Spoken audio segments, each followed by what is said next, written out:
There we go. You guys, last week, traveled to the lands of Icewind Dale. You made a brief stop at the capital of 10 towns, the name of which is escaping me currently.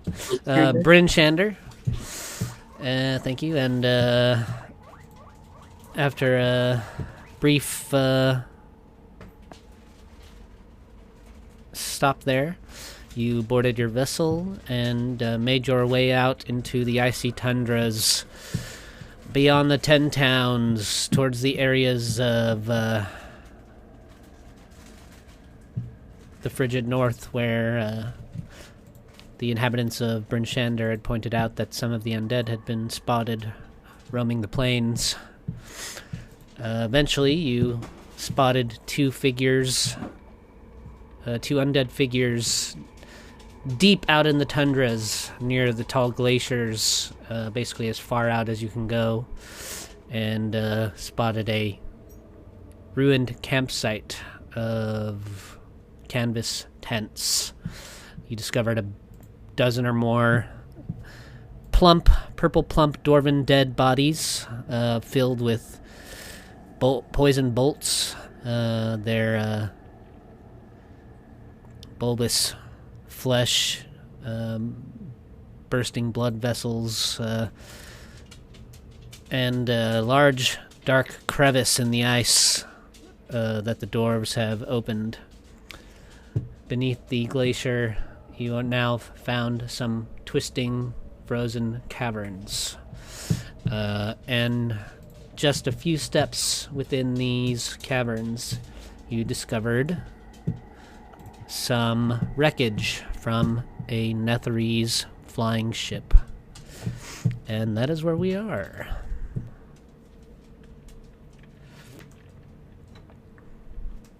What would you guys like? How would you guys like to proceed? As you see now, these ice caverns that you're currently in,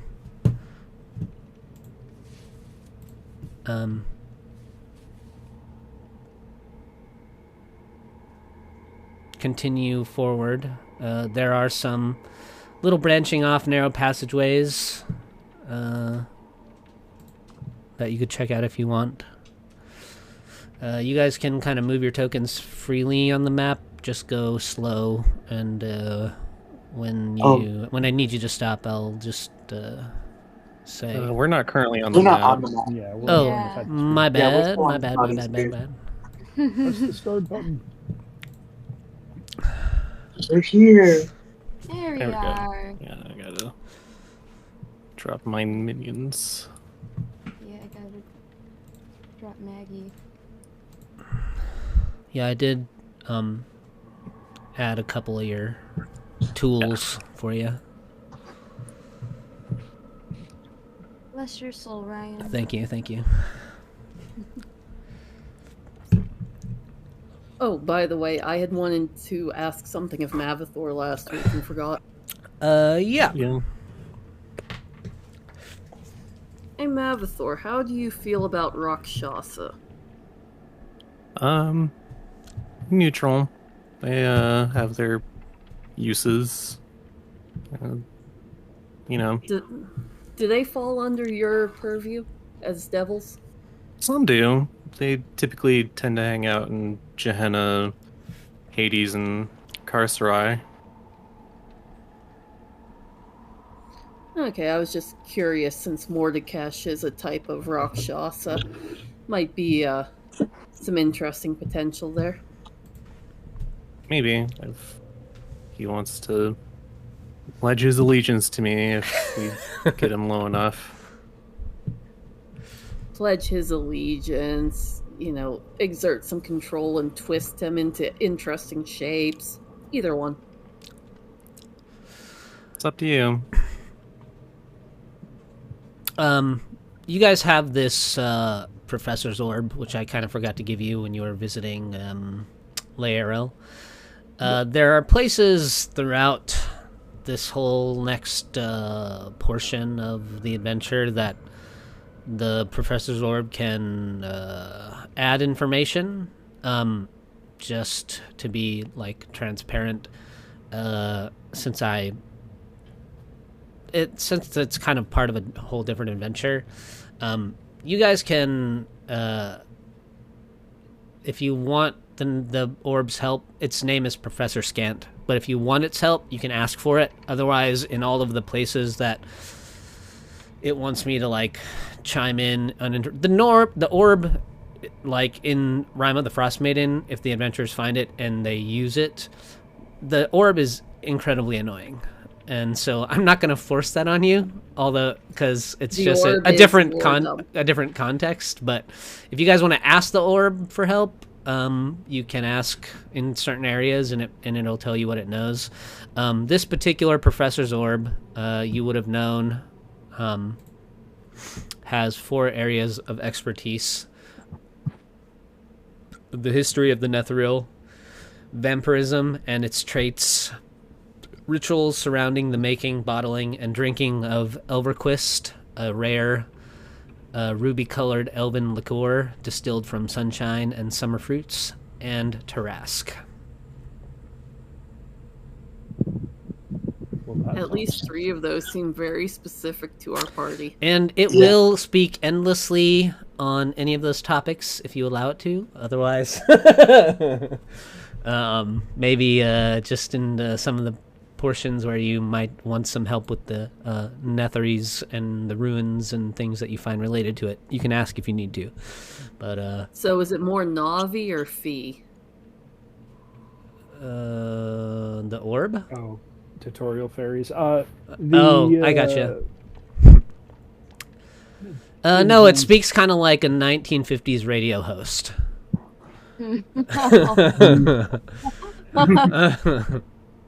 Yeah. Very fascinating. This bit of information right here. Yeah, yes, yeah. Long time ago, yeah. Just like that, yes. Yeah. Jin passes the orb to Thago and instructs Thago to prompt it for relevant information. Okay, sounds good. Just nonstop.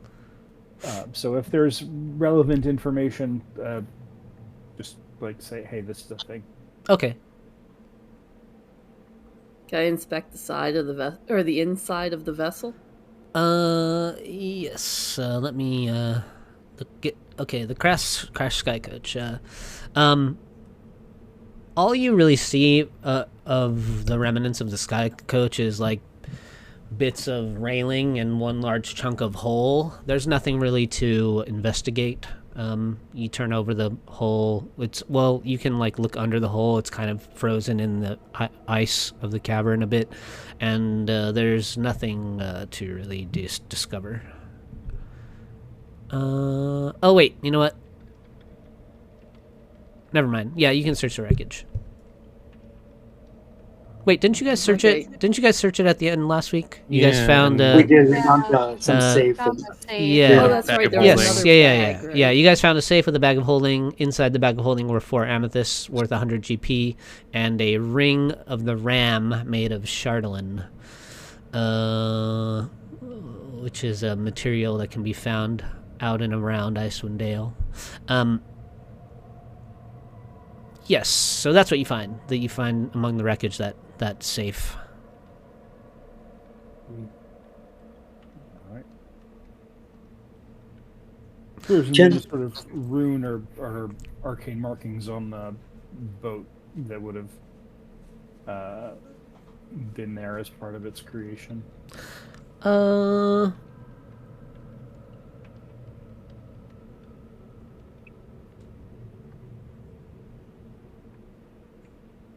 Yeah, in the old Netherese language, Laros, there is like some Laros script on the side of the hull of the ship that you can see. Can I take a look at that because of what we discussed? Sure. Mercy, you would see that it reads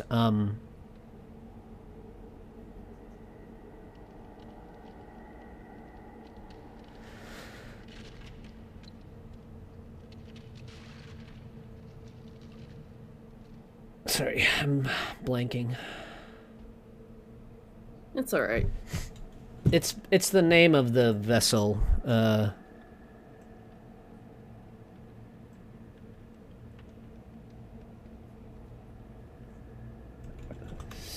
Secret USS secret USS secret made secret sales secret sailor.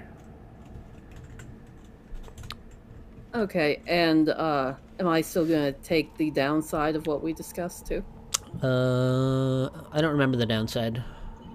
The psychic damage. Is it just any time you read it? That was what we had discussed, but you didn't really. Let me look say it it over out. again.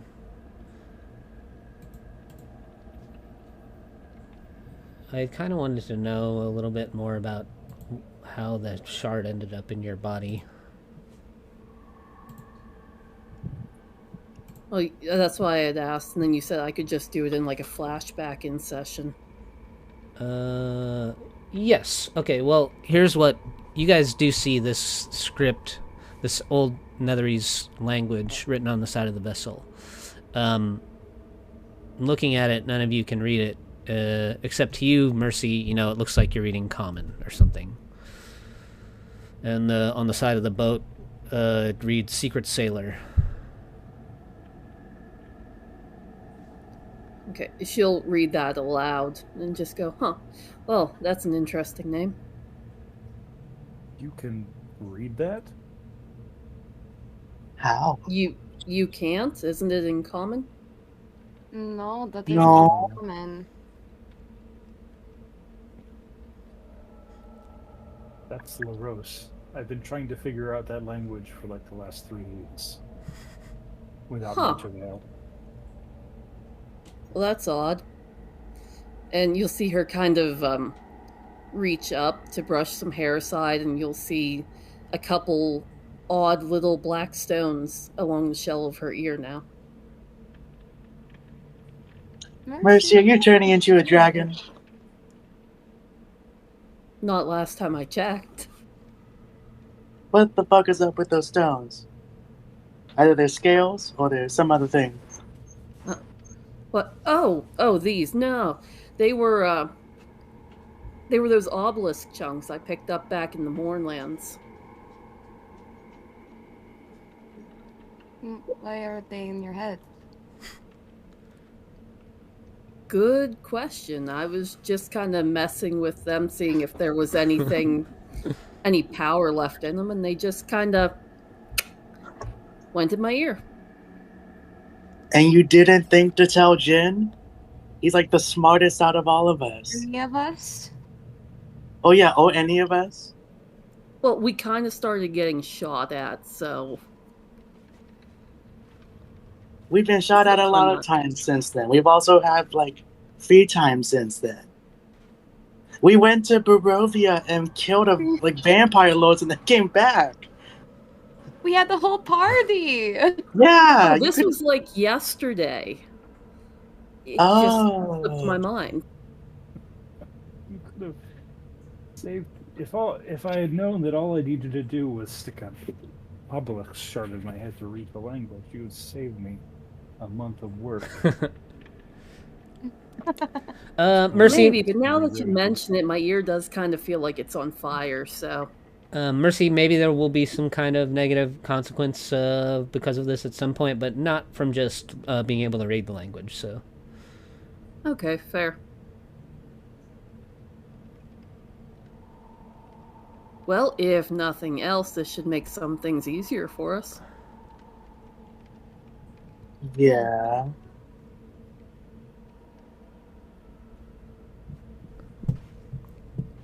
Wonder if that's why I had weird dreams last night. Entirely possible. What is up in this little segment up here? You see... kind of a couple of 15-foot high little passageways. There are a couple of skulls in the caves that are like blackened, scorched.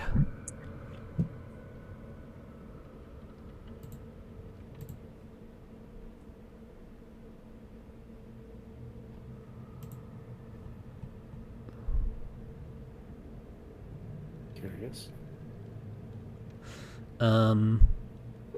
You can make an insight check on them.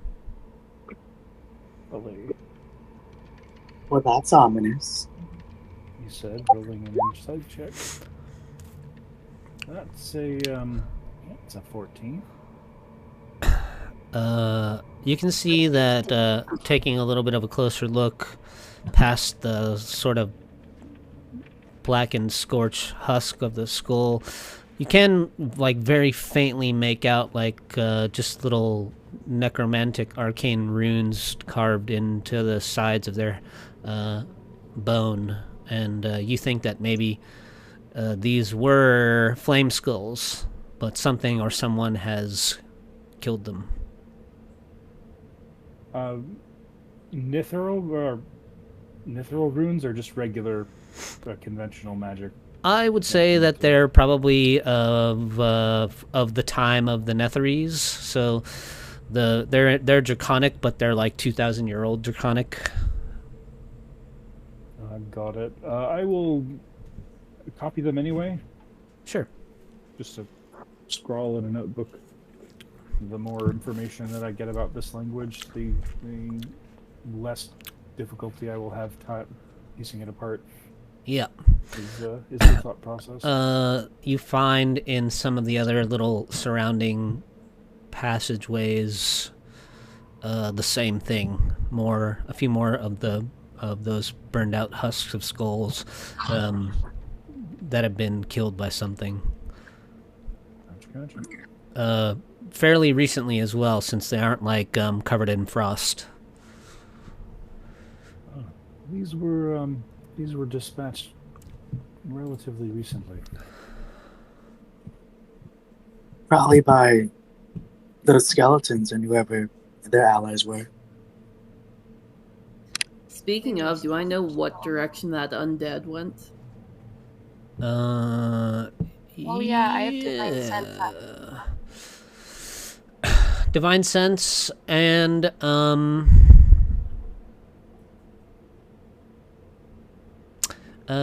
Jin, why don't you make an Arcana check for me?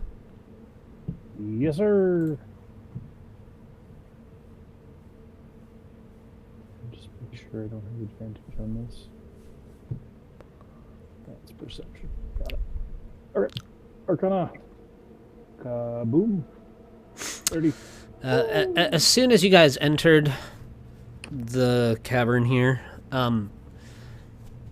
basically you had this metallic taste in your mouth, Jin, like your fillings are buzzing or something, you know, and there's something about the magic. There's like arcane magic suffusing the air in these caverns, just old magic lingering, and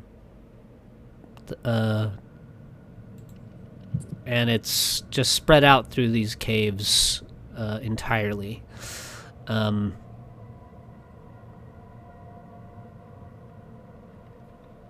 Which is making your Mercy and Lilith, your divine senses, and your detect undead not work very well. But you can detect, Mercy, that you're not sure from what direction, but there are undead entities roving through these caves. Okay, yeah, mine says for 10 miles, and it doesn't say about anything interfering, but I will pass along that to the group that there's now a lot of them. Well, that's more stuff for us to kill.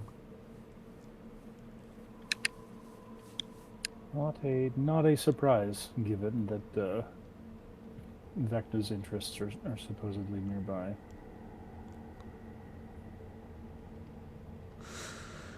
You guys move forward, and you come into another large cavern. The ceiling's much higher here. You see sparkling icicles as long as swords cling to this 40-foot high cave of ice.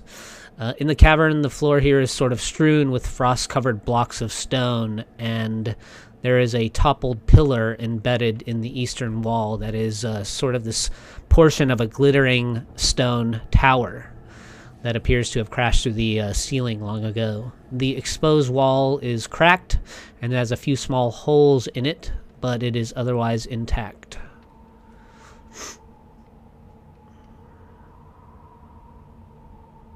Any markings on the tower or reliefs or anything of historical interest? Not on the outside besides the glittering stone, but you could look perhaps if you wanted to through any of the exposed cracks or holes in the walls to see inside of it if you wanted. Would, if that's all right. Yeah. Yes.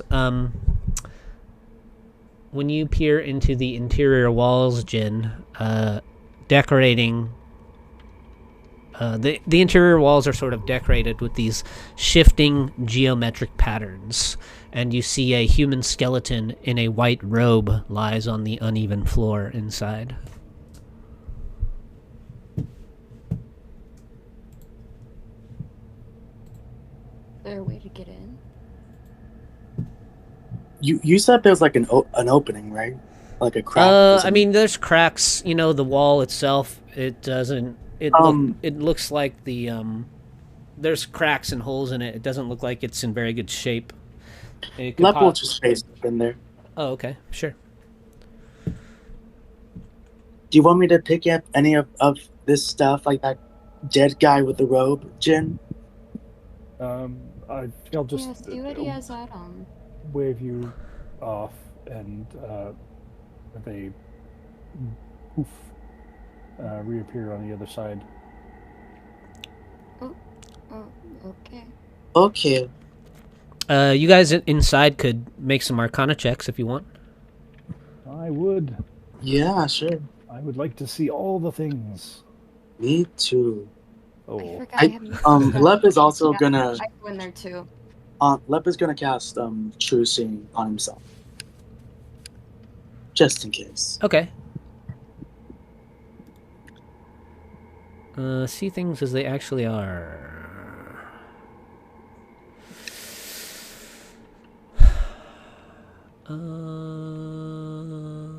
None of you are certain what these geometric patterns mean. On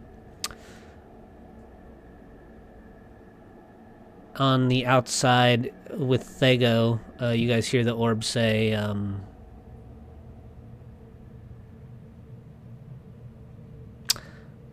this tower appears to be of Netherese construction. Were it not for the cracks and holes, the stone would be smooth as glass, shaped by wizardly magic.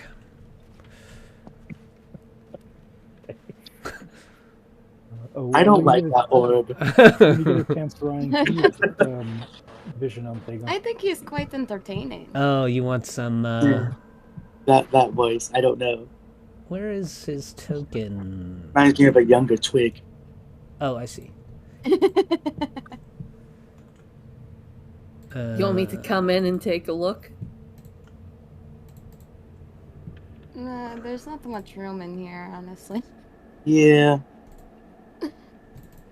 As Lep is in there, could he like write down these like geometric things? Thank you. Yeah, I mean they're these like there's these geometric patterns that just line the whole entirety. They're all interconnecting and line the entirety of the inner part of the tower.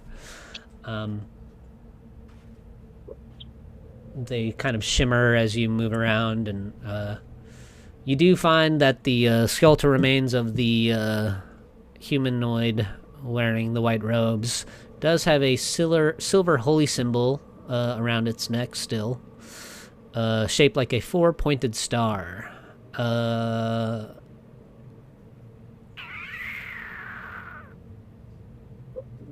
history check could be made.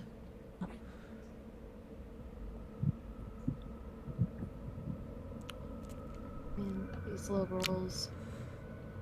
You guys on the outside hear the orb say, Netherese spellcasters would come to towers like this one to regain their spent magic more quickly. Despite the extensive damage, I would venture to guess that the tower still works. Cool. Is there a ceiling to this tower? Or like the tower like fell through the ice, and just chunked into it, and over time it is filled in, it's just ice above you.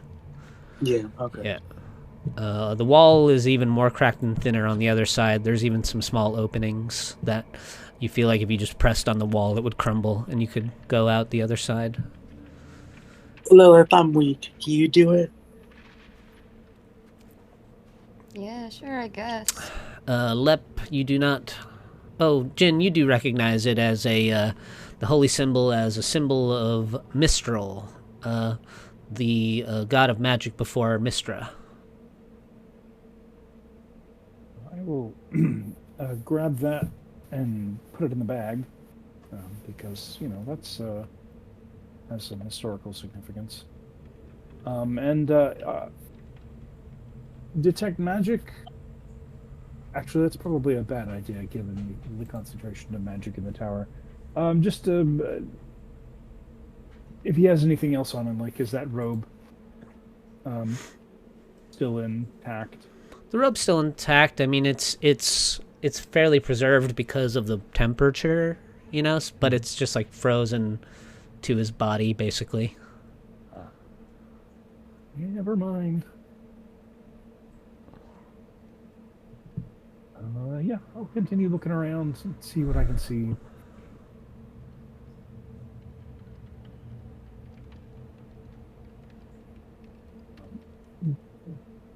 I think Lep may have asked this.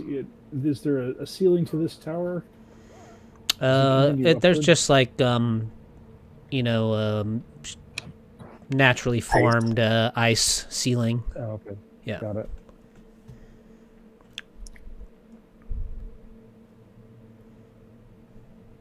All right.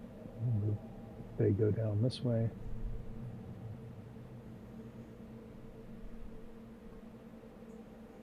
So does someone want to like break the other wall so the others can follow us and we don't leave them behind? The wall on either side is pretty weak. You guys could just break the wall pretty easily. What about the ice What ice? above us? Well, we just leave it. It's not gonna fall on us. Have you ever heard of avalanches and cave-ins? Yeah, but you gotta look at that ice. With how concentrated it is, there's no way it's gonna fall on us. I know a few things. I'm not that dumb. If it falls on us, I'm going to kill you. It won't. Alright. There I go. Yeah, just make an athletics check, Lilith. Alright, let's body check this thing. That's a 20. Yeah, you press on like a portion of the wall that has a fairly deep crack in it, and with a little pressure, eventually you push a hole in through the wall. A bit of the wall crumbles down and leaves a space large enough for you guys to kind of duck underneath. Whoa. Good job, Lilith. Yeah. Okay, let's go. Okay.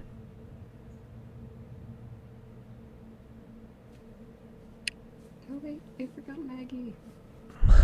Are we all following? Is there enough room? I'm pretty sure. Yeah, the chamber Open. opens up over here. The others here, you guys can pass through this way. It's fine. Mabitho is strong. He can just punch a hole through where we went in. Yeah. Yeah, you guys just come out. You see a rubble-strewn cave, rubble from the tower, sort of covered in frost and ice. There's 3 passageways, north, south, and east. Who's gonna go up this one? Lep's gonna go this one. Okay. Lilith, you come and see a flat slightly canted slab of stone that rests in the center of this 20-foot high cave. One side of it is rough, as if the slab had been torn from a larger structure. The slab is 8 feet long, 4 feet wide, 4 feet high, and covered in frost. Lep, you see lying on its side in the middle of another 20-foot high cave is an enormous head made of iron. Its eyes are actually glowing with a golden light. Oh, does the head look at all resembling something he might know? I mean, it looks like kind of like a golem head or something. It is very large. Oh, kind of like the like iron, like war machine things that Aphrodite made. Or even things that you saw in the Mournlands. Yeah. Well, he is going to cast Detect Magic on it. Yes. You do detect that it has some magical essence.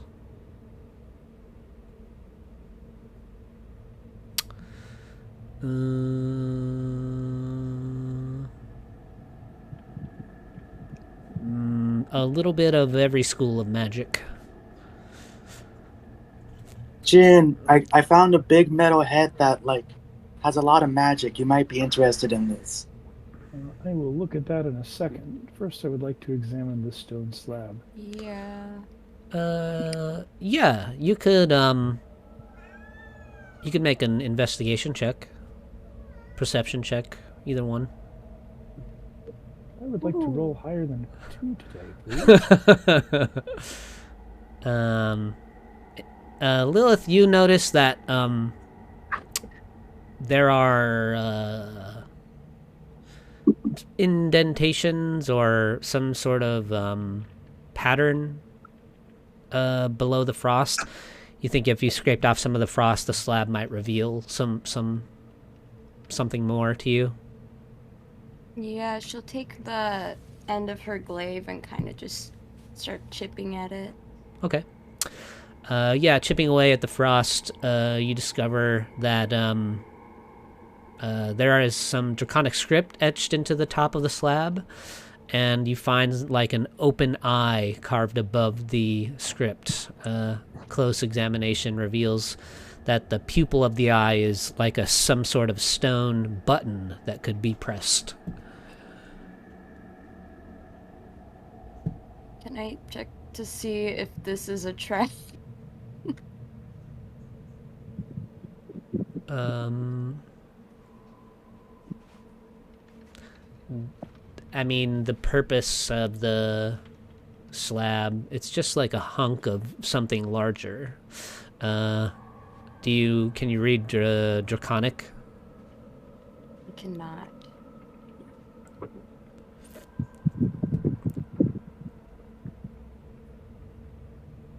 Jin, you can though, right? That's a great question. As a matter of fact, I can. You can kind of make out what it says, even though the Netherese tongue Laros, you can't read the language entirely. It does share similarities with Draconic, and you can kind of make out that the script below the eye reads something along the lines of, "Take the free self-guided tour of Thrin. Press the eye to cast the spell." With a chuckle, Jin pushes the button. You press the button, and an arcane eye spell is cast. It will last for 1 hour, or until your concentration on the spell ends. Jin, what you do? That is so cool. Arcane eye, eh? Well, that's a curious.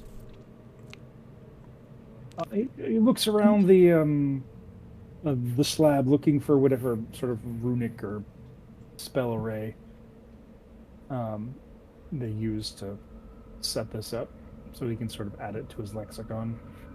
Netherese stuff, if possible.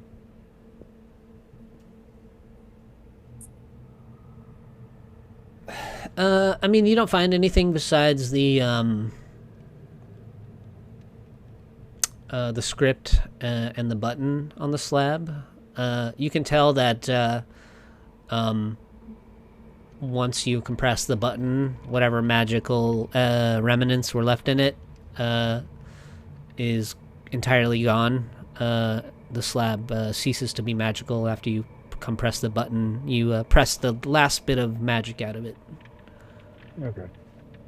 We'll send the arcane eye down in Thago's direction, and they'll use sort of Thago as the eye's origin point. Okay.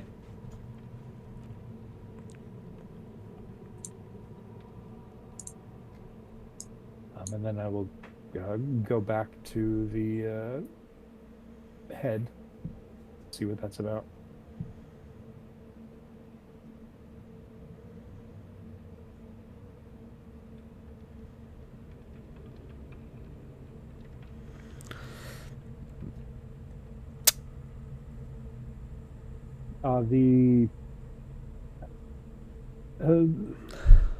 Jin looks at the sort of the design, the overall like form and function of the what appears to be a warforged head, at least in his mind.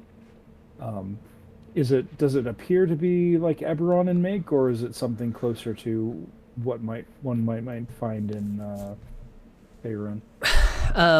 Much closer to something one might find in Faerun, some kind of iron golem. You can tell that there is still potent magic lingering in the head, keeping it functional.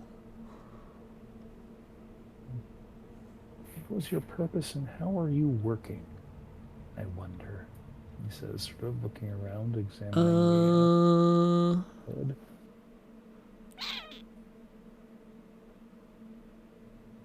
You see the eyes kind of blink.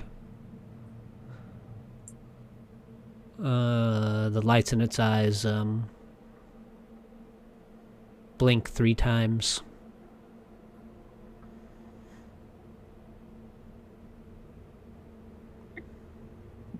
Well, Lilith's gonna kneel next to it, and she's gonna be like, okay, blink once for yes, blink twice for no. Can you understand what I'm saying? It blinks once. Well, what language do you speak to it in?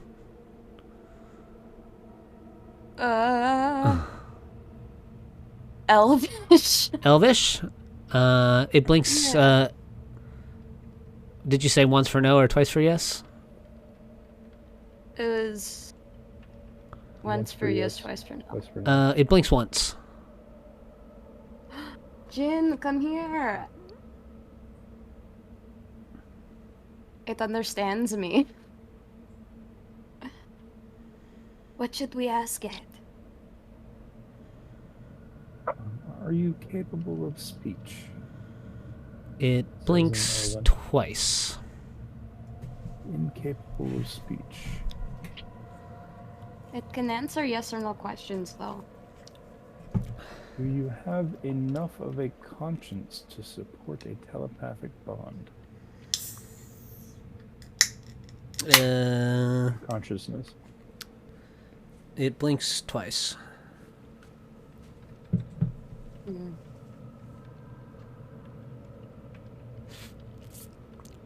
Were you always like this? It blinks twice.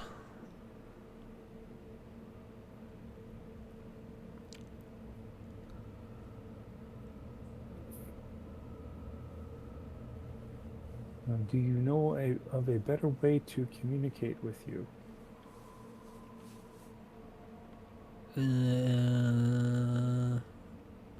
It blinks twice. Mm. Were there undead over in this direction some time ago? It blinks once.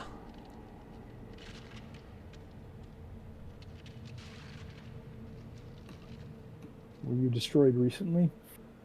It blinks twice. Long ago, huh? It blinks once.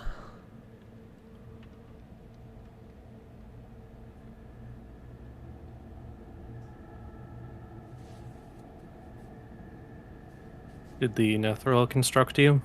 It blinks once. Golem constructed by the Nethril. Good one, Matt.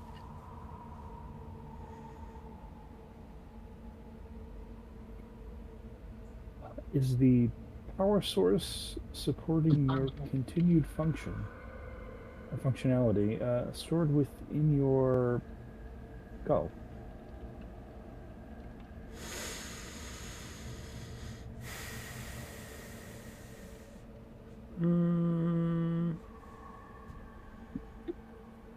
It blinks 3 times. I think you broke it, Jin. I think that means it doesn't know. Or it could mean that. It blinks once. There. Were you left here on purpose? It blinks twice. Were you protecting something? It blinks once. Were you protecting the obelisk?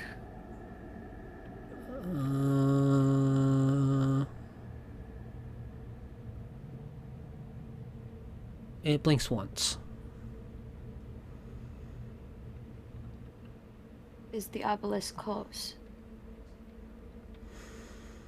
It blinks 3 times.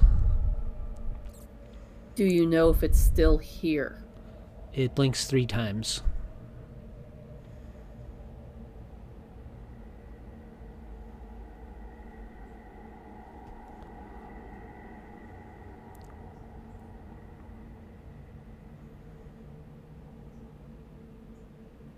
Would you be willing to accompany us to continue protecting it? It's a giant. It's just Yeah. If you can take out whatever's in it.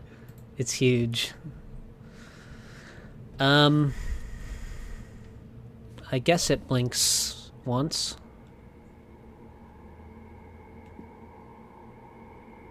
While they're questioning it, I will just sort of search around, like examine the head. Like, there's got to be some kind of power source somewhere. How strong is your devil friend over there? Would he be able to lift that thing?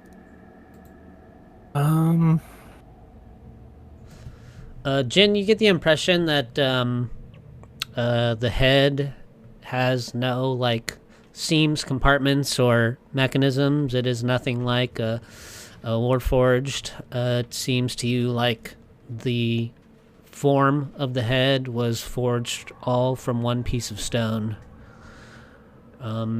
perfectly shaped by magic. Wow, they really make them strange here in Faerun. Not for real. I think we should move it somewhere for further study. I can open a gate to Avernus and we can push it through. Okay, that works.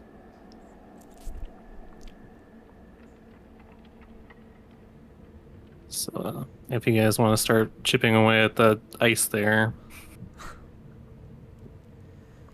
Yeah, That okay with you? Flame and start chipping away.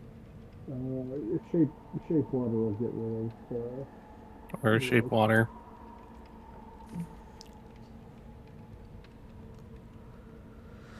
Yeah, you get it out of the ice, and you can open a gate beneath it, dropping it into Avernus, if you'd like. Yeah, he'll drop it into the forge and he'll pop out the other side like upside down and speak to Azal and say, just watch over this. It's important artifact. Send it with a message to Hey, Liza. she can get out of it. Is anyone else having trouble hearing Bolt? A little bit. A little bit. Tiny bit quiet. Sorry, I moved further away from my microphone. I said it there with a message to Blitz asking to see what she can get out of it. Oh, okay, yeah. Blitz says she'll examine it to the height of her capability.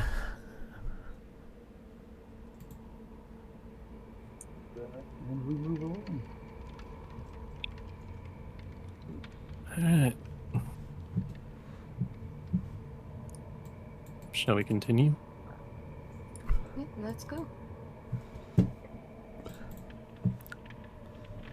Arcane Eye moving. So Fago is still in this room, but the Arcane Eye is over here.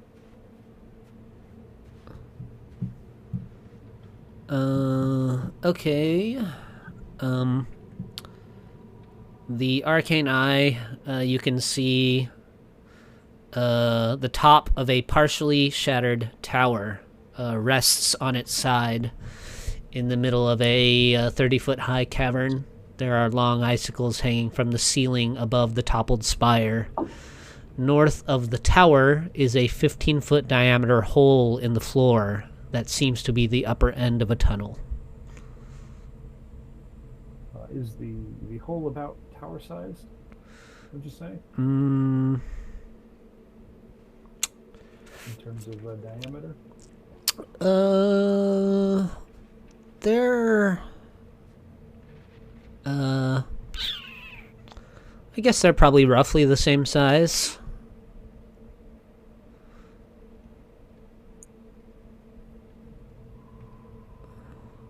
I'll have the eye just sort of scan the tower for anything of interest. Yes. The eye zooms through the interior of the tower.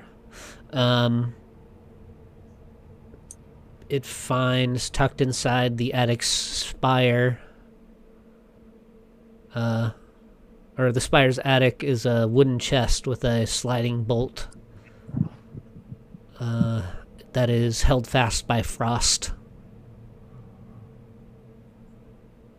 Okay. I'll send Fago in that direction to shape water the frost and then open up the chest. Okay.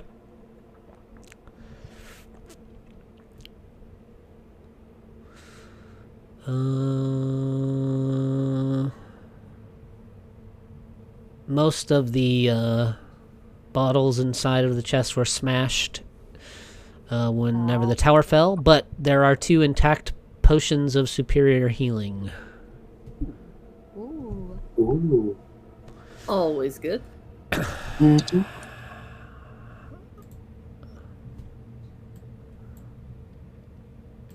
Put those away and we'll hand those off to the party when we need that up. You guys make your way down sort of a set of naturally formed stairs, and you come to a 30-foot high cave. Lilith, as you make your way like through the cave room, and the rest of you come in behind, there's something strange about this part of the caves. It's like the shadows are deeper or something. And as you kind of make your way across the ice, the shadows all shift and move, and you are swarmed by a group of 12 shadows. Oh, lovely. Hello, friends. I'm glad Lep didn't enter this room first. He did. Oh, you did? They would. I didn't. Oh, I didn't see you wandered off. I didn't say you wandered off so far. I thought you noticed. I didn't want to interrupt them while they were interrogating the giant. So you already passed through this. You already passed through this room. He's just been wandering because they were interrogating a giant. All right. Why don't you guys back? Well, all right. Well, you We'll could back have up. taken it out. It's fine. give me a. Give me a. He wasn't doing nothing during this time. Give me a sec. He could have gone out. Give me a sec here. I just didn't know how long that was gonna take, so I thought, well, he'll just Yeah, wander well, around. And Ryan let would tell me if I go too far. me roll 12 attacks against you here. Yeah.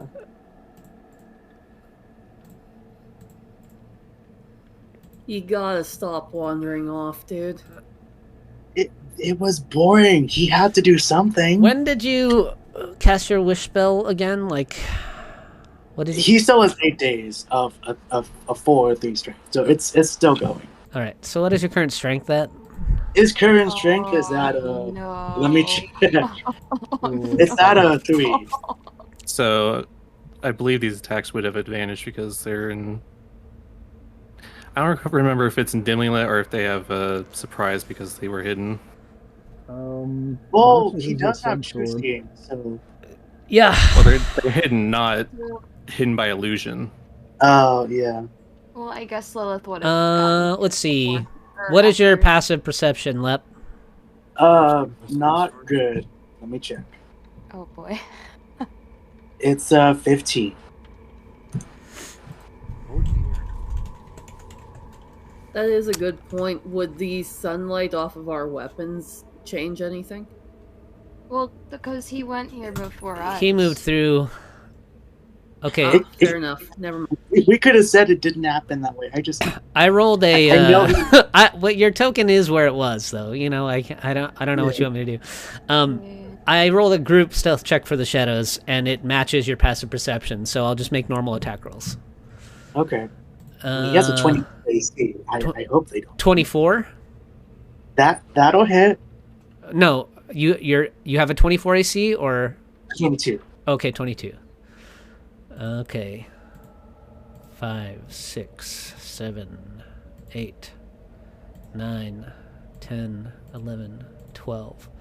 One of the shadows hits you. Oh god. You take 10 necrotic damage. That is halved. Well, And you feel a cold chill down your spine. his luck ran out. Your vision goes dark, and however long later, as the others come around the corner, they spot your unconscious or dead body, I guess, lying on the ice. The shadows then, once the rest of you come to the room, swarm the rest of you, all attacking Lilith first, but you guys can roll initiative. Well, shit. Lilith Well, was... Is he dead or unconscious? He's dead. Because Dead. if yours hit 0, you're Absolutely outright dead. Yeah. You guys, I'm sure Mamathor can resurrect you, but Yeah, he don't have his mark. Actually, I don't know if I have the material component for it. let's just do One thing at a a time. Yeah. Woo! Lilith, what is your AC? Well then. 21.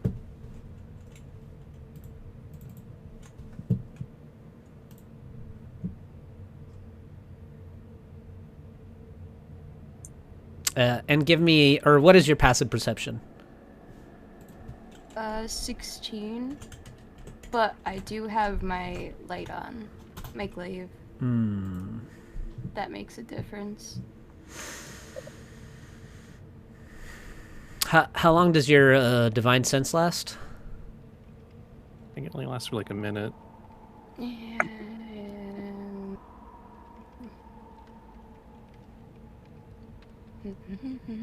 Until the end of your next turn. Oh, okay. Right. So it probably ended all. What'd you say? Sorry, your AC is 21 as well? Yeah, 21.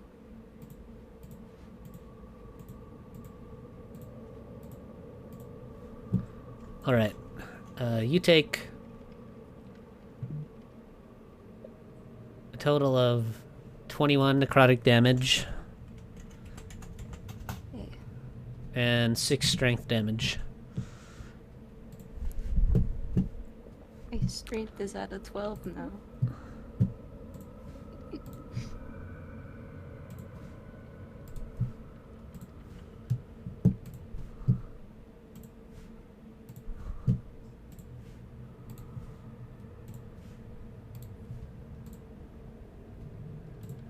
would you say 26 damage?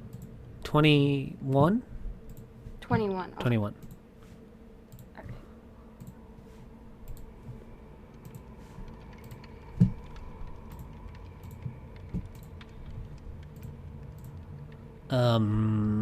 You guys come around the corner, and a swarm of shadows all try to stick their cold, shadowy hands into Lilith and drain her of her life force. You guys spot Lepus's body face down on the ice, and Mercy, you're up. Oh, wait, Ryan, they all have disadvantage. Because of the glaive.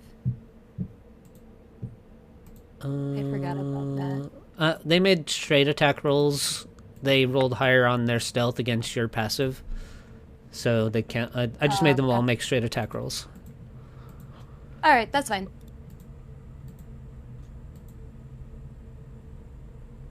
And at disadvantage, 2 of them still would have hit you. One of the rolls was a 22, 23, and one was a double nat 20. Damn. Go ahead, Mercy.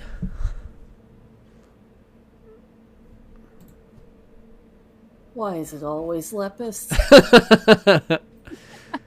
I didn't know. 1, 2, 3, 4. This is like the perfect scenario for you to use your attack everything ability, because I think you can move between every single shadow and make a single attack against them. Yeah, can I just do that? I don't know how I need to move for it, but I can, yeah. What's your total movement speed? I shifted, so that's 60-foot flight. Okay, 5, 10, 15, 20, 25, 30, 35, 40, 45, 50, 55, 60. Yeah, you can move through all of the shadows, getting every single one of them except this one here in the little corner. And you would end right here in this corner. So give me 11... Thereabouts? Right here.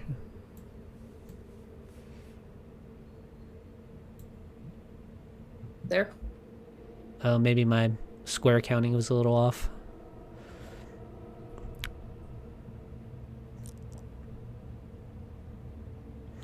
If you ended right... Yeah, right there where you were. Yeah. And that would get all but 2 shadows. So give me 10 attack rolls. With the sun sword, just because. Yeah. Their AC is 12. As you draw the sun sword and your wings spread in a flurry of radiant strikes. The first one you swipe past, you just slash clear through the shadow and it disappears.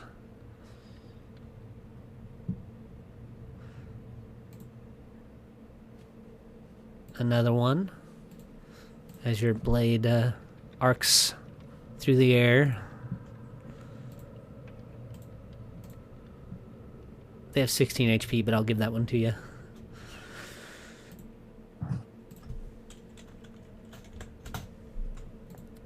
The next one you pass and carve through.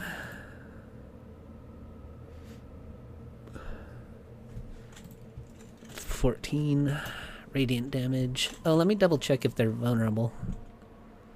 I can't remember for shadows. Yeah, radiant vulnerability. Okay, these guys are all toast.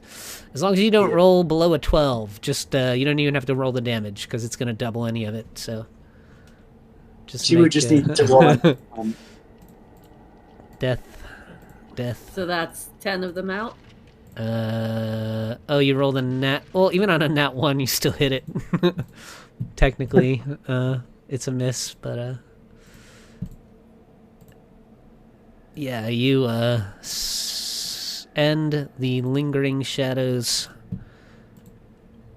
All but 2 of them are gone. In a flurry of That's what happens divine for touching swings. my baby brother.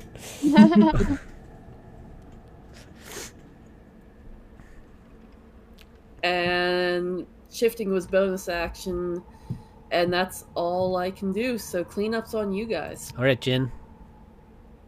We'll walk into the center of the room to get a line of sight, and we will pop the closest shadow with Penumbra. Boom, we are in dim light, correct? It is dark. You need external light sources to make it any light appear. Lilith has her glaive, so there is dim light, I think, or bright light and dim light. I also have the sun sword light. Oh yeah, so this chamber's pretty illuminated right now. Okay. Kaboom. Or thwomp.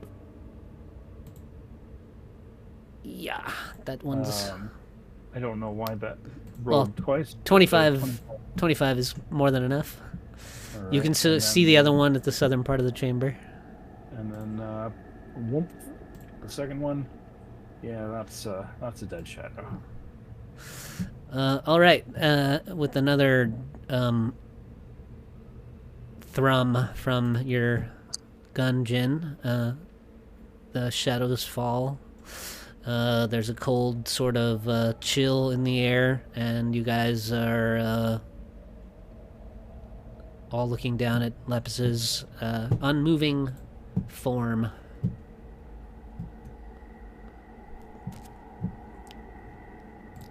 You know, I could have saved myself and cast shield, and I didn't even think about it. I mean, if they have a round of surprise on you, It was an even roll. Well, I can bring you back, buddy, but it's gonna cost you your last wish spell.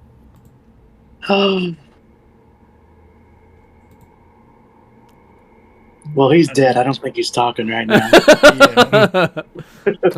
Yeah, Jin sort of squat down over Lip's corpse and sort of thinking to himself, like, what are my options here? Well, he does have a luck blade. That is a wish spell that could bring him back.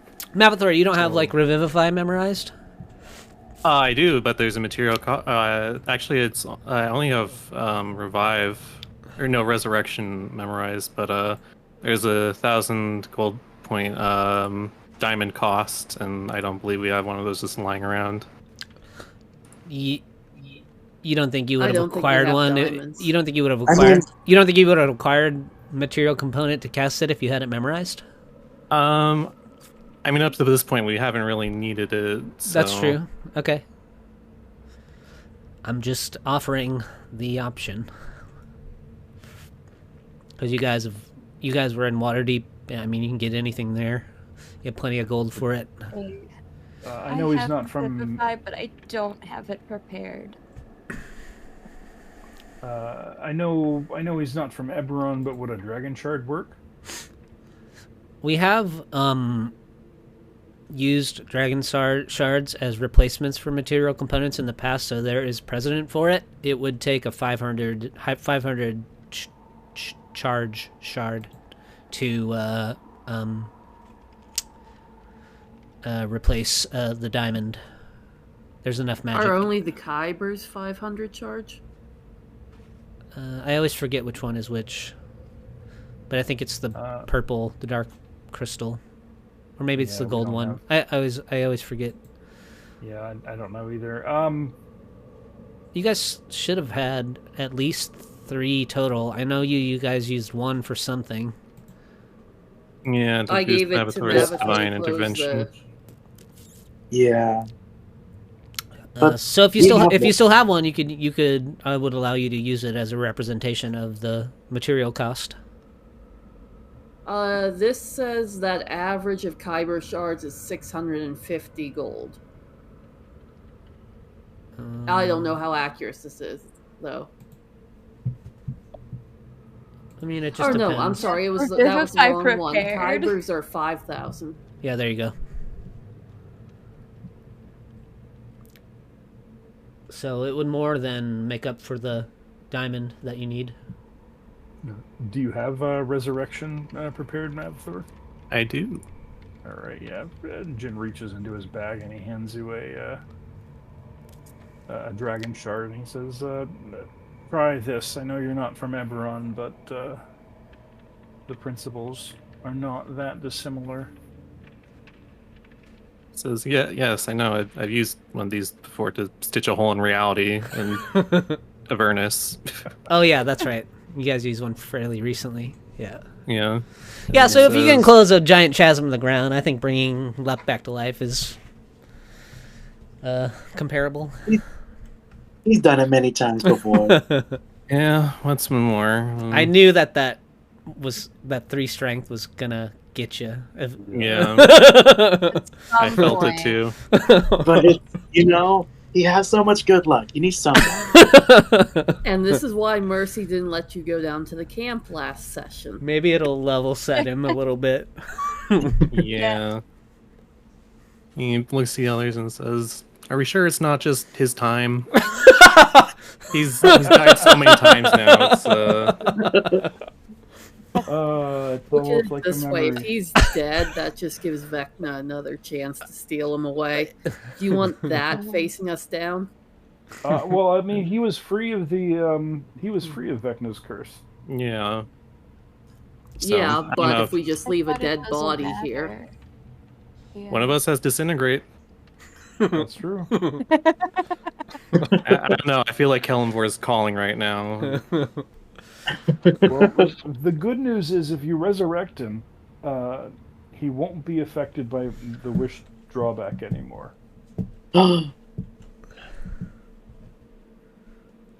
Because you have died. It can go back to 8 strength. Yeah, but there's also penalties involved with resurrection, so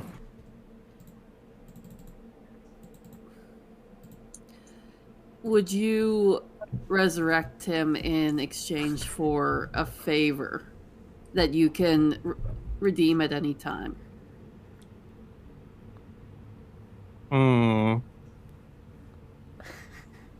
Maybe. Open favor, little to no. As long as you don't ask me to harm one of our party members, it's open season. Are you really holding one of our allies? You know what? No, never mind. You act like he hasn't given you enough headaches already. Yeah. I retract my complaint. So He does give you a look like just a look. Unclear what that look means, but it's a look. well, yeah, you have a mask on. I can't really read your face. Yeah. Exactly. You can see it in his eyes. Yeah. Whatever it is. Yeah. Well, From what you can tell, you can tell Mavathor is very much relishing this moment of holding the scales of balance in his hand. It's like, I don't know. I mean, it's a very strong spell that I'm using. The longer you draw this out, the worse it's going to be for us, and the further Vecna gets. Oh, I suppose that's fair enough, and yeah. Maybe this will slap a little bit of sense into him. If this doesn't, I'm going to. Yeah, he'll use the Kyber Shard to cast Resurrection. oh, Oh, it's a casting time of 1 hour. 1 hour. Oh, We can Lepus. continue on if you just want to stay here. Yeah. I mean, Just by the carry his body with time... Yeah, maybe we pick this up at a different time. Out of character, I'm okay with it. Does anyone have that spell that prevents a body from decomposing? Gentle repose. Gentle That's a Yeah. quick spell. I do not have you it. Well, don't have you it see, prepared. most of us haven't died yet, so I haven't really found much of a use for gentle Yeah. repose aside from, Yeah. More important spells I have at bay. yeah. The only one who usually dies is Lep, and he's just brought back pretty easily. Well, if we can't do anything right now, it's either lug him around with us.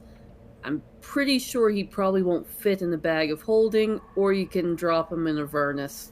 Oh, he'll fit in the bag of holding. He's a little twink. It's fine. He'll fit. Yeah.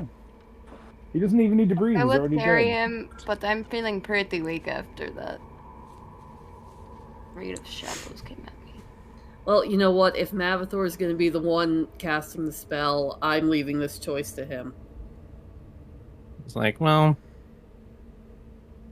I think now would be as good a time as any to use this. I'll use one of his secrets. Ooh. Ooh.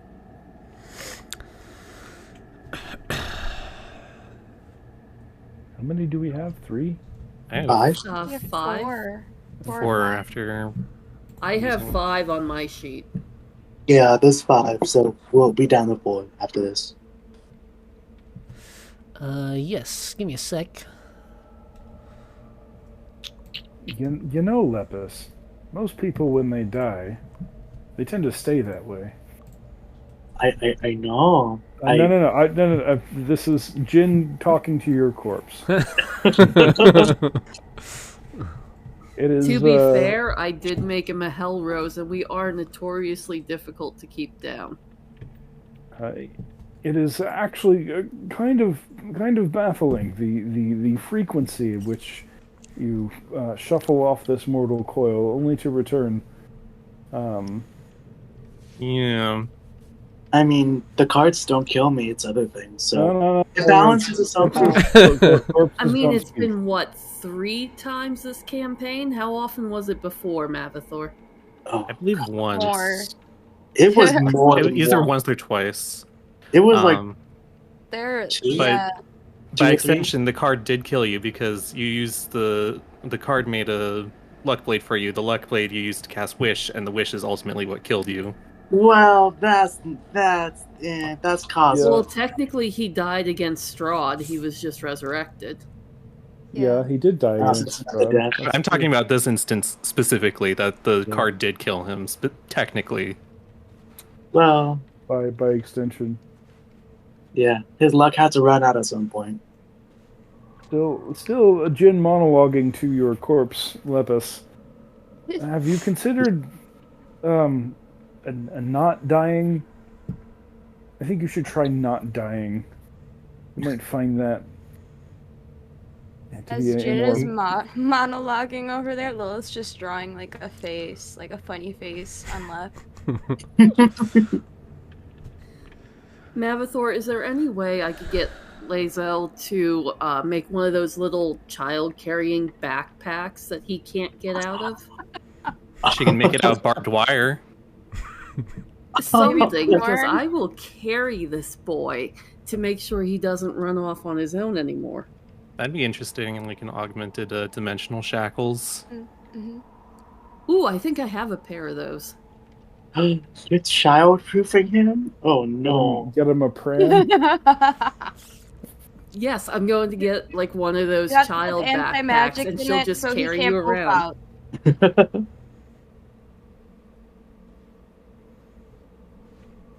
I want this now, and you won't stop me. I know. Mavathor, you focus on your mark of Vecna, and you feel this strange sensation. You're more attuned to the divine, but you find yourself connected to these strands of ancient arcane magic that are sort of embedded in the mark of Vecna. And you feel in some way that they're... These ancient strands of magic are connected to everything. You feel this brief connection to the multiverse in its whole, and it's an overwhelming sensation. And your vision blurs for a moment, and then you see a new picture instead of the icy caverns around you. You find yourself in this sort of first-person view, and you see a large chamber that seems as though it has lain undisturbed for centuries. All around you there are tables covered with wizardly paraphernalia, and a soft groaning sound is emanating from a shadowy door-sized rectangle along this sort of curved northern wall on the other side of the room that you're seeing into through Vecna's eyes. To the left and right of you, there are staircases that wreathe either side of the room, and there's a sunken library that is situated in a 20-foot wide, 10-foot deep, circular pit. And there's a ladder running around along a circular track inside this hole that allows easy access to many books and scrolls on the shelves. Perched on the edge of this pit where the little circular library is are 3 aberrant creatures that you recognize as Nothics, each one staring at you in sort of Vecna's body with a singular hideous eye. And floating above the middle of the pit is a human skull with wispy arcane symbols forming around it. And you see this sort of large hovering skull. And you hear Vecna's voice says, so sad your fate, Iriel Arthas. But I believe that I could bring you back to this mortal realm if you promise to serve me. And you see you yourself sort of walk around the edge of the pit and walk over to a crystalline table, and there are different sort of objects on the table. You see like a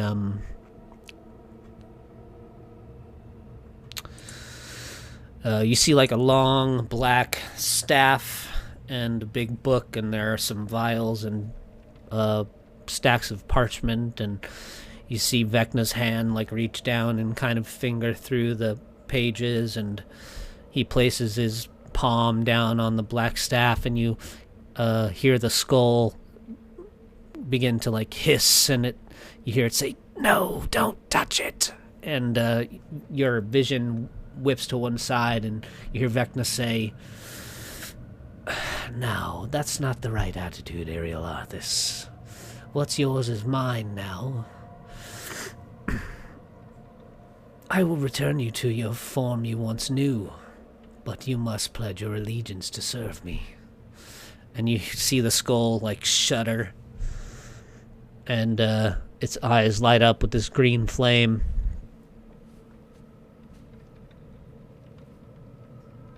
And you hear Vecna's voice say, "I'm surprised it's such a difficult decision for you, Iriel Arthas. Whether you like it or not, your power is pale in comparison to mine. But you could have a future in my service."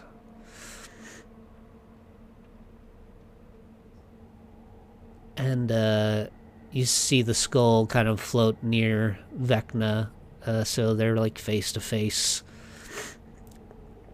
And the skull says,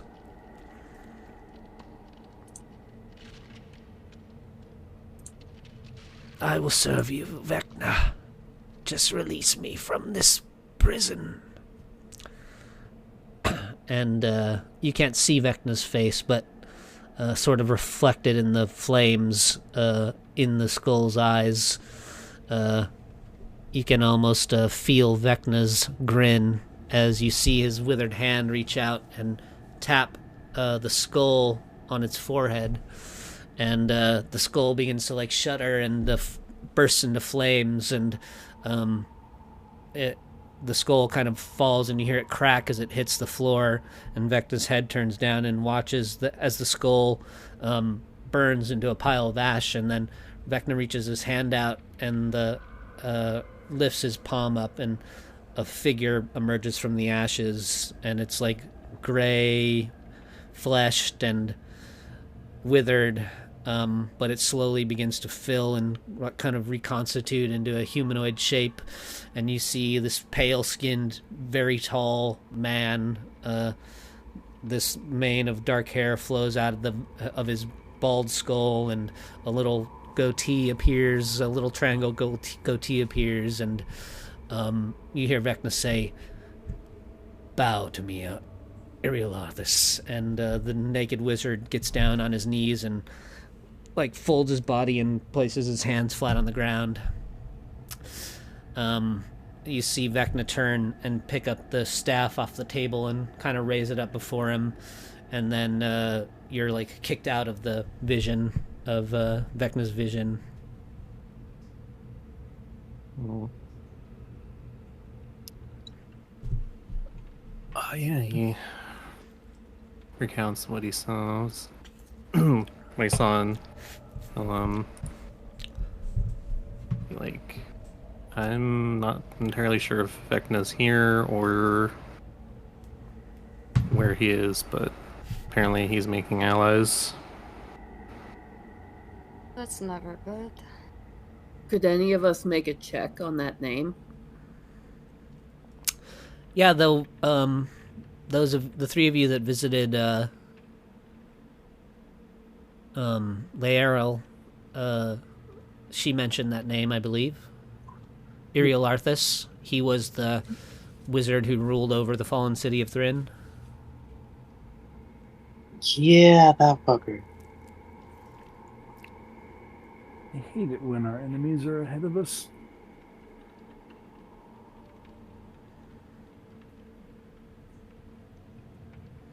So he's probably looking for I believe it's an obelisk buried there.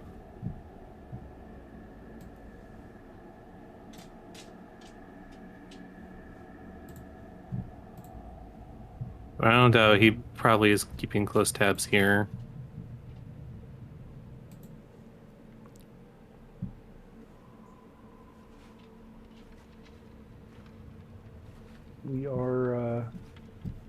We are playing catch up. We do not have a whole lot of time to waste. No, we don't. I'll say that if you cast Resurrection on Lep, since your material cost using the Dragon Shard is like 5 times the material cost of what you would normally need, that Lep would only suffer the -4 to all attack rolls and saving throws and ability checks, and every time they finish a long rest, the penalty is reduced by 1. They won't suffer the unable to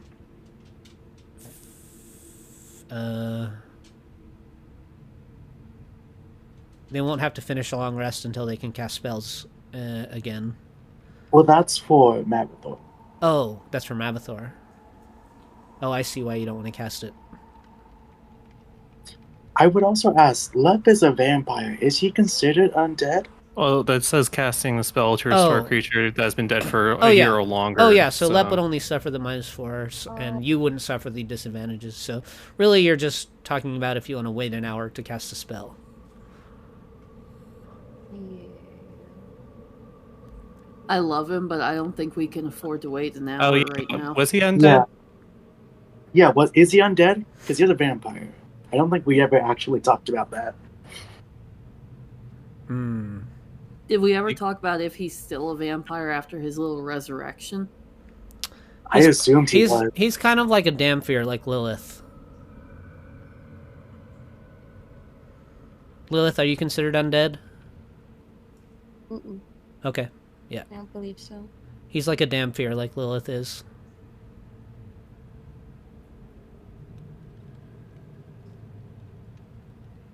You know, getting the vibe that we are pressed for time, so we should try and get to this obelisk as soon as possible and destroy it.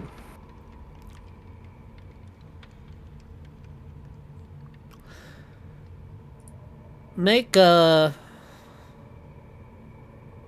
insight check, Mavathor. All right. Oops. Okay, there we go. 24. You got the impression while you were looking through Vecna that he's doesn't seem to be in a rush. He's taking his time. Likely, if he is in Thrin and Thrin's nearby, something like one of these Lost Netherese cities would be something that Vecna would want to take his time to explore and pull out any Netherese secrets from it that he could. So an hour one way or another may not make a difference.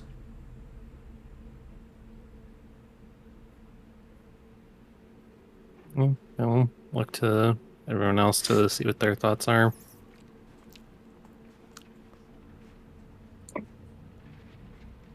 I can scout ahead while you do this and try to get an idea of what's going on ahead of us. Yeah, or you could use the Arcane Eye while for the rest of the hour. Well, you probably got 50 minutes left on it. Yeah, that is a thing that I'll do regardless. Oh, I okay. mean, would Lilith be able to do anything to help him to, like, speed up the process? I mean, she doesn't know True Resurrection, but she knows Revivify, but it's not prepared. Can you click Warding Bond for me? Yeah.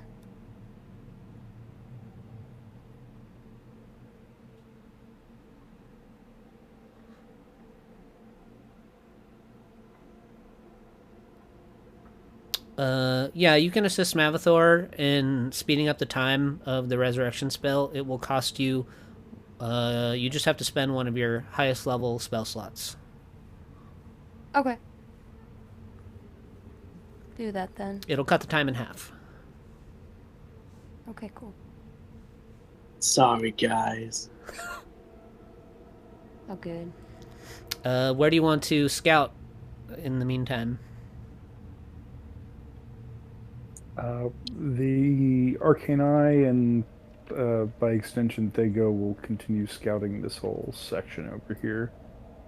Up these stairs, and then once that dead ends, we'll send the eye down the hole. Okay, yeah, you guys came from up those stairs, so Okay. yeah, that's where the slab and the head was. So if you want to send him down the hole,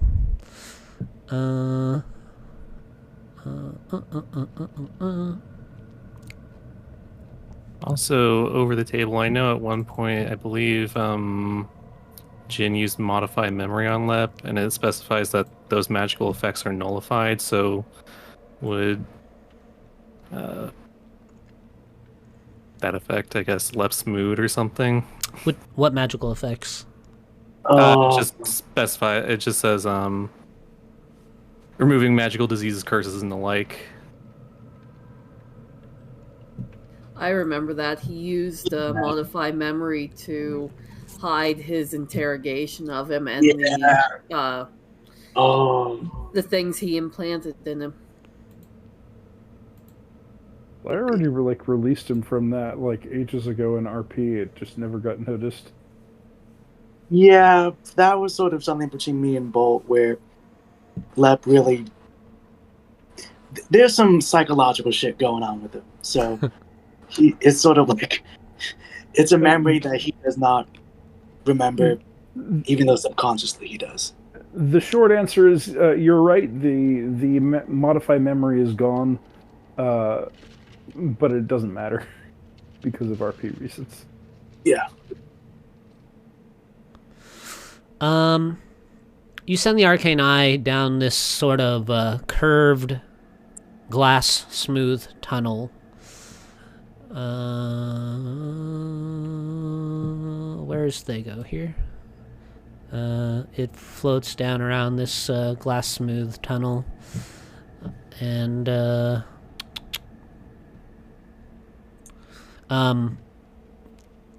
tunnel ends in an enormous cave that has glassy walls and a smooth domed ceiling 40 feet high. The cavern contains 2 large pools, both of which have steam rising from them. Hot springs. So there are 3 big bubbling pools of water that are kind of look like hot springs. They have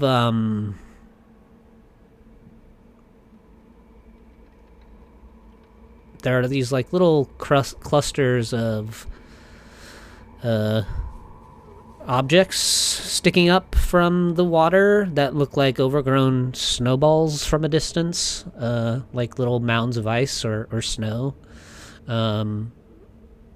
There's another tunnel that then slopes around, 2 tunnels that slope around to the west, and another tunnel that slopes back up on the eastern side of these big caverns, and then a 4th tunnel that slips down further to the south.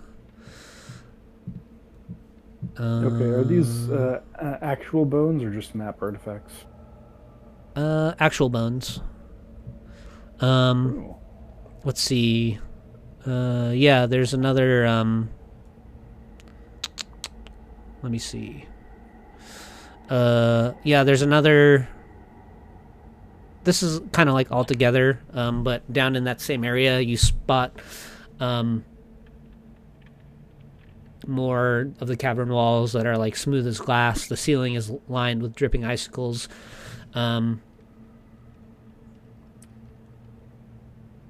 You see more wisps of steam rising from another roughly circular pool, and south of the pool is a shallow crater filled with oversized snowballs. That's kind of here.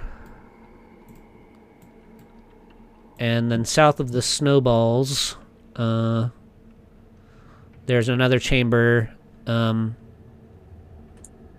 that the floor is slightly concave, and it sinks towards another 15-foot diameter hole that goes down.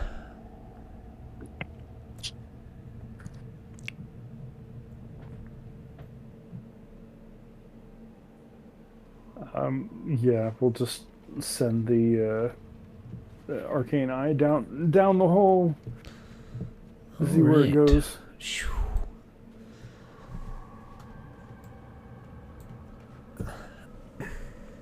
Ooh.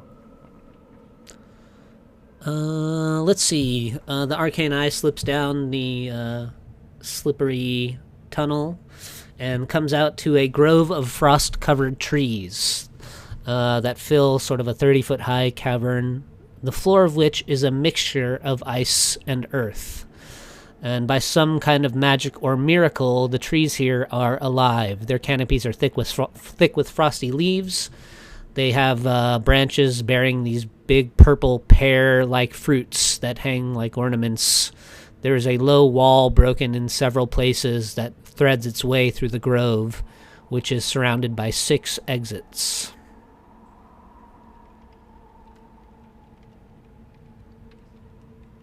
And we'll just run the arcane eye around until it runs out, and that's just kind of what we do. Okay.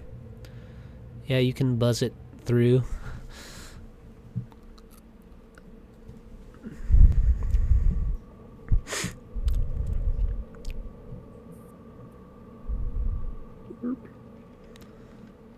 Hello.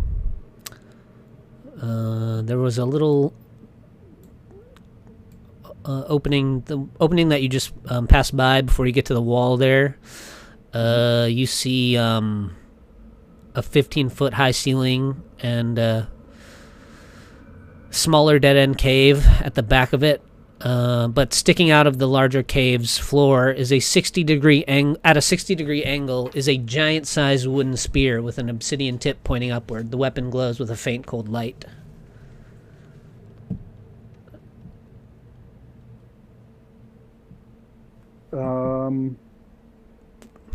How far away in a straight line do we think that is from Thago? Where's they go? Back up in the shadow room? Before the where the chest was. Oh, before going down that hole. Looks like about 300 feet. Okay. Thago will, on Jin's orders, dimension door down to that location. Okay. Does the tip of the spear look like of the same substance as the obelisks?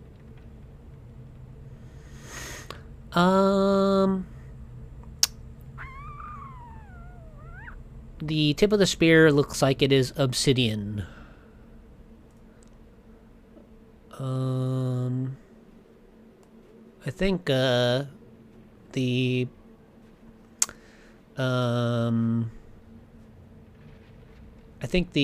pieces of the obelisk that Mercy found in Aberon, I mean, it's obsidian-like in its in the way it looks, but they are different materials. Okay. When he gets down there, he'll ritual cast identify. Okay.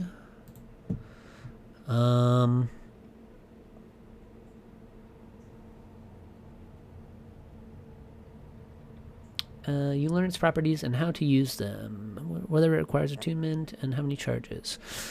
Okay, this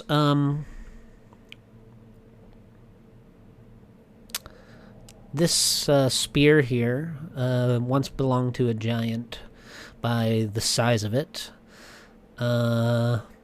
It is a magical weapon.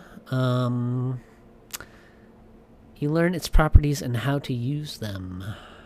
The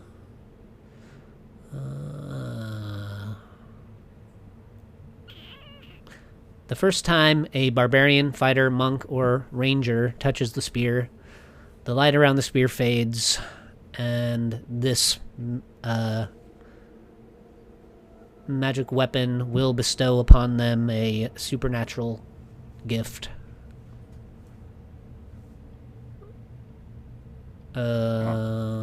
Yeah. Okay. Thago will shape water the spear out of the ice. Okay. It is And 25 feet long. Oh, wow. It's a big boy.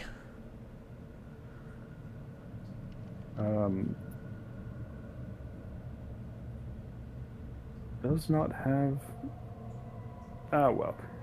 Grab it and dimension door.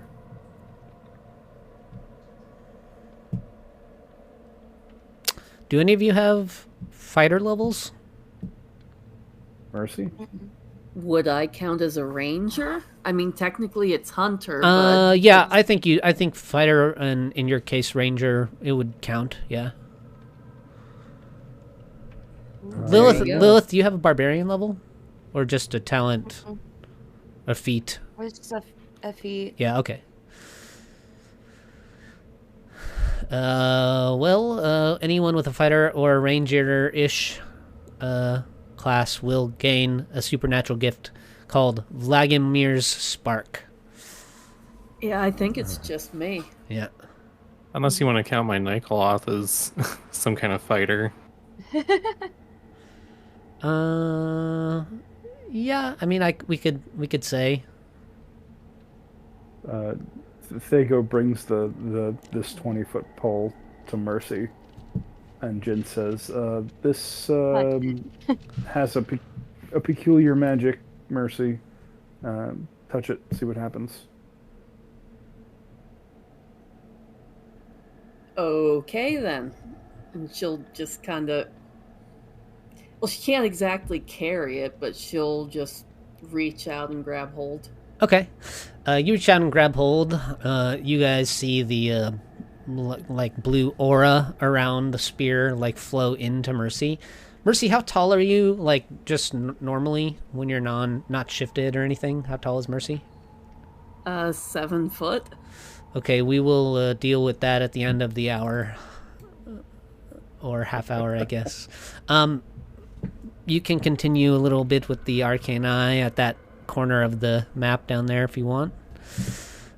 Okay, what was that thing you said about, do I need to add anything to my sheet yet? No, not yet.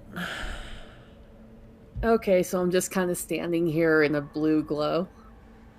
Yeah, I mean, the blue glow, like wreathes you for a moment, and then it kind of fades into you. You start to feel like a little bit of uncomfortableness in your joints. Oh no, is she gonna get taller? Arthritis. Thanks, Jen. You notice after about an hour, you're like 2 inches taller. Or not an hour, but like after about 10 minutes as you guys are waiting up there, you notice you're about 2 inches taller, yeah. So my clothes are probably starting to show a little bit more fur. Yeah, maybe a little bit. I don't know if your stuff would probably, I don't know, conform to you. It would be awkward if it didn't. Magical armor resizes. Yeah. Let me see. Yeah, magical armor, armor and clothing you're wearing and weapons you're carrying magically increase to match your growth.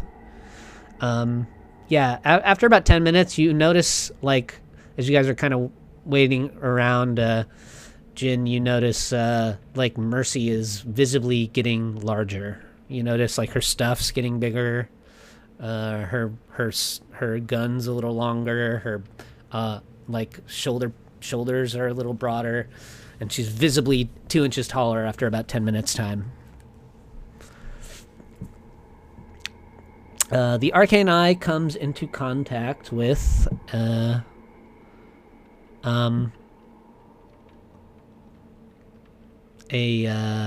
icicles that cling to a 20-foot high ceiling. Embedded in this wall here is a domed circular building made of seamless black stone and decorated with faintly glowing constellations. A frost-covered statue of a human wizard stands outside it, gazing outward atop a 3-foot-high stone pedestal. And the building and statue rests on a 5-foot-high curved stone platform enclosed by a low wall.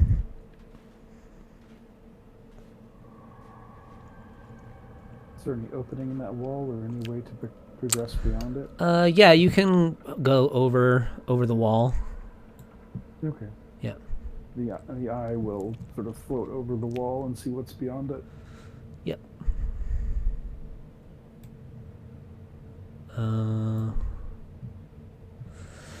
You see, like, the end of another one of those smooth tunnels. But you also see still sort of more of that circular, embedded in the wall, more of the circular cylindrical domed building made of seamless black stone, more faintly glowing constellations, rime-covered statues of these human wizards still standing in front of the building, gazing outward atop from the 3-foot-high stone pedestals. Then, through the eye, you see a robed, hooded woman step out onto the balcony. She has dark skin, the color of gray ash. She has 3 glowing red eyes that you can make out under her dark hood, and silvery hair flowing out of her cloak. She raises her hand and dispels the eye, and your vision disappears. relocate Fago back to, I guess, the room we're all in. So we have the dimension door back with the sphere in order to give it to Mercy. After about 30 minutes, you guys finish the resurrection spell on Lep, and Mercy, you are 6 inches taller. Mercy, why are you so tall? You're Do I taller still than count as before. medium? For now. For now. Okay. Big Mercy. Big. So now you're 7.5 feet tall. Okay. By the end of the Am hour... I able, I'm guessing I can't use the spear, at least yet. Not yet. It's 25 feet long. Do At the I need to carry this with me? You Oh, don't you don't have to. The magic from whatever magic was lingering in the spear has attached itself to you. By the end Okay, of the so it's hour, you will plain be spear by the end now? of the hour you will be 8 feet tall. Okay. And let me just tell you, I guess. Every hour, you will grow 1 foot taller. When you are 9 feet tall, your strength becomes 19, unless it is already higher. And for every 3 additional feet of height you gain, your strength increases by another 1 to a maximum of 23. Armor and clothing you are wearing and weapons you are carrying magically increase in size to match your growth. And this will continue until you stand 21 feet tall and weigh 7,700 pounds. You are turning into a giant.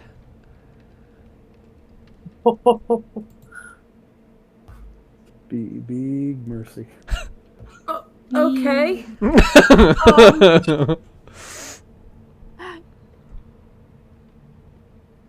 So in roughly 12 hours or so, you'll be 21 feet tall and have a strength of 23. And I Is guess this you would be permanent considered, effect? I don't know, what are giants? Huge?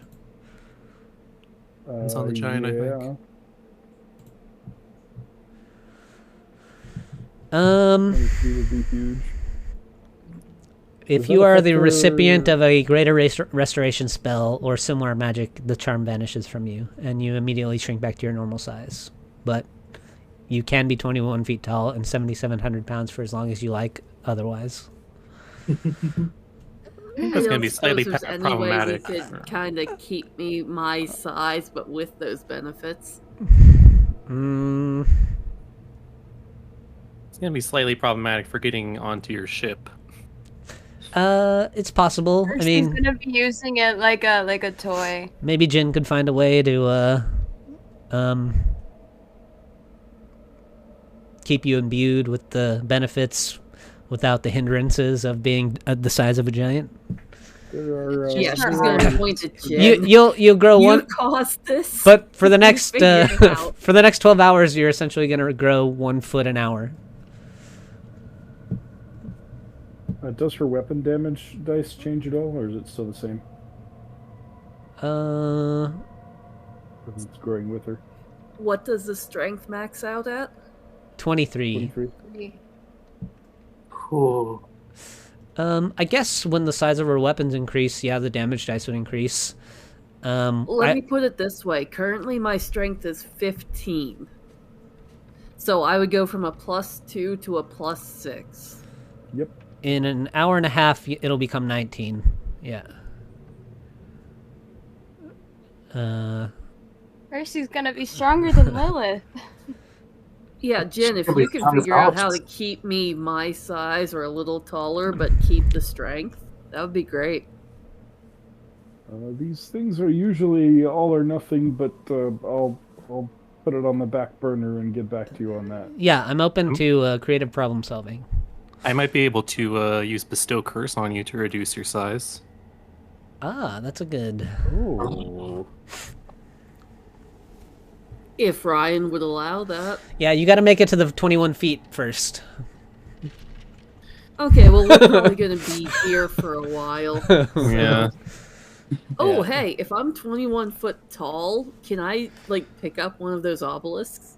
It's possible your strength will be much higher. I'll say that when you make it to 12 feet, your melee weapon damage dice for your weapons will double, and if you at 21 feet, they'll triple. Ooh. And that's just because of the size of the size of the weapon, not because of the. So if you get shrunk back down, but you keep the strength, it'll just be the added bonus from the strength.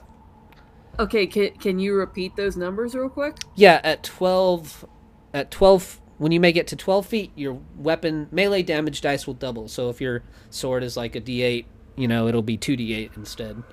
At 21 feet, they'll triple. The sun sword it won't affect because it's like magic, it's radiant damage. Yeah.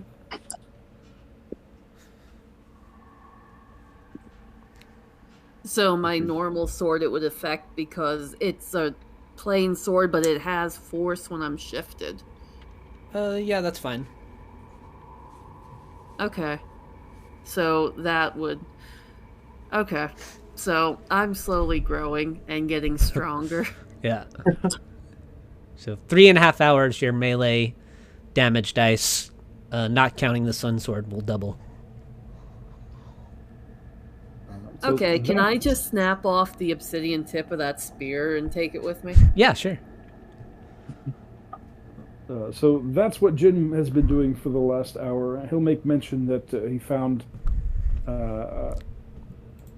the person that dispelled the arcane eye down to the southwest.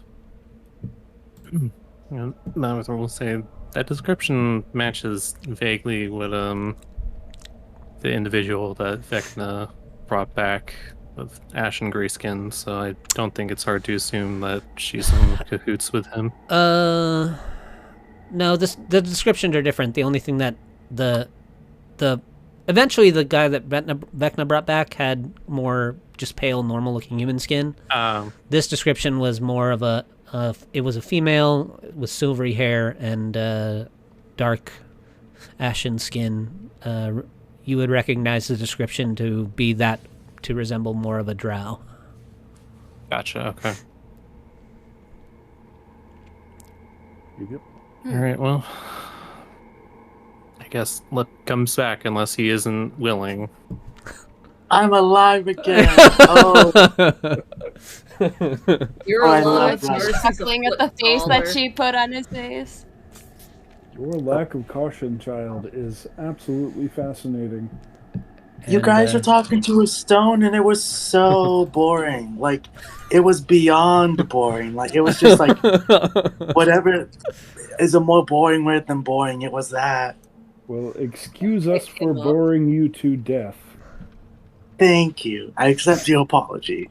And just to save a little time, I guess, I'll just tell you guys that in the direction Lep was going, basically off this way, you guys find more dead...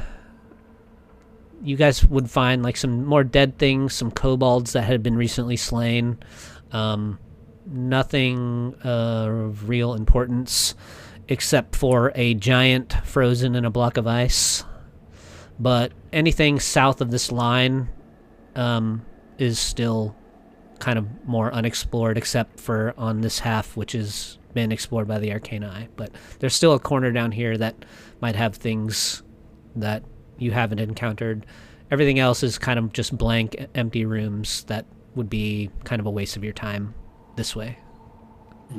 So we was wanna go the this way? giant encased in ice still alive? It would be probably not. Okay. Did it have anything of interest on it? Let me check. Yeah, deathly stench originates from this 10-foot high cave. A dozen human skulls surround a pillar of ice. Oh no, wait, that's the wrong room. Entombed in an icy floor, 20-foot high cave is frozen. Well-preserved corpse of a frost giant. Scratch marks in the ice suggest a half-hearted attempt to excavate the remains. It would take some time, but the giant would be dead. Nothing else interesting in the room. Okay. And when you get the chance, can you please give Fago vision again? Oh, I think I just deleted him. Yeah. Oh. Oh no. Oh, it deleted his vision? Oh, gotcha. Yeah. My bad. No worries. Thank you. Mercy, why are you taller? Did you drink one of those potions again? She's just casually pulling rope out of her bag. Nope, wasn't a potion. Oh, okay. You're not gonna tie me to a chair again, are you? Not to a chair, no, but can you stand about 3 feet to your left? 3 feet to my left? Sure. 1, 2, 3. Awesome, thank you. And she's just gonna start looping the rope around him. You know I can just teleport out of this, right, if I really wanted to? Except you can't because of the, Analog. yeah, can't. Oh. Fuck. Okay. Yep, she's just gonna hum and tie you up, but keep your hands free for spell casting. And then she's just going to literally tie you to her back, because as she keeps growing, you're going to be easier to carry. Wait, if he's on her back, does he grow too? Oh no, please, no. No, it No, would only that- affect Mercy. That's not how the Force works. You guys encounter one of these ice slides that the Arcane Eye discovered with Jin, and there is another passage past it that continues south. Think of it this way, Lepis. Now you'll have a really high eye view to cast from. Oh yeah, I can just fly, but this is nicer. Should we go down the passage? This is actually better because I don't have to walk. I am uncertain where this particular hole dead ends into. You want me to fly down there and find out? No.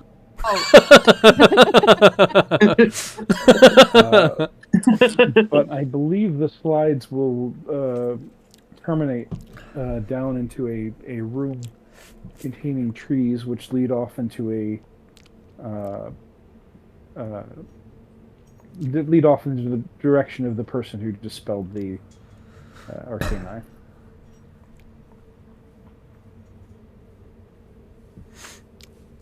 So, passage it is.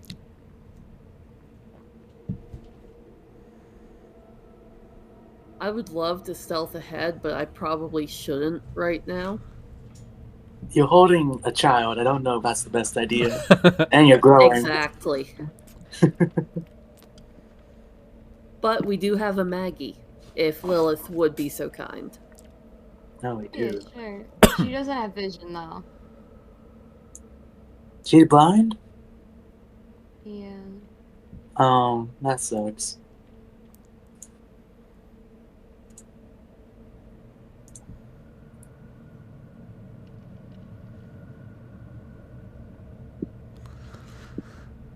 You guys continue through an icy passage. You find sets of slippery stairs that lead down, and they eventually emerge into a larger cavern. You can see a flat sheet of cloudy ice forms on one wall of a 40-foot high cavern. As you guys make your way in and get closer to it, something shifts in the icy wall, and something dark and humongous comes towards the sheet of ice. Its tentacles wiggling unimpeded. You become aware suddenly that none of you are alone inside of your mind, and somehow this horror from another world has wormed its way inside of you. I need you all to make intelligence saving throws. Oh no. It's okay. This isn't new for Lep. He already has Oh, whispers. so bad. You said intelligence? Uh-huh. I have mind blank, Oh, wait, so do I. and so does Mercy. And it's a good thing.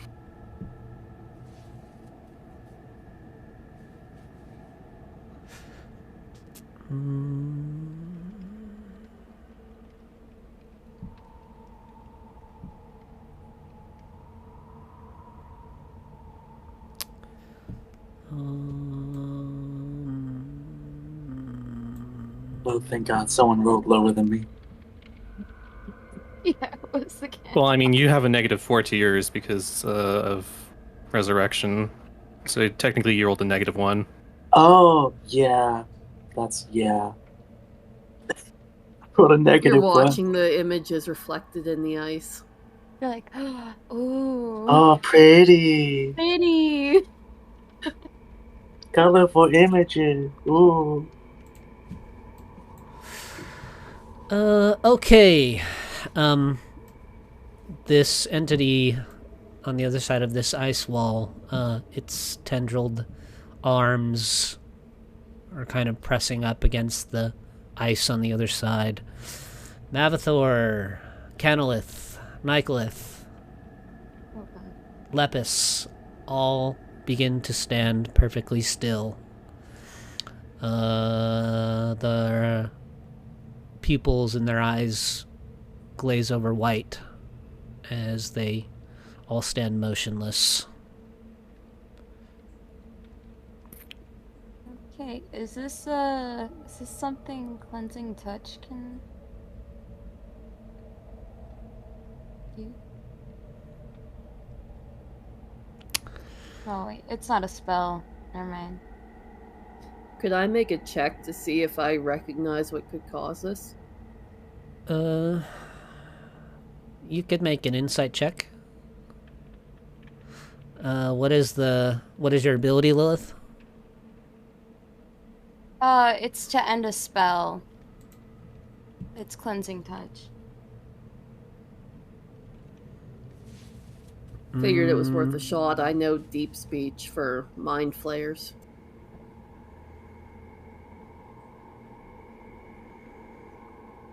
Or I guess it's illithids. Yeah, your cleansing touch would work on somebody. Oh, okay. Well, how many do I have? I think I have 2. It's equal to your charisma modifier. Yeah. Oh, then I have 5. Yeah, I can get everyone.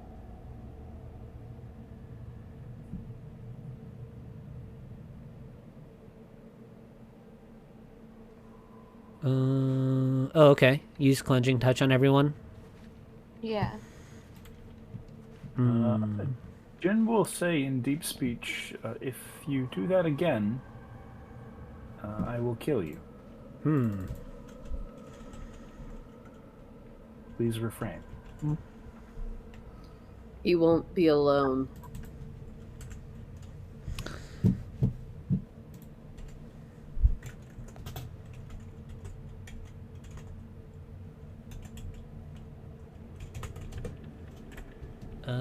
One second.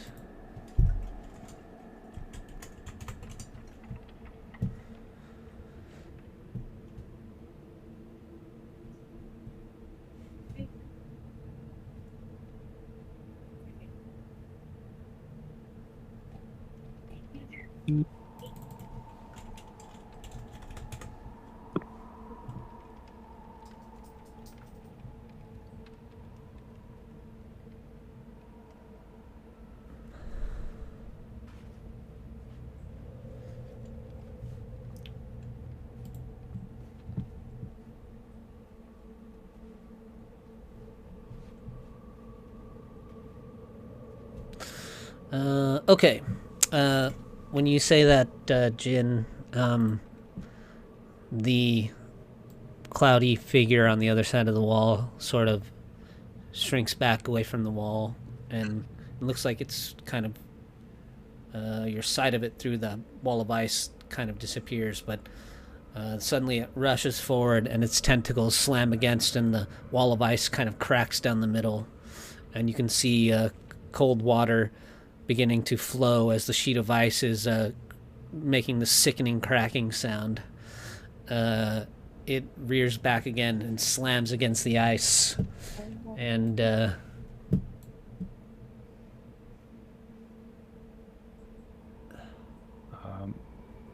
I will wall of force the ice shut. ooh. No. Screw you.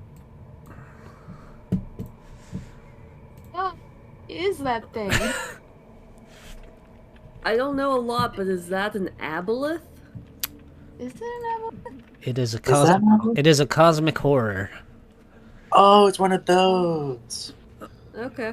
Steal it.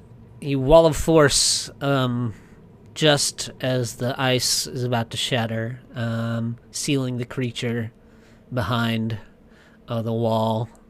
It glares through the wall of force with these rows of eyes on either side of its head, an alien intelligence, malvalence in its gaze, unlike anything you've ever seen. It opens its maw, and you can see these long circular rows of jagged teeth, and it shrieks and backs away into the waters that are held back by the wall of force, and it seems to disappear. While the wall of that's force right. is up, I will shape water to refreeze the ice.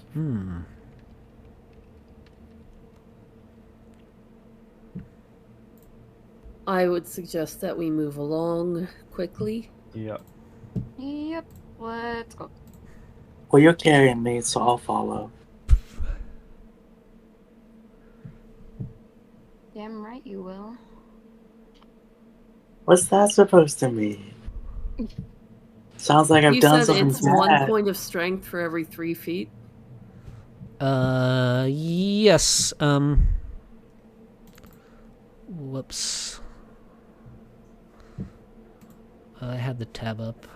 Yeah, once you... No, I just want to keep track of the strength changes. as we oh go. yeah, once you hit 9 feet, your strength becomes 19, and every 3 feet after that, it increases by 1.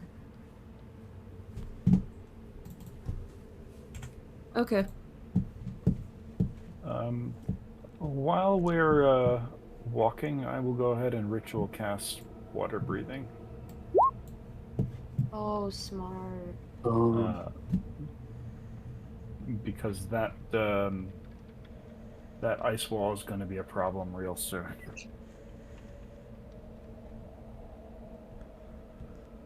Why you don't think it'll hold with your shape water?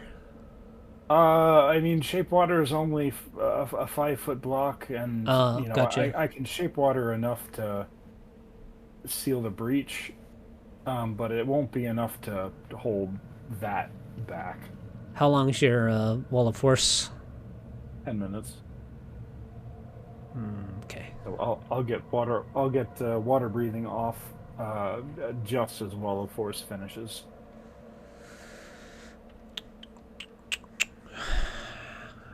Do you guys want to kind of move away from where this part of the caves might flood? Kinda, Yes. yeah. Yeah. All right, I would go this way then. Go. Alright, this way it is. I probably need to kind of trail behind everyone at the back, so Lepus can literally watch our back. Okay. Thago sort of rides in the back with you. Hi, Thago. I'm gonna end up with the two of them just sitting on my shoulders. I think I see a person. You do see a person. As you guys pass, you turn your head, Jin, and you see a figure move towards it into this sort of U-shaped cavern. But then you see a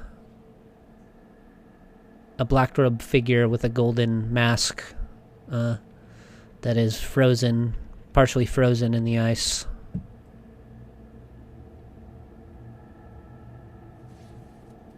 Is it a familiar golden mask? No. Okay.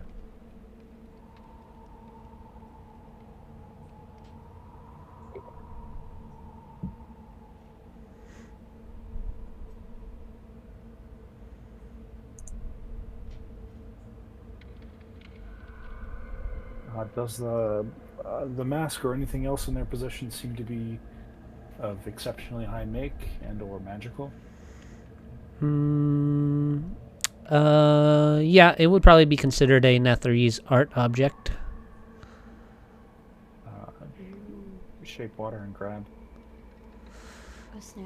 Well, the mummy's like partially frozen in the ice, so like the lower half of its body's kind of frozen, and its left shoulder's frozen in the ice, but it's like right, its head and its neck and right upper portion of its body is out of the ice. Oh, okay. Yeah. Well, we'll snag the mask then.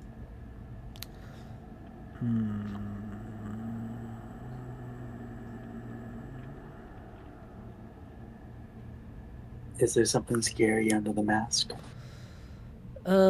Just kind of like a mummified face. What do you mage handed or whatever? Yeah. When you mage hand the mummy, the figure frozen in the ice, its free arm like reaches and tries to grab the mask, but you mage hand it away, and then it kind of groans.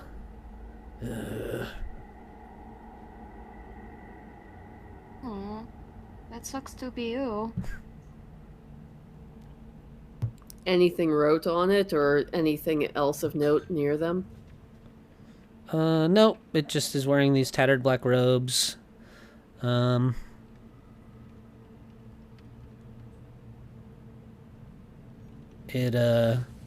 you mage hand the mask away, it looks down at the ice and it like points at it.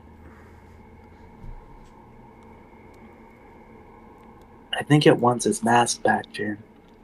It points at the ice around its body, and it like punches the ice a couple times. I think it wants to be free, Jin. Oh, I had no idea, Lip. I'm just... We have no guarantee that it will be non-hostile. I didn't say you should free it. I just said it wanted freedom. She's just going to reach over her shoulder and give his head a little pat. It kind of reaches out towards you with its like hand extended.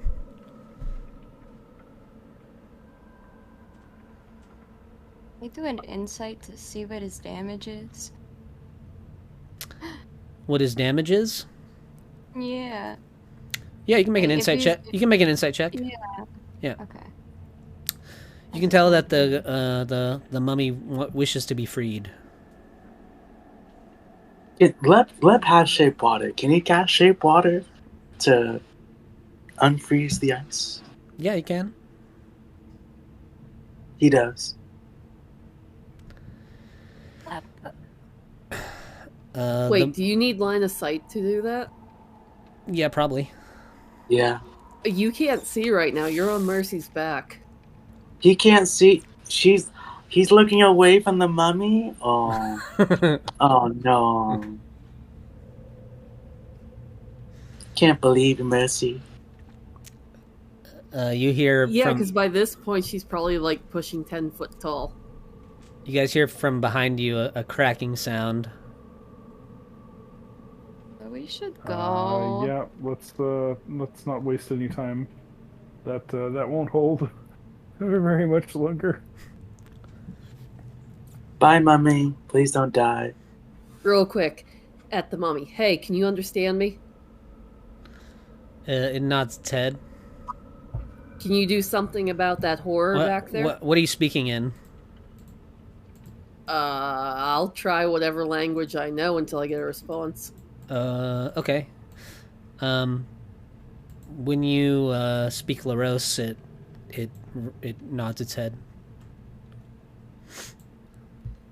Can you do anything about that horror? It shakes its head no. Do you have anything to offer us?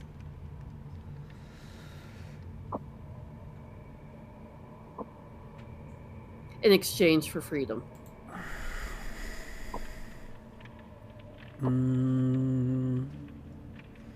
It shakes its head yes. Do you need to breathe? No. Shove it in a bag. Let's go. Won't be mine. Just saying. Well, we have another one. Can we use that? Yeah, you guys have an empty bag of holding. We have Yeah. that one we got off the Netherese ship. Yeah, we can put it in there. Okay. Okay, so now right, we have a good mummy. Yeah, Mercy will turn around to let Lep do his thing, and then Lep- stick the thing in the bag. Good job, Mercy. I told you he would be a good person, good ally. You gotta listen Okay, to me buddy, we'll sometimes, talk you know? later. For now, we gotta move. Good? Well, Good. you need to move. I can't move. I'm stuck. She did. She moved for you, and then she put the mummy in the bag. She's telling the mummy, hey, we'll talk later. We gotta go. Good? Good. Well, you gotta tell who you're talking to, Mercy. I'm on your back. You could be talking to someone else, and I wouldn't know it. Don't make me gag you. Come on, You everyone, let's go. you wouldn't gag me. I Try have me. too pretty of a voice. You said there were fruits on these trees. There are, yeah. You guys come to a grove of frost-covered trees. You see, they're thickly frosted leaves, and hanging from the branches are purple fruits, big pear-like fruits that hang from them like little ornaments. Let's gonna pick one. I was gonna say, do they resemble any fruits that? Jim will try and identify the fruits. Is what. Okay. Do you cast Identify on them?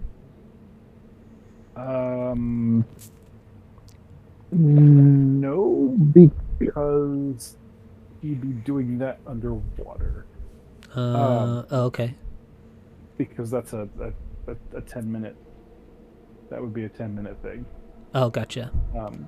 They just they don't resemble anything like he's seen in a book somewhere in 600 years or. No, they just look like these sort of deep purple pears, oversized pears. They do look delicious.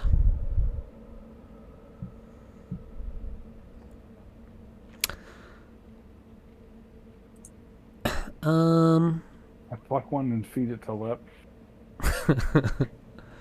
Yeah, let's pluck one too. Okay. Lep, do you take a bite? Oh yeah, he does. Yeah, he doesn't know what. Do this now? Yeah, I want to eat it. Jen, Lola get it just puts closer. hers in her bag. Need to eat it. I give him the pear and I pluck 3 more. I put in a bag. Okay. Jen, And then Lep continue eats it. onward. Lep, as you're hanging from Mercy's back, you take a bite of one of these luscious purple pears. Roll a d20 for me. Yeah. Oh boy. Why do I feel this is going to be very bad for me? That's a 5. What does it do? What does it do? What does it do? You feel a tingling sensation as you chew and swallow the pear. And you gain a magical charm. As you're, like, munching on the pear from Mercy's back as she's, like, turned, you see, like, a little figure poke its head from behind one of the trees and hold its finger up to its lips at you. Shh. You would recognize it sort of instantaneously as a dryad. Lep put two thumbs up and smiles and doesn't say anything. If it's anything vaguely magical, this boy is never punished. I know, right? Would this? I would ask, since this is magical, would it cause a wild magic surge or no? Nah, I don't think so. Damn. Okay. It's not in Oh, your thank passive you. spell. They're fun, and they're never bad.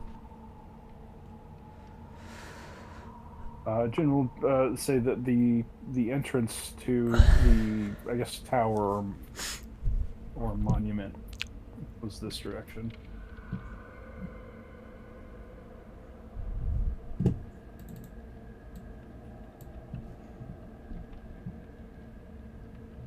Are we heading south now? Yep, south and west. Give me a sec here. Hold on.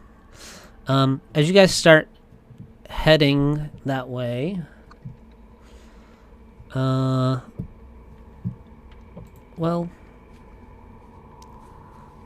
do I really want to calculate volume right now? No, No. that's too much math. We're now walking in ankle deep of water. How about that? Yeah. Yeah. A rush of frigid water flows through the tunnels behind you, dripping down all the way in through the grove, leaving about 2 inches of water beneath you after all of the flooding ends. Would Lep get wet? Aw. He's on Mercy's back. I don't know if he Probably not.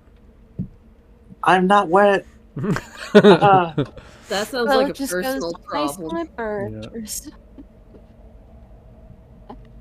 Jin sits on the broom of flying to avoid the water. All right, give me a second here. You guys can move a little bit further in the direction you were going if you'd like to.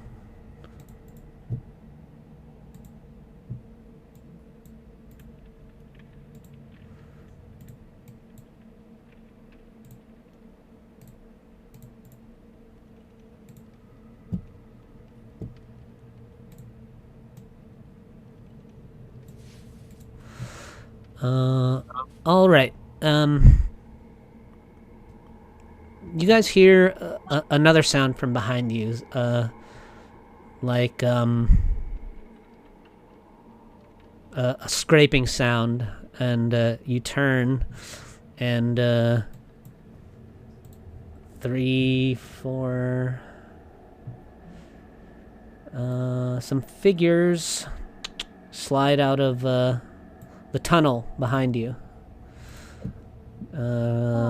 Dark-skinned, silver-haired drows, a group of them. When they it's Drow. slide into the little splash of cold waters, one of them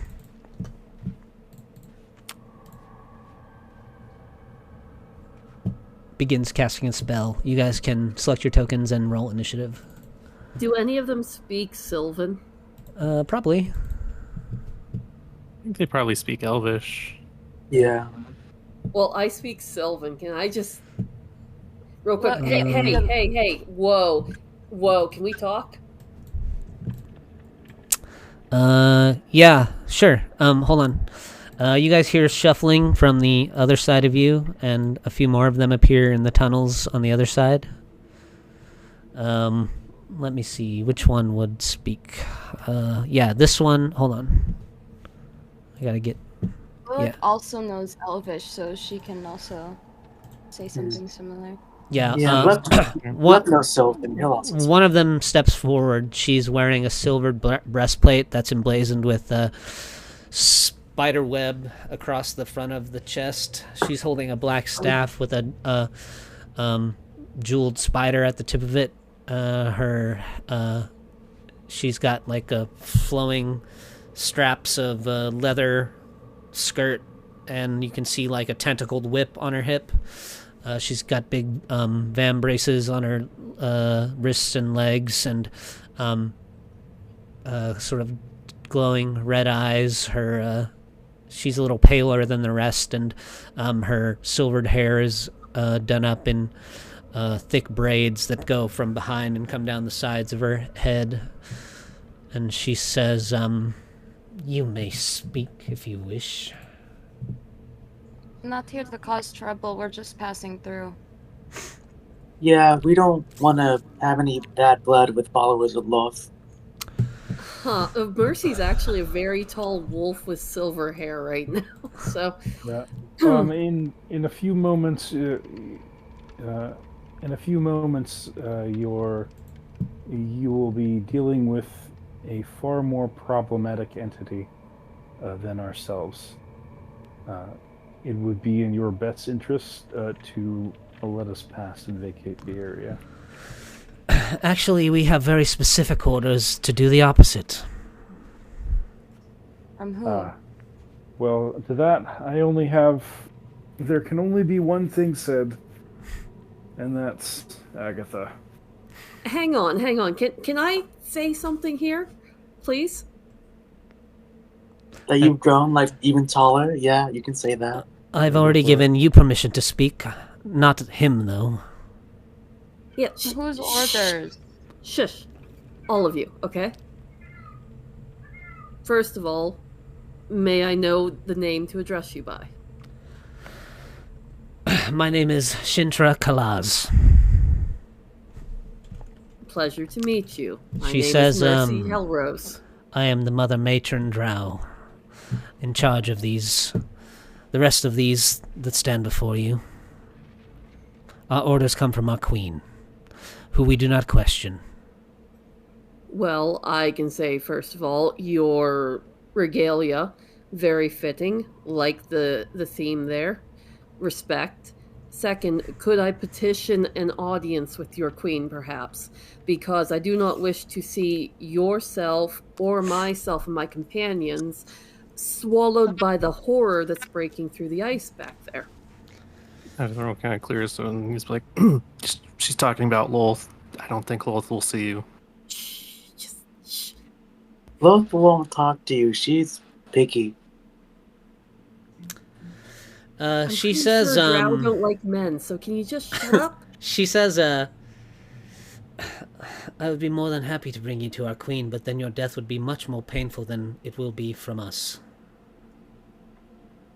Some of us like pain. She's gonna reach back and just put a hand across Left's face. She grins and she says, well, perhaps then I'll bring that one with me. That's cool with me. You take him off of our hands, so... He dies if you sneeze on him. Yes, but he keeps coming So back. hurtful. She says, trust that it's not personal, but orders are orders. We cannot allow Listen, you to progress any further. If you like some rough play, we can discuss that, but maybe not here. You're a long way from Menza Branson. I wasn't aware that Drow enjoyed undead monstrosities invading their territory. And taking things. You speak of, the Lich Vecna. Yes. Yes, who we are allied against. Where do you fall in that equation? Unfortunately, it seems as though our queen has made some kind of arrangement with the person that you speak of. Let's kill him.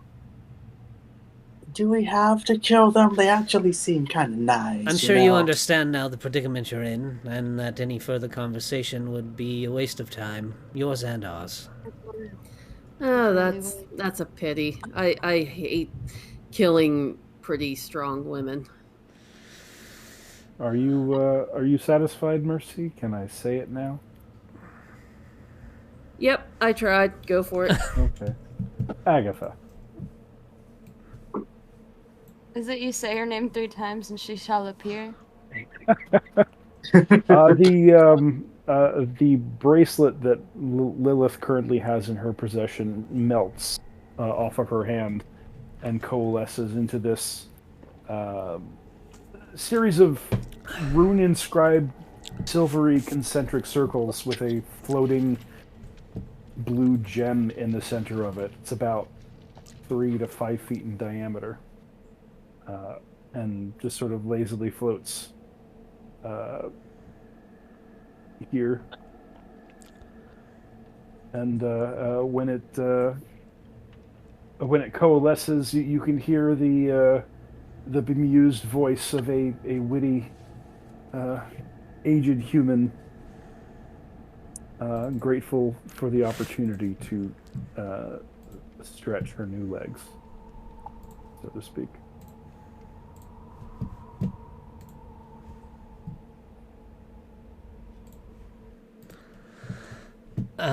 The Shintra says, your flattery would take you far from in where we're from, but unfortunately, that's the last of it that will leave your lips. I'm sure that you won't feel the same about me when we're done.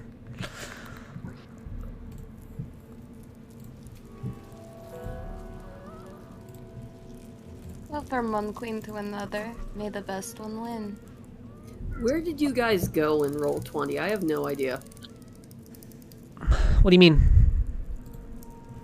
Over here. Oh, you're way back there. Yeah. Yeah, over here. Over here. Hang on. Yeah, Beacon. Okay. there you go. Okay. Gotta roll initiative. So who was the one I was talking to? This Hey, one look here, at us. directly in the front, on this side of you guys.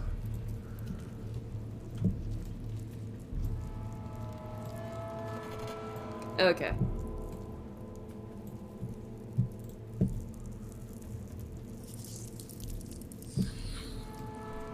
I'm just checking. We are continuing the tradition of Thago and Thago going on my turn, correct? Yeah, that's fine. Okay. Agatha will also go on my turn, if that's okay? Mm, Or do you want her to have her own initiative? I would say that maybe for Agatha, she can have her own initiative. Okay, I'm not sure what her dexterity score is. We can call it a 4. Plus 4. Okay. So 18. Yeah. Am I tall enough to get the double weapon die now? Or just shot? You're not quite 9 feet tall yet. Okay, just double checking. Yeah, no worries.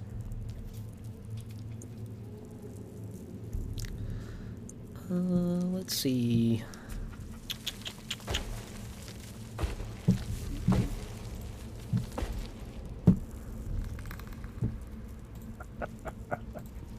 She's too cold. It's taking her servos longer to warm up.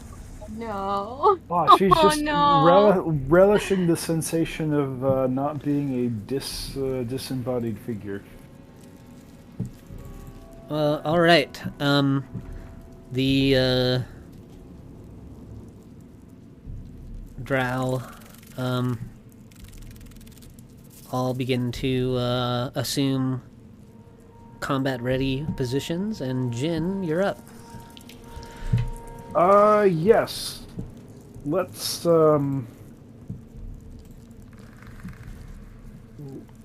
do stuff. Bonus action, we will sing the song of battle, probably familiar to these drow. We are blade singing. As an action, he will raise his fist and shoot the drow twice.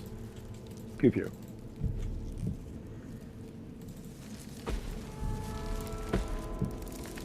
Uh, 18 and 17.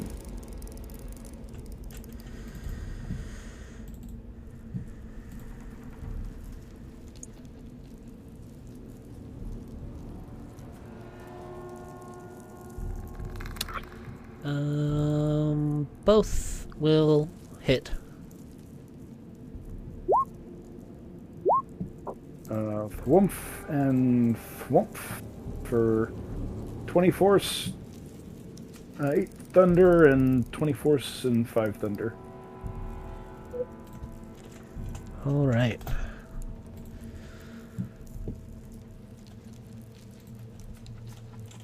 And then I will step here. Fago, being the productive simulacrum that he is, we'll go ahead and cast slow on these three.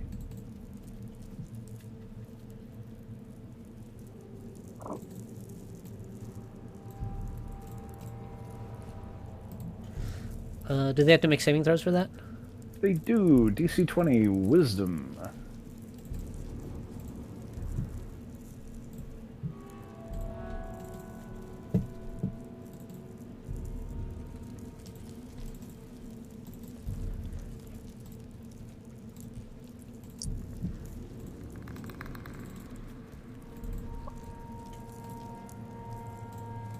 And as a bonus action, he too will sing he'll sing the harmony to War Pigs.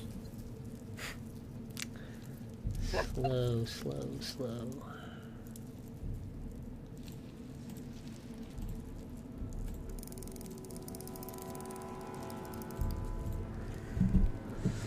All right. Anything else, Jin? Yes. Moving the reposition to here, and pass turn. All right, Lilith. Okay, Lilith's gonna try her new spell. She's gonna look over at Mercy and she's gonna say, Mercy, come dance with me. And she's gonna cast her new aura. United Rhythm. So Mercy, you get a +2 to your AC. Well, that's fun. And then she's going to move over here and say, "Hey, Queenie," and then she's gonna That spell's in action. yeah, but her glaive is she can use glaive as a bonus action. Oh, okay. Strike with it 3 times.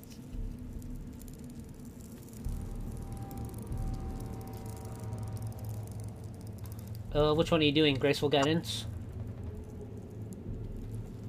No, United Rhythm. Oh, United Rhythm. +2 AC. Nice.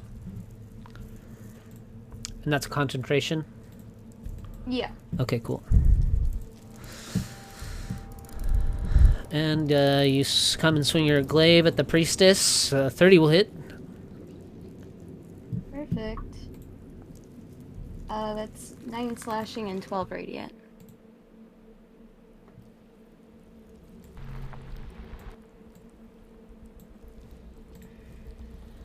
All right. 19, 21 total. Yeah. All right.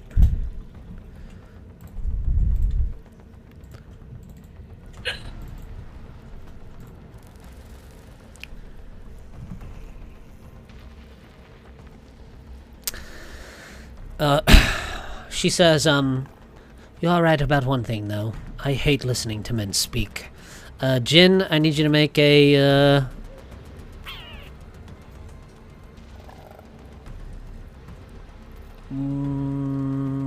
charisma saving throw. Line of sight? Oh, wait. You shot her, didn't you? Oh, you moved back. Yep. Okay. Yep. Come over here. Where did he go?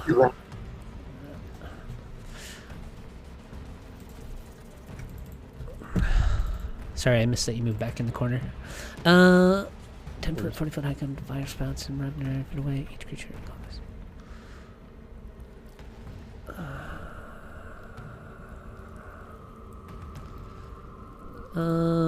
Okay. then instead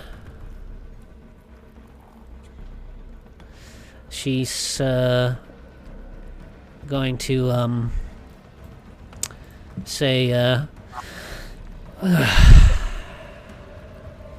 let's make this a little more painful. And she claps her hands together, and a gate opens up.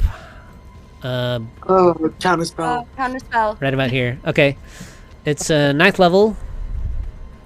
Ooh. Well, do you want to roll with you or I mean, you're the one who has all the luck. that don't mean it'll work. So I forget.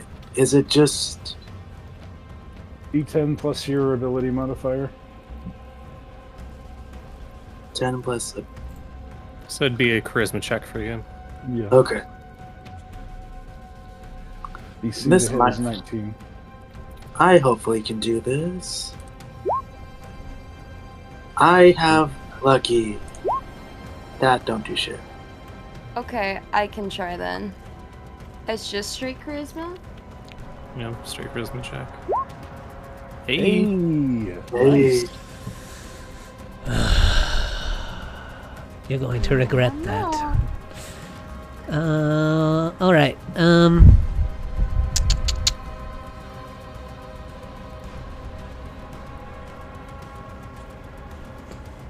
Okay. Mabithor, you're up. Alright.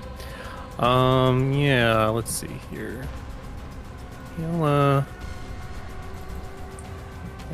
try this. I'll cast hold person on her. So DC 21 wisdom save. What level are you casting it at? Just be base, so 2nd level. Okay. One of the spellcasting drow in her presence will counterspell. Can I Okay. counterspell that? Oh, You could. Let me see. This is wild. Mm-hmm. Spell magic. Counter spells being slapped Uh, like crazy. 1, 2. Okay, then one of your. And then your counterspell gets counterspelled, Mercy. Okay, well mine was in a ring, so... I think they can still counterspell the magic. Yeah. Yeah. Yeah. Yeah, but it uses a bunch of their reactions right now. Yeah, for sure. It is a good thing. yeah, alright, well, that was his action, so. Yeah, I guess this is bonus action. He'll imbue his Hand of Bell with extra fire damage. And his Caneloth will go ahead and use its tongue on the priestess. Natural 20. Damn, double nat 20. Oh, the jokes I Oh. can make. I'm not going to. Well, I mean, you could say truthfully that she was thoroughly licked. Yeah. So she takes one way to put 11 it. plus. I mean, she had a chance She for a takes better way. 24 damage, and she's grappled and pulled here. And yeah, as part of But... it. Do I get an opportunity attack? No, force movement doesn't do that. Sad. Hold on, let me just look at something real quick.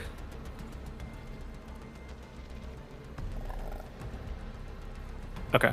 Yeah. Let's see, use its tongue. So it gets a claw attack against her. Yeah, probably misses. Alright, so use my Michaeloth. Yeah, he'll just attack her twice.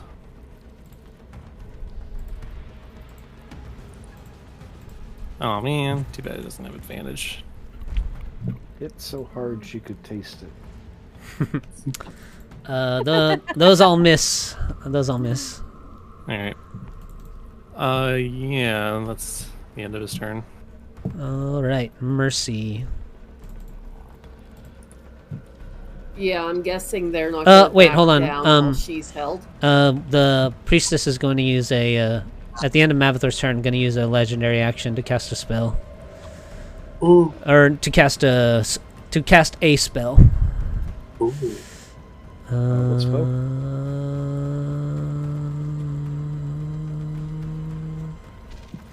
She is going to cast Fairy Fire.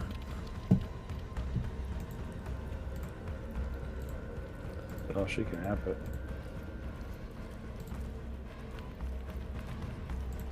Where the hell's my... Oh, there we go.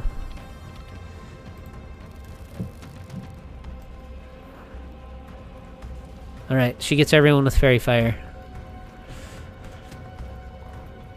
Do we get a save? No, Fairy Fire... is there a save for Fairy Fire? I think I so, think isn't there was. there? Yeah, pretty sure there's a save. Dex to avoid. Oh, okay. DC 21 Dex save. Yeah, it's a dex saving throw. Oh, wait. Oh, she was rolling so good. Remember auras. Yeah, you have +8 from Mavithor. Still does. Agatha, as written, if she's required to make a saving throw, she burns a charge instead.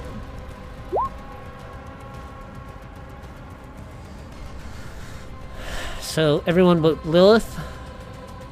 No. Does she pass with auras? No. Plus 8 would be 19. Yeah. It's 21, right? 21, yeah. He's- Okay. Or 20, sorry. 20. Okay, you're Actually, in left. Oh no, he can't. Never mind. He's you're here. Fairy Fired, Lilith. Yay. Attacks have advantage against you. Would it cancel out because of my glaive? Does your glaive make everything have disadvantage against you? Mm-hmm. While they're in its aura. Then it would just be a straight roll, yes. Okay. Okay, sorry, Mercy, go ahead.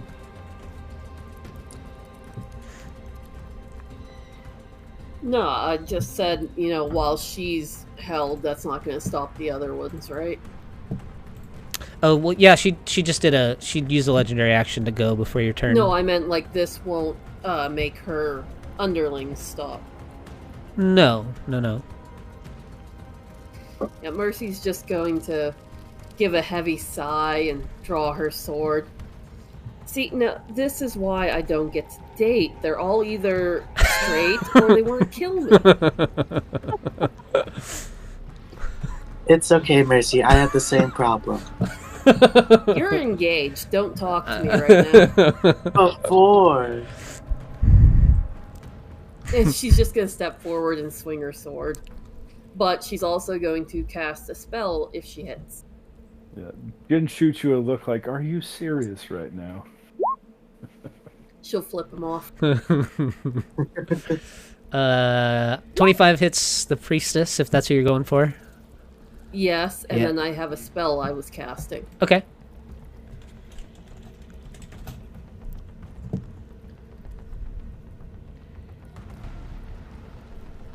What happened there? Uh-oh. Oh, that's. Compendium. Hang on.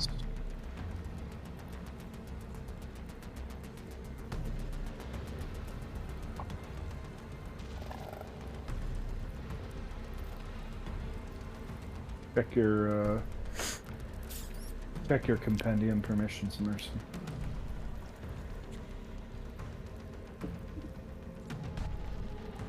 Well, that's the spell there that I just put in the roll 20. She has to make a strength save or be restrained by a gravity field. I think she's already restrained. She's grappled. Oh, not restrained. grappled, okay. Strength save. 13. That fails. So with a fail, she is restrained by gravity for duration, which is up to a minute, and she takes 1d6 force at the start of each of her turns. Okay. But I also have 2 more attacks, Go for it. which have advantage, I believe. Yep. Yep.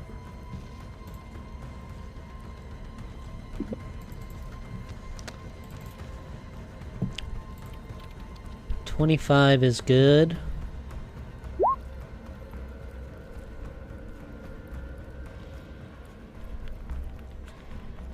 How's she looking? I think she's bloodied after that hit. I don't suppose you'd be willing to surrender. She says,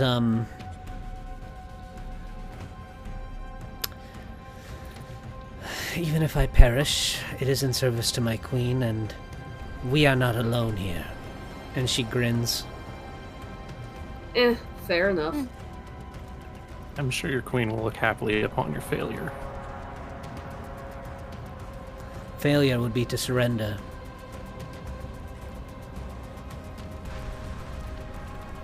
Uh, 22 for 15 more force. Yep. Alright.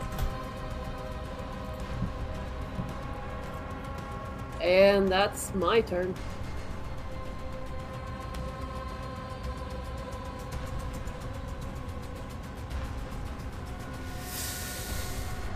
Okay. When someone's slowed, their movement is halved and they can only take one action, right? They have to choose between which action they take. If they make an attack, they can only attack once. Their AC is reduced by 2, and their dexterity save is reduced by 2. If they cast a spell, bad things happen to them. And you are not currently invisible, correct? I am not invisible, no. Okay. One of the drow makes a crossbow shot at you, Jin. Good luck. Does a 19 hit? Probably not. Nope. All right. Negatory. And what bad thing happens if they cast a spell while they're slowed? They roll a d20. On a roll of 11 or higher, the spell doesn't take effect until the creature's next turn, and the creature must spend its action on that turn to complete the spell. If it can't, the spell is wasted.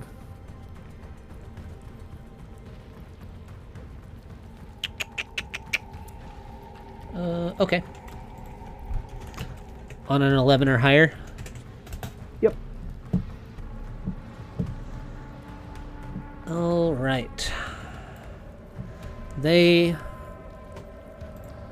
are going to cast a spell right in the middle of all of you.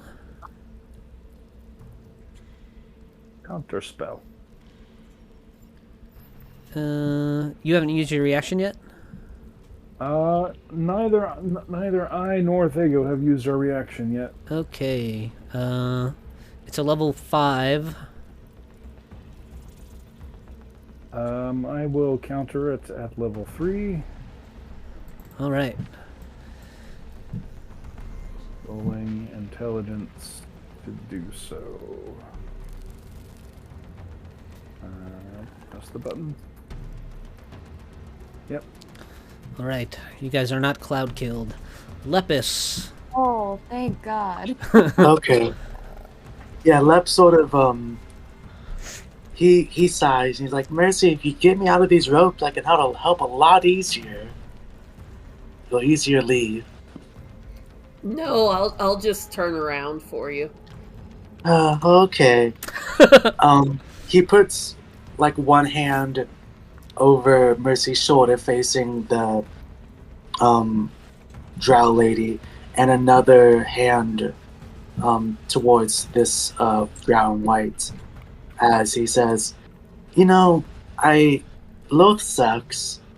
You could also try just like not liking her. but I don't think that'll work. You know what? Yeah, just bye. And he'll twin spellcast disintegrate Ooh. at him. Oh no! I need to roll it because. Oh fuck. Okay. Well, it's at 7. I wonder what's up with the broken. I don't know. I think it's the compendium because it's 13d6 plus 40 force damage. Okay. Who's the other beam at? The drow in white, the below lep. Oh, okay.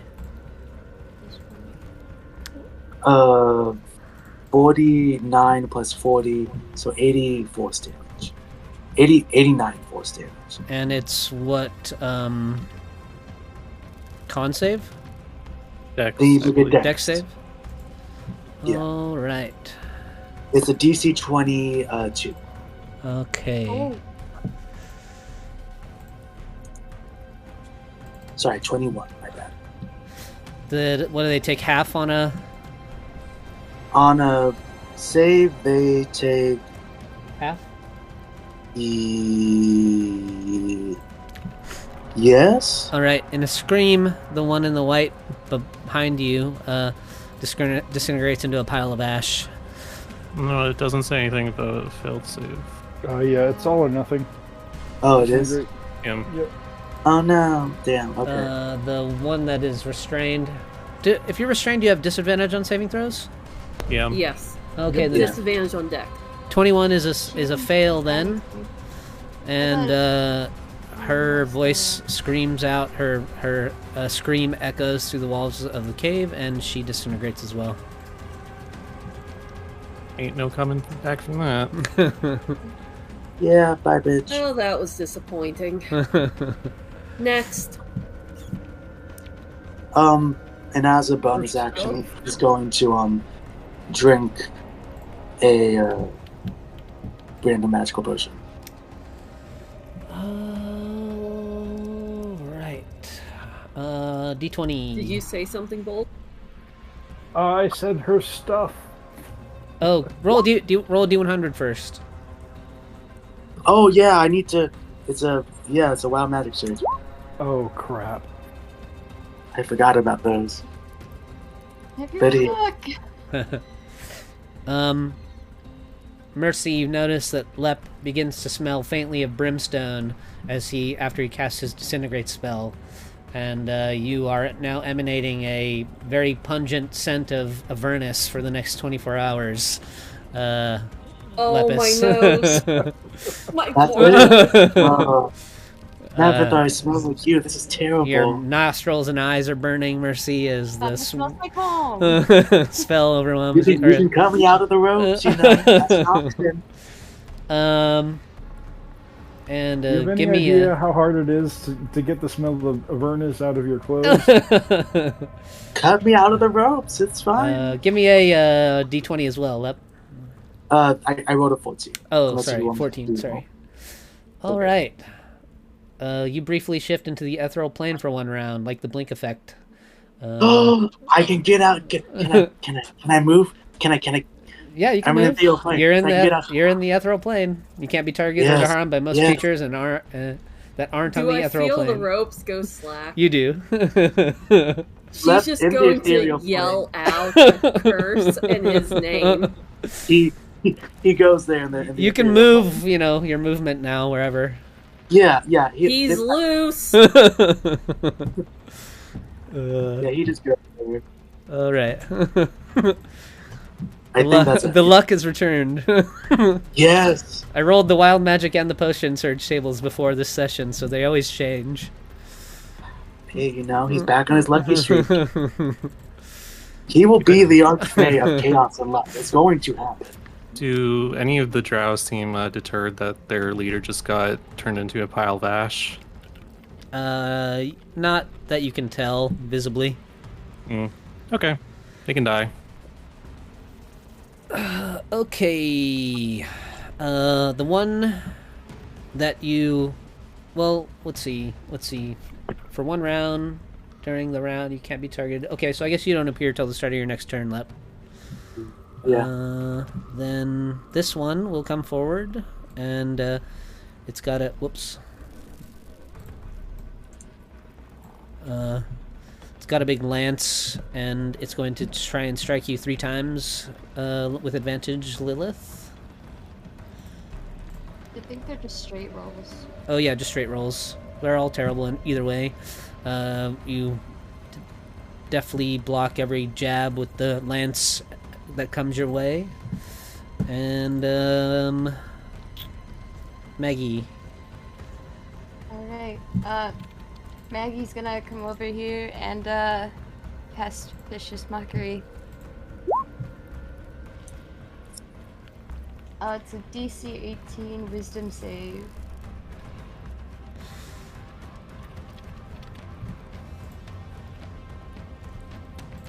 Bolt, I can pull from my cards.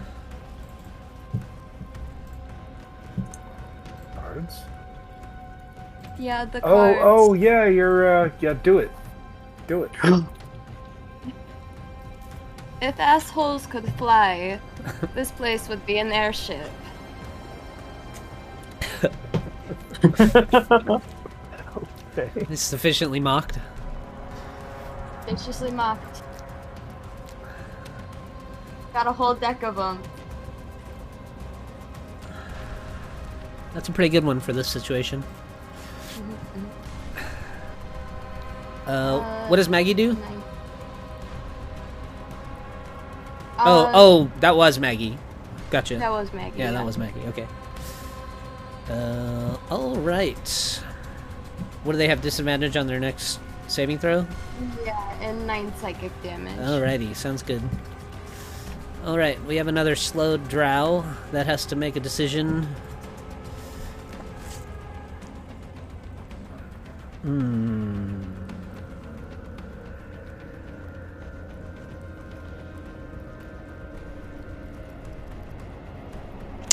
Alright, you see one of these drow flips their hood back and they have 3 bulbous red eyes on their face.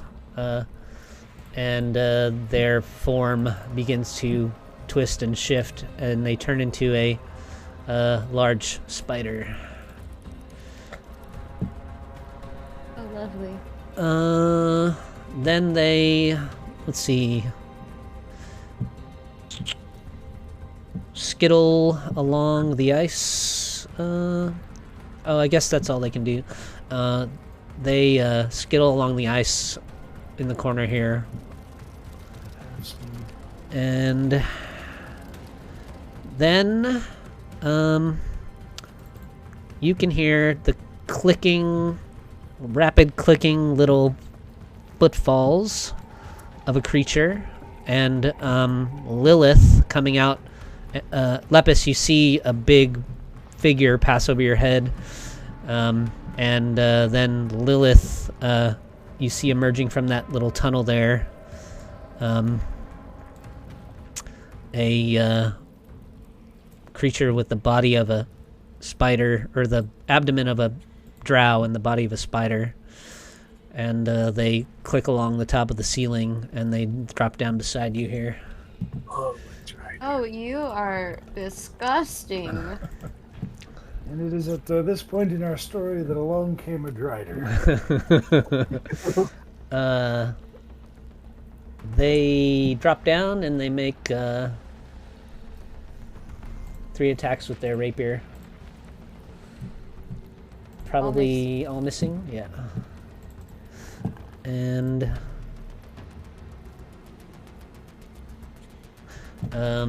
another one slides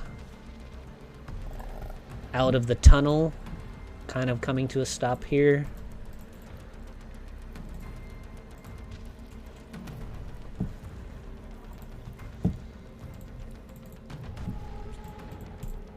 And they are going to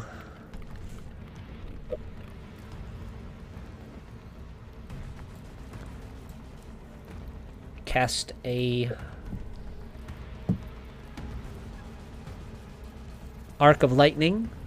So Mavathor and your two demons make dex saves. Okay.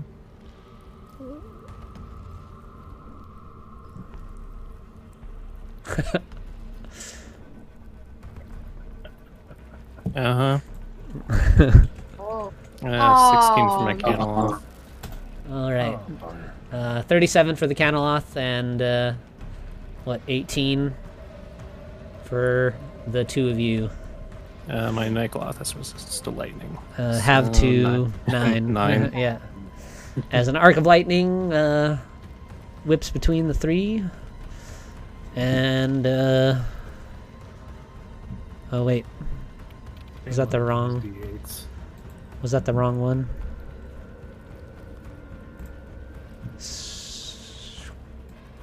Sorry, I gotta switch out my dreaders.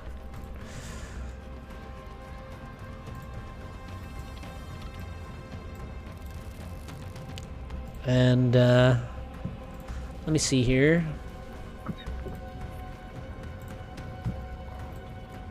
Whoops.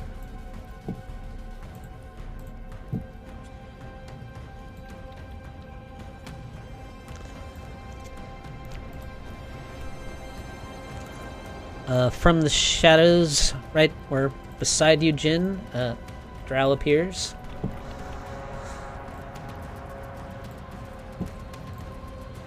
And they are going to try and strike you with their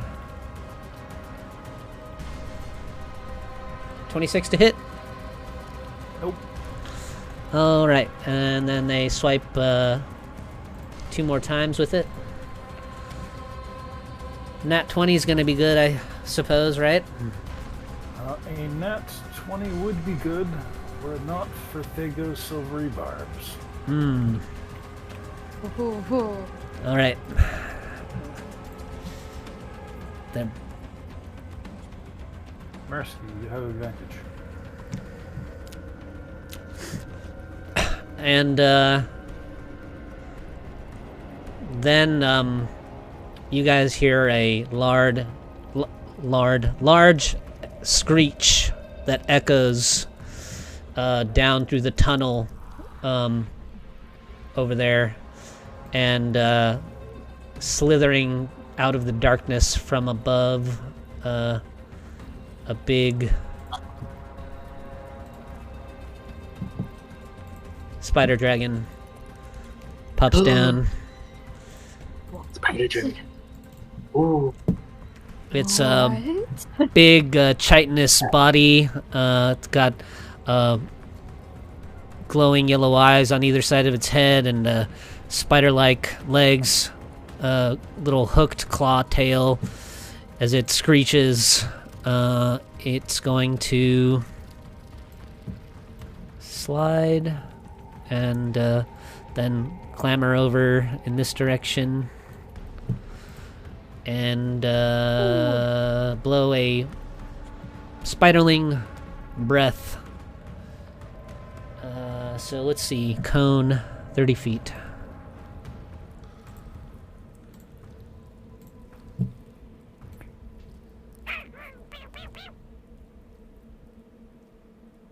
Oh shit.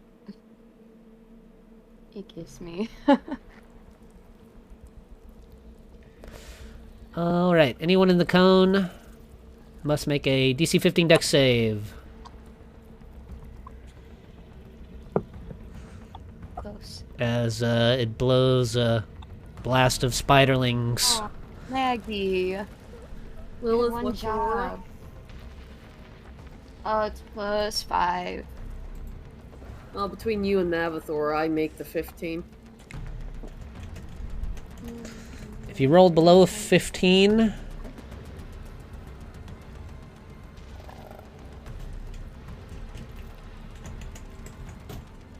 uh, 35 piercing and 24 poison. And if you I take nothing. Because of evasion. and if you rolled above, you take half.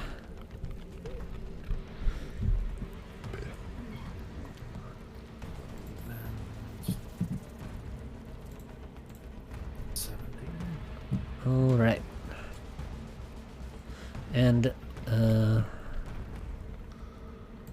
then my other drider skitters along the side of the wall here, popping out at the corner.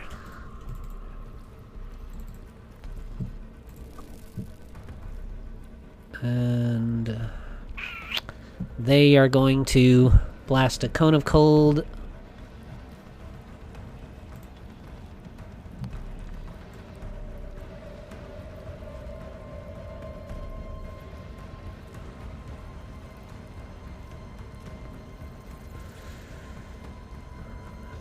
These are going to be DC 15s as well.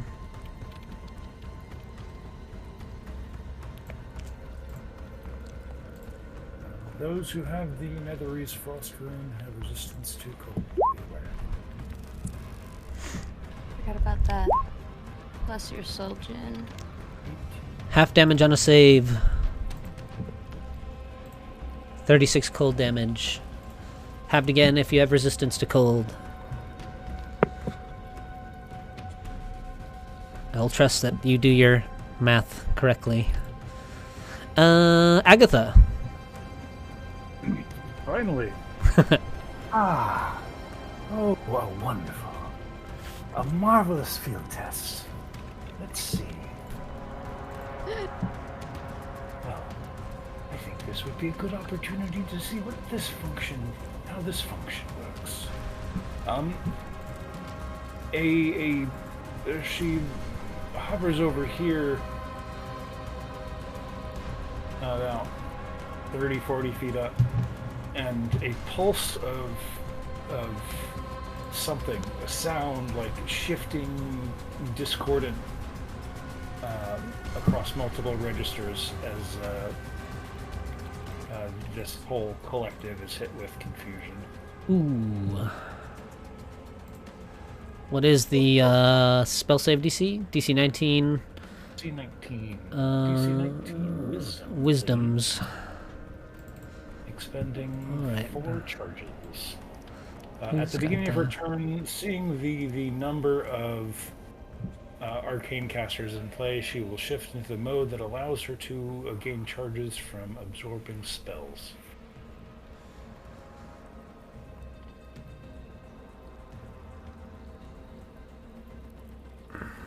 One, two. It hits those 5 right there.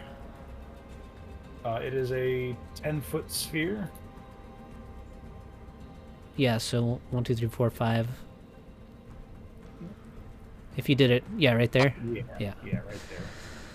Okie dokie. One.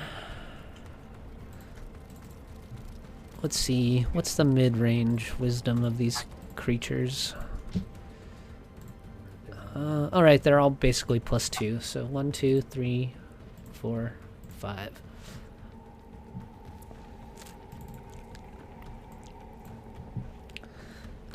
Three fails, 2 saves. All right. I don't think slow affects the wisdom. Okay. And then she will move over here and pay very close attention to the results for science. Alright. Take reactions, but must roll a d10 at the start of each of its turns to determine its behavior. Wah, wah, wah. Confusion.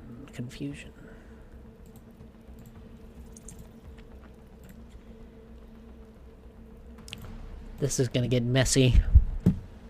Mhm. Alright. Just wait, the fun stuff hasn't come yet. The final dreader slithers around the corner along the ceiling. Another one? It's the final one. Final one. How high is the ceiling? I think it's 40 foot here. Okay, so he wasn't within the sphere. And,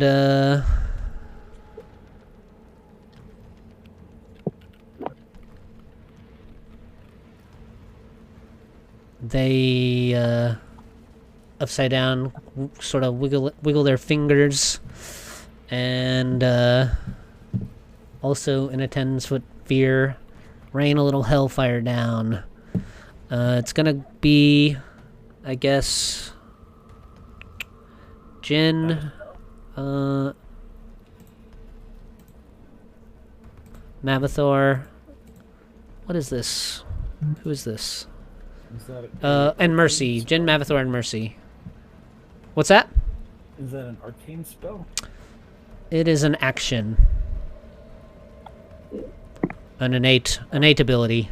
Okay, not a magical thing. Nope. Green flame explodes in a 10-foot radius sphere centered on a point I choose, which is going to be right here between the three of you. DC 16 dex saves. You said it's fire? There's going to be fire and necrotic. Okay.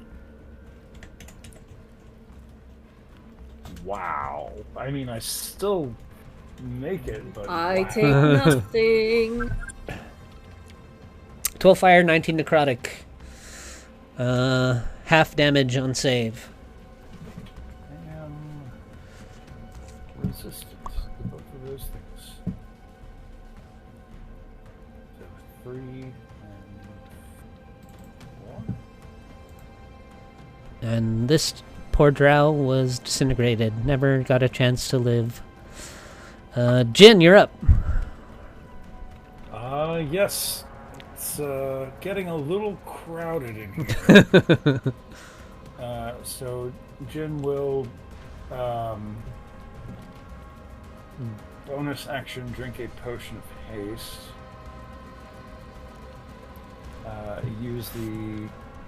Use his action to cast Shadow Blade at level 5. Sorry, level 4. And then use his hasted action to stab at the drow that tried to hit him. Okay.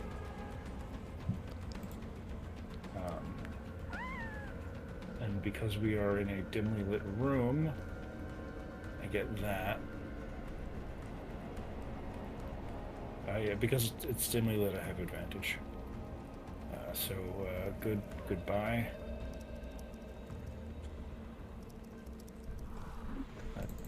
30 to hit. 30 will hit.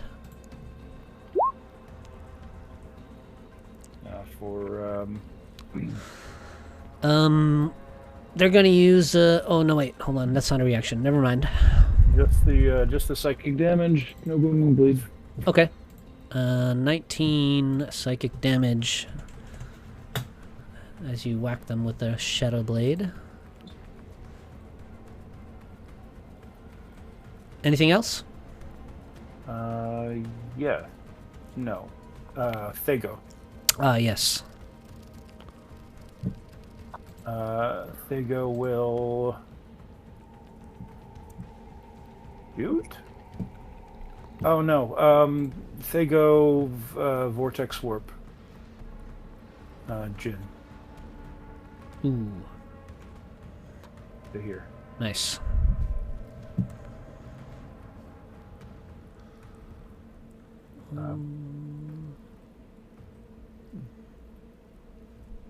Bonus action. Oh, he's got that. I should be using that, huh? Too late. We'll do that next turn. Pass turn. Lilith. Okay, so Lilith's gonna look at the driver and go, "You're big, well, I can be big too." And then she's gonna drink a potion of giant size. Whoa, whoa, whoa. Whoa. And then she's just gonna start beating the shit out of this drider over here. 27 and 32. Those will both hit. Okay, and then she's gonna use Booming Blade on one of them.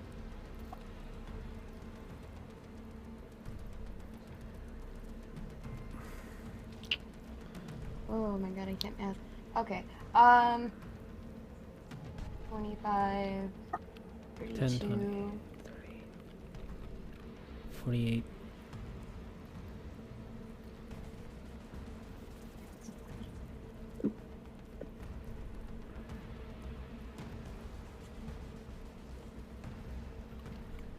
One 30 83. Yeah.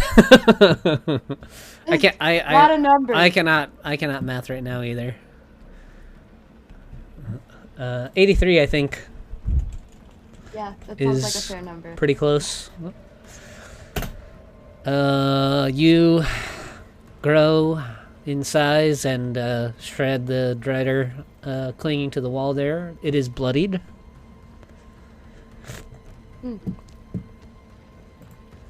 Yeah, she's just gonna sit here and smirk at it. Mavathor. All right.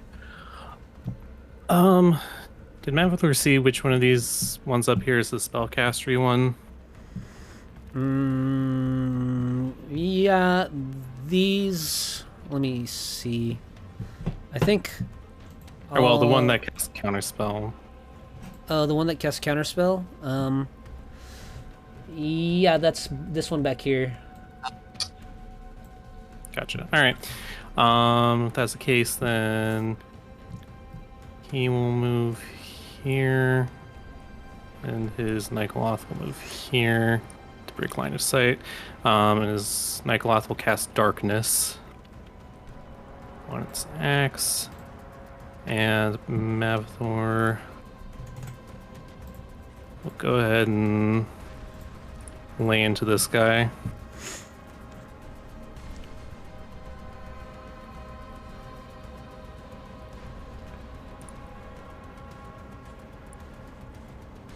$33 to hit.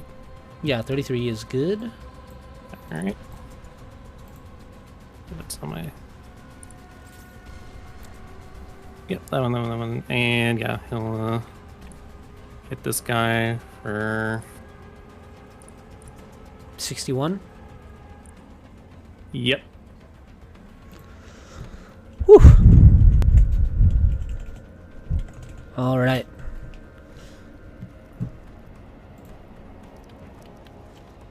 Hannibal leaves an impression on the Drider. Bloodied as well. Oh, I was talking about the Shadow Blade. Oh, down here. gotcha. Same result, still bloodied. Nice, What was it? 61? Yeah, 61. And then as a bonus action, he's going to healing words himself at 4th level. So I believe that's on, so it's 2. Let me look at something.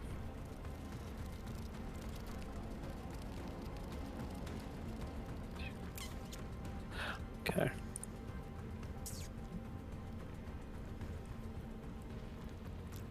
Uh, 10 plus 8, so he heals for 18. Okay. Okay.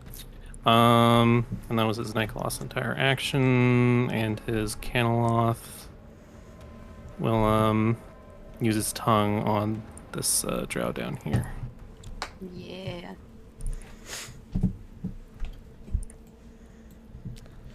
Oh man. 13 is a miss, yes. Alright. Then I guess I'll come over here and claw this one. And also miss. Alright, that's the end of my turn. Mercy. Okay. Does it look like Lilith can handle the Drider and the other one down here? Yeah. Okay. Then probably take the opportunity attack and head for the big boy. Okay. Let's see. 20 to hit. Miss, actually. All right. You get away as you hear a clomping Drider teeth behind you. Yep, and this leaves me within the 30 feet of Lilith. It's actually 10 feet from my aura. I thought it was 30. That's mine. No, it's Mavathor's. Well, that guy still would have missed because I was in it there. But You're in darkness right now, so...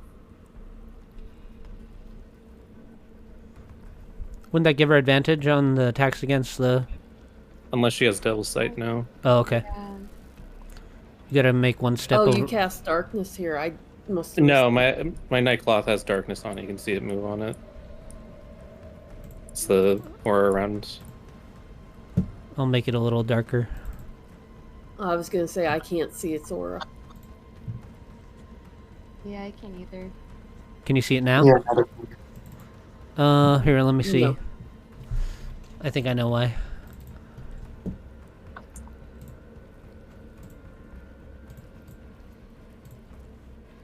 Now can you? Nope. Uh, Or here, I can. now can you? Oh, there we go. There you go. Yes. Yep. Well, I had the movement. I can move over out of it. Yeah.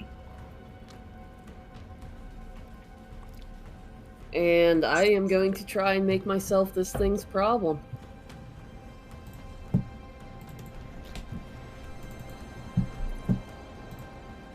And I'm guessing it's not an undead, right? It is a monstrosity. 22. 22 hits. 19. Oh, 19 force damage.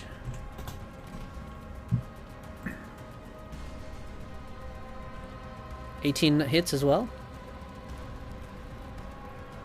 13 more force.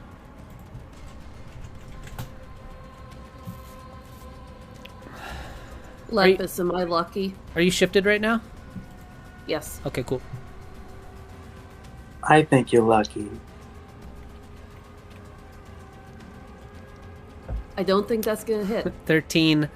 No, your fangs just pierce into a hard chitinous shell. You lied to me. You don't chip a tooth, but Moving other people on. Oh, that's 3 attacks, so that's me. I think you have an advantage with silvery barbs. You could take the 23. Oh, that's right, I did. I forgot about that. So are lucky. go ahead, roll that fangs damage. 11. Yeah, you bite into But I the. also get to make a grapple check when I hit with an unarmed strike. Okay, sure. Athletics, right? Contested strength roll, yeah. Athletics. All right. You are grappling the dragon with your teeth, the spider dragon with your teeth. As you've bitten through the chitin, a couple of little spiders crawl out of the break in the shell onto your face and are like skittering around on your face. Oh. Eh. That's cursed. I'm just amused by the fact that she's grappled. Yeah. That's crazy. I love that. With her teeth. Hey, she Not- protects her nonetheless. team. This thing is positioned to mess you all up. Anything else, Mercy? That's me. That's my 3 attacks, All and I right. have it grappled, so if I can distract it from the others, I'm happy. Sounds good. Spiders are extra protein. This slowed drow is going to take a shot at you with its hand crossbow. Natural 20. Okay. Mercy. So you take 9, 10, 15 piercing and make a con save unless you're immune to poison.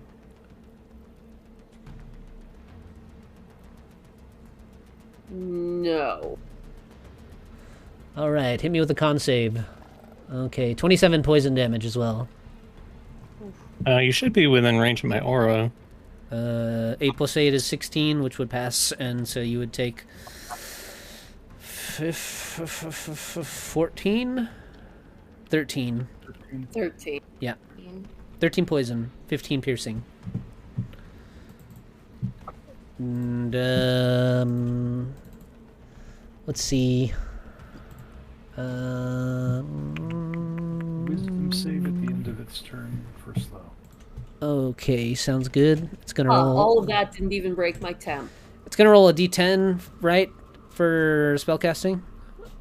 Or D20. D20 and it has to roll below an 11. For spellcasting. Yes. Okay, so the spell happens at the start of its next turn? Yep. Okay.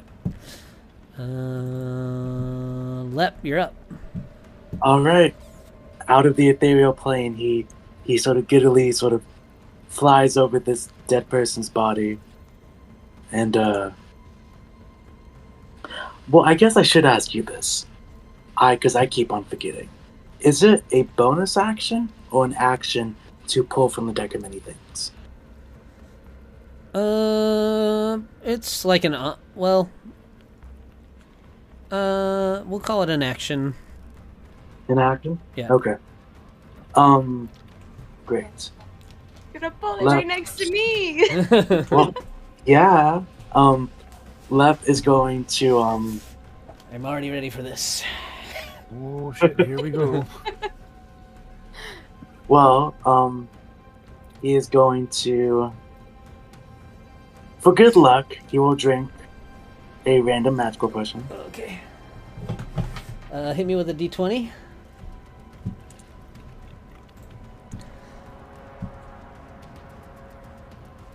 That's a 20. For 1 minute, you partially adopt the traits of one chosen elemental type: air, earth, fire, or water. Your attacks deal plus 1d4 of whatever that damage is.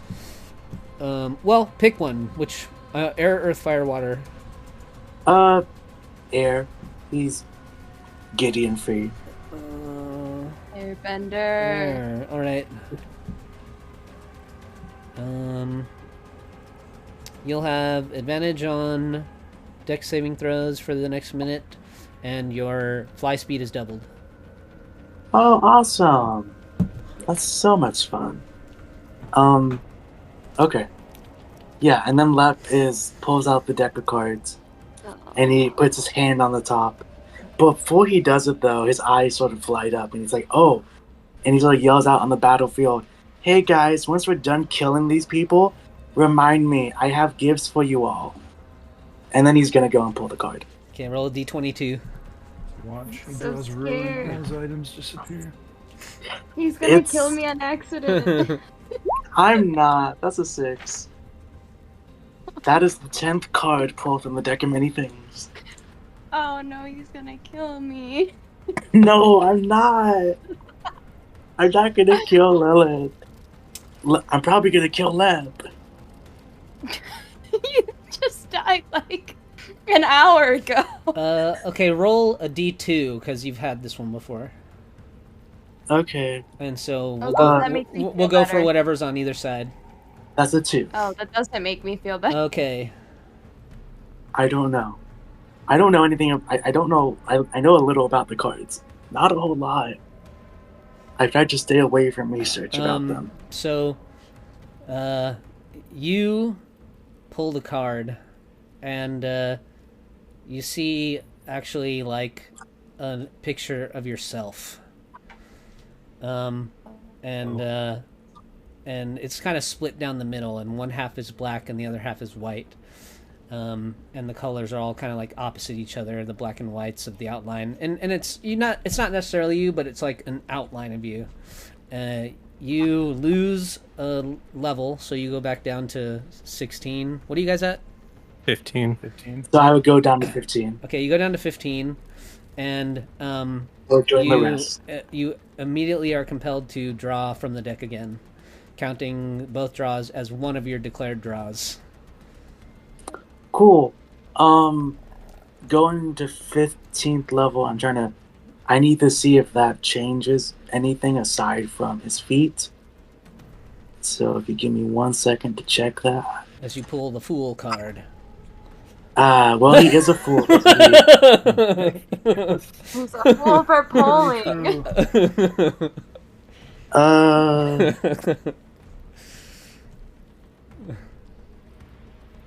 Yeah, I just lose the feet. Probably Yeah, I lose probably the- a little bit of HP as And well. a spell too. Yeah, I lose the feet, sorcerer point, and some health. Okay. Yeah, and then I will roll another 1d22. Yep. Compelled draw. That's 3. My con is that, so there. I lose a sorcery point. Okay.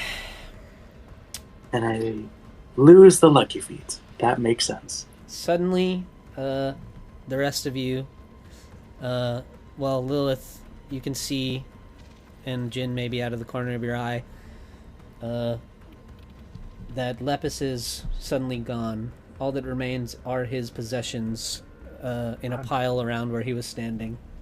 I knew it. Yep. You find yourself unmoving and trapped.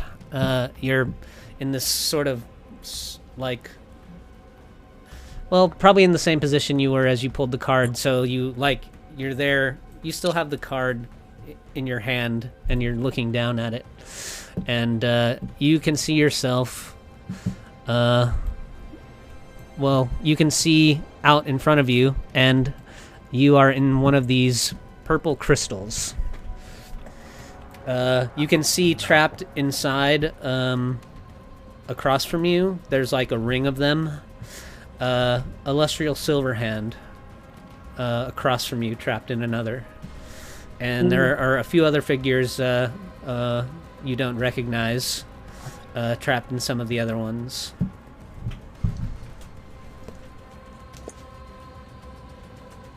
You are unmoving, unable to move. Sorry, I've closed the book. Let me see if there's any other.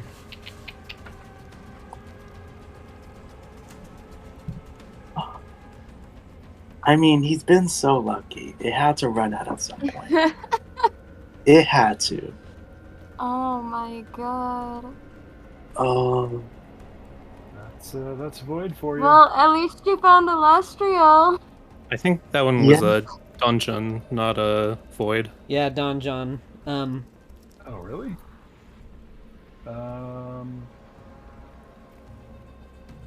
You disappear and become entombed in a state of suspended animation. Oh, yeah, that is Don John, yeah. Everything you were wearing and carrying stays behind in the space that occupied you. You remain imprisoned until you are found and removed from the sphere. You can't be located by any divination magic, but a wish spell can reveal the location of your prison. You draw no more cards.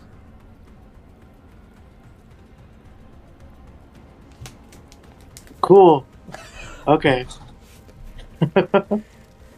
Well, hey, the luck blade is there. One of you can wish.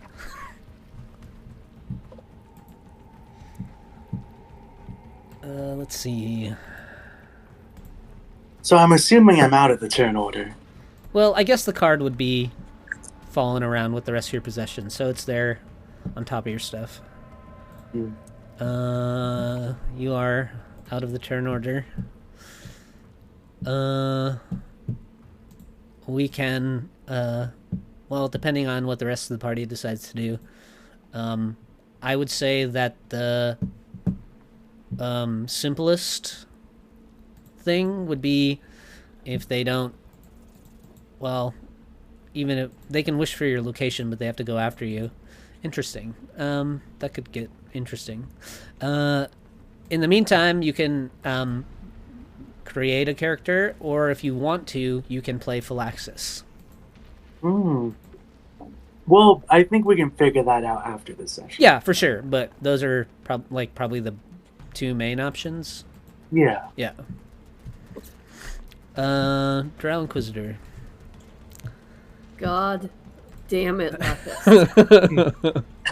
Why couldn't you have just stayed tied up? His whole thing is being... you can't stop the poor man.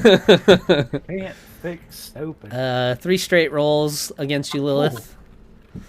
He jinxed it by saying he had gifts for us after this. The gifts could the gifts please have gone with the rest of his stuff? Yeah, all your stuff is there. It's only you that were transported. Okay, they still get their gifts. Okay. Yeah. Does a 24 hit you, Lilith? believe so, yeah. All right. Um, 15 piercing and 30 Oh, necrotic damage. check. Oh, wait. Okay, no. Potion. Never mind. Yeah, it does hit. Okay. 15 piercing and 30 necrotic for the crit. And 10 piercing. I don't take crit damage. Oh, okay. 'Cause, 10 piercing and 20 necrotic. Oh, yeah, you have adamantine or whatever, right? Yeah. 10 piercing and 20 necrotic from the first attack, and 10 piercing and 20 necrotic from the second. Your hit point maximum is reduced by 40 until your next long rest. Okay. And Maggie. Maggie's dead. Oh, she is? She got Yeah, hit by she some got- AoE? Yeah. Sadly. All right. Confusion. I gotta roll. D10. And something bad happens. Oops. 3? 2 to 6, the creature does not move or take actions this turn. All right. The Drider on the other side of you, Lilith. Can Wisdom save at the end of its turn to get out of confusion. Is going to bonus action Hunter's Mark you. Oh, great.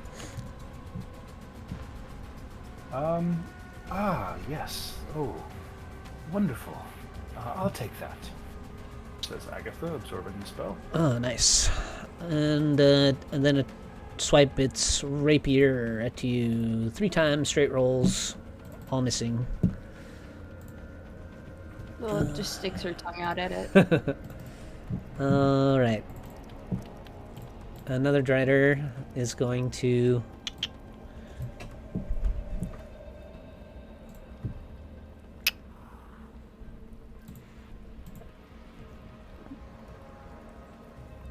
any spell of 3rd or lower for each spell of 4th level or higher than the target must make an agility check using spellcasting ability. DC is 10 plus the spell's level.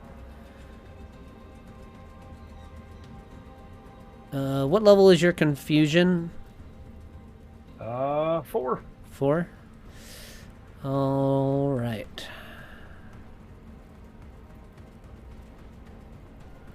The Strider in the middle here is going to end the confusion on its companion with a level 4 Dispel Magic.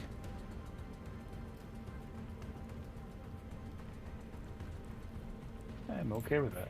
And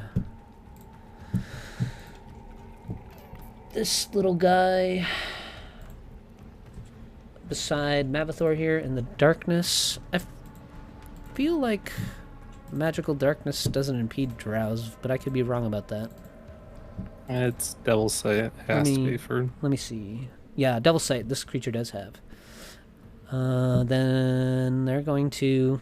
Ooh, you know what? I don't think they like where they are, though. They're going to Shadow Step and continue to go after the wizard. No. Any form of teleportation is foiled by the Caneloth. Oh, is it? Okay. Then they're just going to make 3 attacks at you, Mavathor, with their sword. That means I couldn't have vortex warped. Oops. Yeah. Sorry. Oh, are you still over here then? Yes, I'm still over there. Okay, they would try to kill you because that's what their mission was. But all those attacks miss you probably. 25 misses, right? Yeah. Yeah. Okay. Spider Dragon grappled by Mercy. Mercy's cute. You're nearing the 8-foot tall mark, Mercy. Well, you're probably a little past 8 foot tall at this point. It's going to try and bite you, and then claw twice. 19, does that hit? No. No. 2 swipes and a chomp, all missing. I should have rolled this probably at the start of its turn. I'll just do it now. Okay. And confusion, 1d10.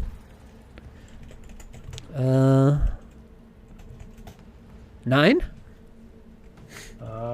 That is 9/10 creature can act and move normally. Okay.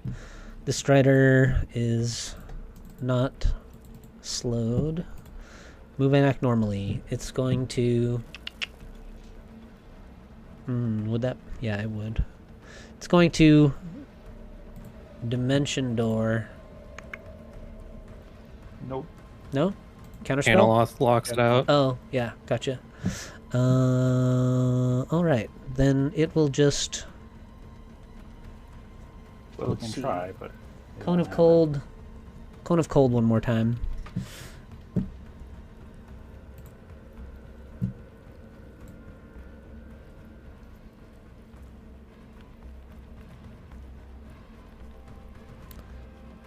DC 15 Dex.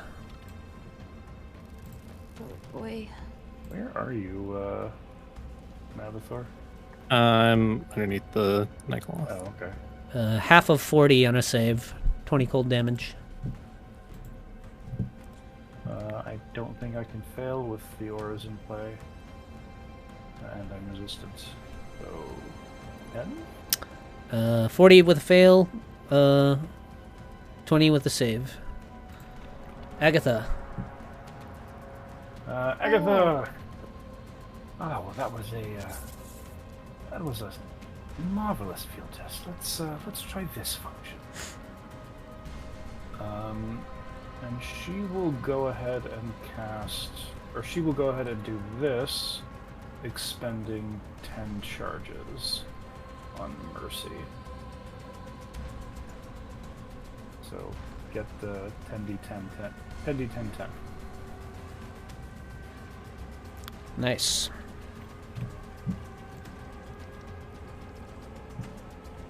I do love a good force field.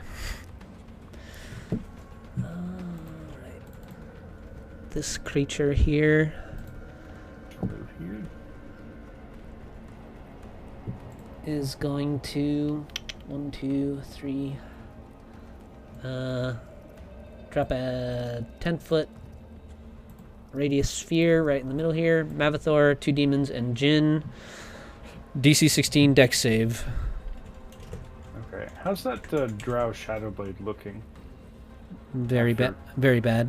Codes of Cold and a Shadowblade hit. Very bad. Dexterity 35.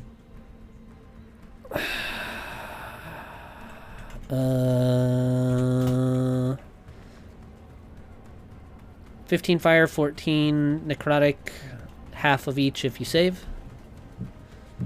And this guy is hellfired to death. Nice. And Jin, you're up. 3, 6. Yes, let's start simplifying things. Thago will maneuver into position to get this crowd in a line, after which he will pull out his wand of lightning bolts and fire a lightning bolt from the wand.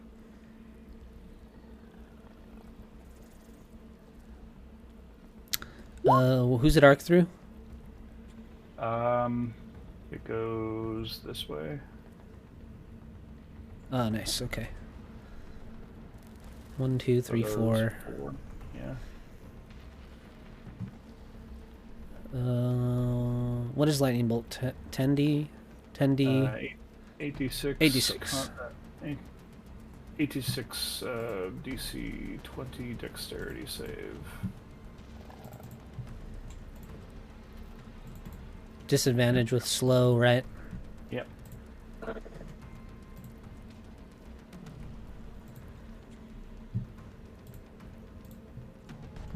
Alright, everyone fails. 31 lightning.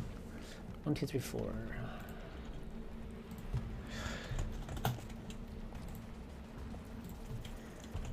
Moving back.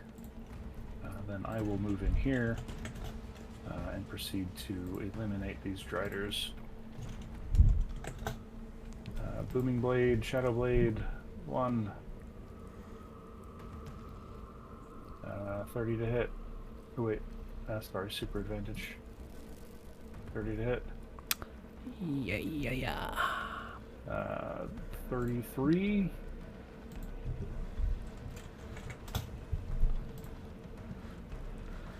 And then next shot. 31 to hit. Oh, yeah. For 15 more psychic. Okay. Hasted.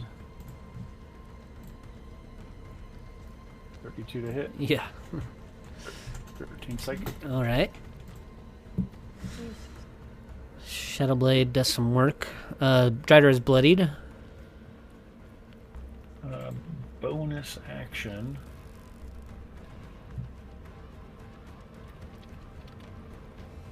I drink a potion of healing with him. Nice. I drink a potion of healing. Sorry. Oh, okay. Get a little bit of that HP back. Lilith. For 16. Okay. Yeah, she's just gonna keep swiping at these guys.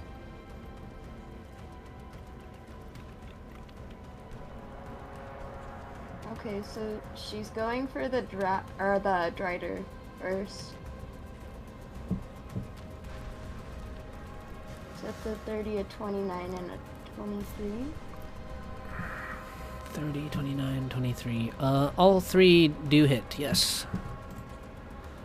10, 20, Okay, 30, then- 40, 50. 10, 20, 30, 40. Gonna add Booming Blade to that. Okay, the booming blade will do it. The final sweep of your glaive. You knock the Dreader off the side of the cave wall. I always hated spiders. You gonna stay where you are? Yeah. Okay, Mavathor. Yeah, my Canalith will trot on out here and use its tongue attack against that drow.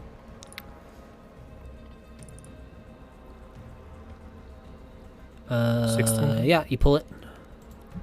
Yoke for 15 damage. And then it's going to use its claw. Yeah, that probably misses. 12 does miss, yes. Yep. Alright, and he's going to give like a nod to his Canaloth as they both fly up towards the same height as the striker up here. Okay. And then as Mavathor's bonus action, he's going to cast Holy Weapon on the Nikoloth's Battle Axe, Ooh. which prompts the Nikoloth to attack with its reaction, Okay. Yeah, 28 is good. plus 2d8 extra radiant. So 32 points of damage. Alright. And then it's going to attack again. You're going for the one 15 that's to- just right in front of it, right? Yeah. Okay. 15 to hit? 15 is a miss. Oh, okay. And then one more attack. 26 to hit 26 is a hit. for 19 slashing. And so 24 damage total. Alright. And then as his action, he's going to use his Hand of Bell.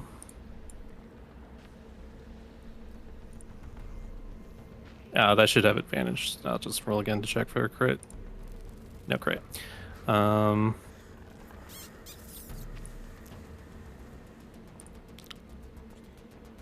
48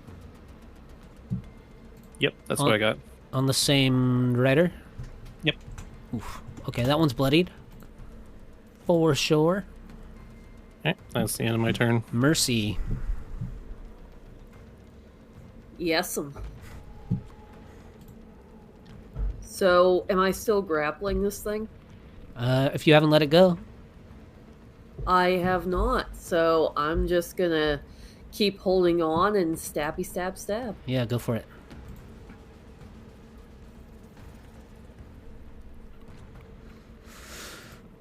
$31 is good.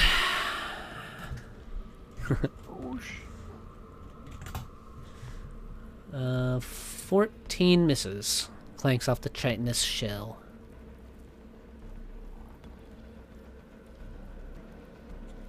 29 definitely hits. For 16 more force. Yep, that's 30 total, and I've still got my fangs in this thing. I believe that the spider dragon is also bloodied now.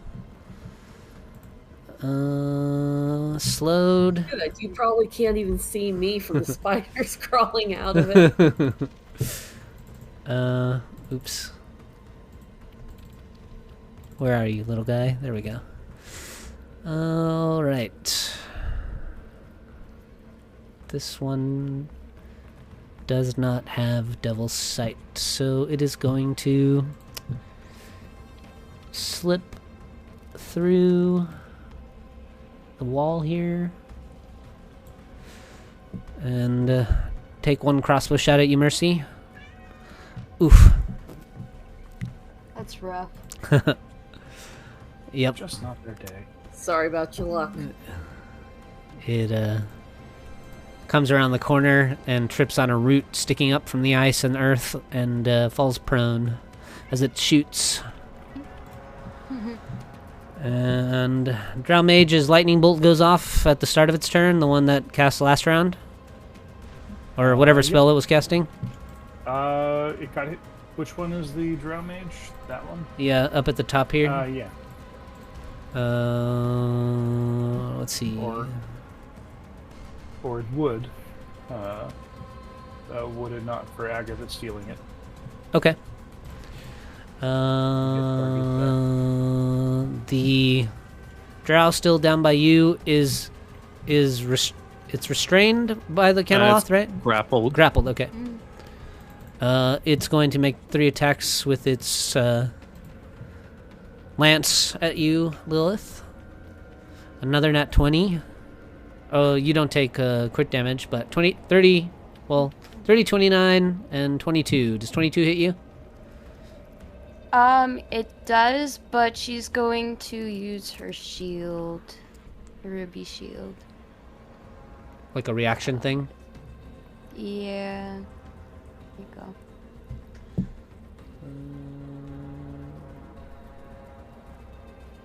Even where China powers subscription, when you red ruby shield, as a reaction to target attack, where it can use property to gain +2 bonus. So the other 2 will still hit you, but the 22 will miss. Yeah. Okay, 6 piercing and 23 necrotic for the first one, and 8 piercing and 23 necrotic for the second one. Your HP max is reduced to another 46.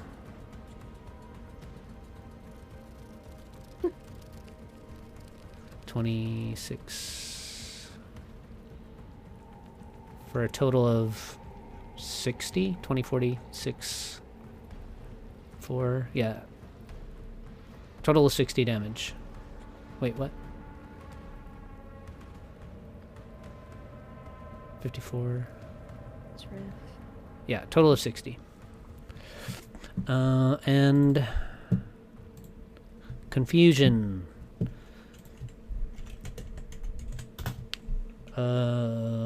They do nothing. What was a 1? 1 is uses all his movement to move in a random direction. Ooh, okay. Roll a d8 and assign a direction to each face.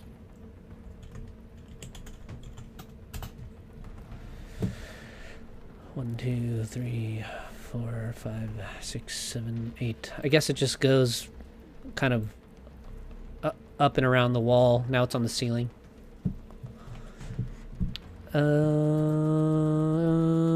Dead guy. Okay.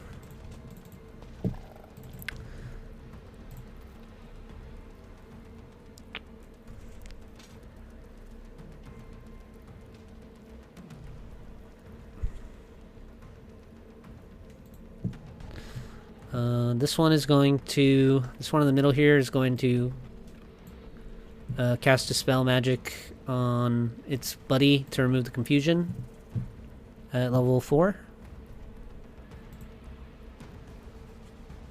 Go for it. Alright. Oh, you know what? This one also wasn't confused. I just forgot to take the icon off, so it's only slowed. Because that's the second time it did that. So actually what it does, still slowed, is it'll still skitter up to the ceiling, but it'll come out more this way. Let's see. Movement is halved, huh? With slow also?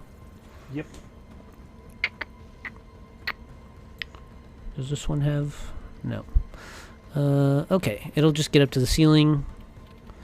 15 feet, 35. Okay. And it can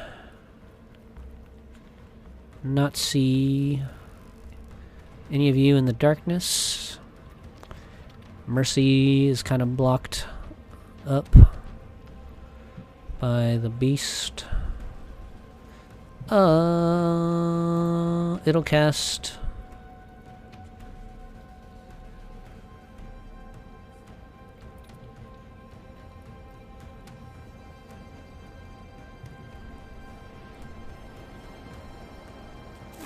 invisibility on itself. That will get countered. Okay, counterspelled. The spider dragon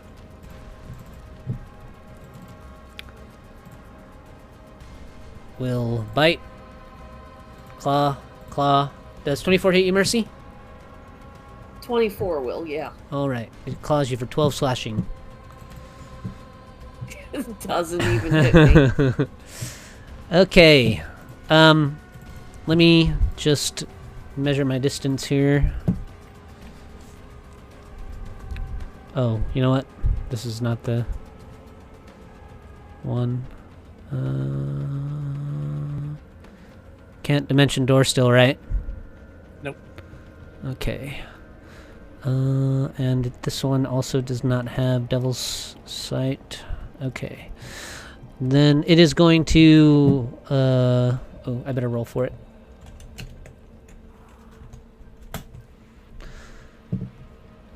It's going to spit acid. Oh, it's in the darkness. Nope. It can still do it with disadvantage, right? In magical darkness? Mm-hmm. Okay. It's going to spit at disadvantage at you, Jin. Missing... Oh, sorry. Yeah, missing. 23 is too low, probably. Agatha. Correct. Well, I think that function has been thoroughly tested. Let's try this one instead. She will position herself over here and expend 5 charges to cast Bigby's hand. Oof. And with her bonus action, she will command the hand to fist the fleeing foe. Making a attack. It goes for this one back here. Yeah, we'll just use Shocking Grasp for this. Oh, that's a crit. 8d6. Or sorry, 8d8.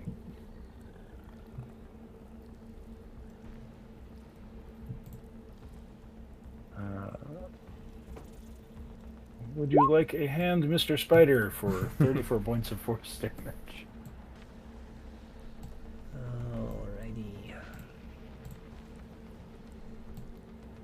Oh, well, that was certainly effective. 34. 6 down. Yeah, burning through charges pretty quick. Anything else for Agatha? That is it for Agatha. Alrighty. Roll 20 is kind of slowing up for me a little bit here. Just do what I want. Okay, there we go. 30-foot cube. Okay.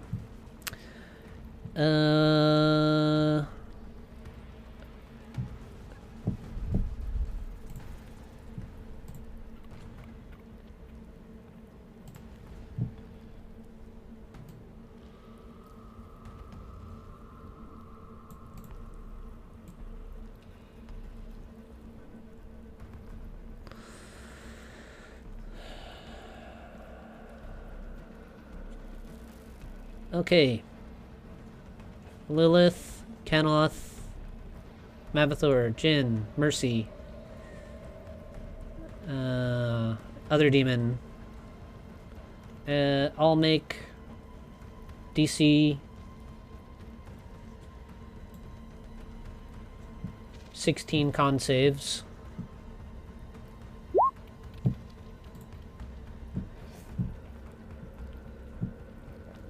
Is that a spell? Yeah. Agatha will eat it for charges.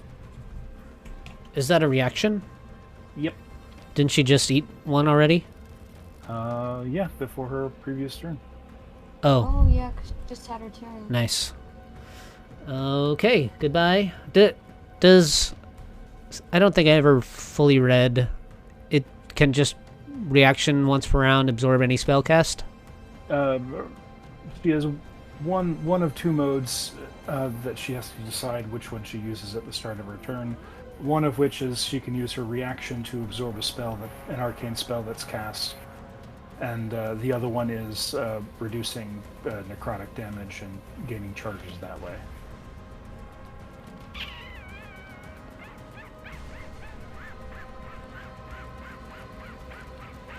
What's Agatha's spell save DC? 19. Do you think it's fair if I add that they have to make a saving throw to have the spell absorbed? Maybe. Although we might want to talk about how she's getting charges then, because that's her. She has 40 charges. She has to use a charge per turn to stay in operation. When she takes damage or is made to make a saving throw, she has to expend a charge to remain in operation. I mean, DC 19 is pretty high. Sure. Yeah. If you wanna put a thing on that, we can put a thing on that. Well, I'll let her take this one, but then we'll going forward. Sure. And when she absorbs the spell, they have to. The creature casting the spell has to make a. What do you want to call it? Just an Arcana check or a saving throw. Yeah, we can workshop it Okay. after session or sometime. They'll have to pass a saving throw of whatever the spell's saving throw is of DC 19 Okay. that she's trying to absorb. What's Wilting's level? Is it 4? 8. 8? Oh my. Yeah. Yep. That's why I'm at. It's a little slightly overtuned. If like any level spell, she can just absorb like that. Got it. Yeah. We'll say she can absorb any spell freely of third level or lower. Let's when we have like actual time to sit Okay, down and sounds and good. workshop Yeah, it. sounds good to me. But she takes that one, and you're up. Yep. Jin, I'm gonna make the Drider disappear. Shadow Blade with Booming Blade, number 1. At advantage because I'm in darkness. 32 to hit. Yes. A whopping 26. Booming Blade with a bonus action number 2 because of Illusionary Bracer enchantment on Umbra. I completely forgot about. 24 to hit. Oh yeah. That's 24 points of damage. Shadow Blade number 3, part of the extra attack. No Booming Blade. That's a crit. How healthy is it looking right now? 41.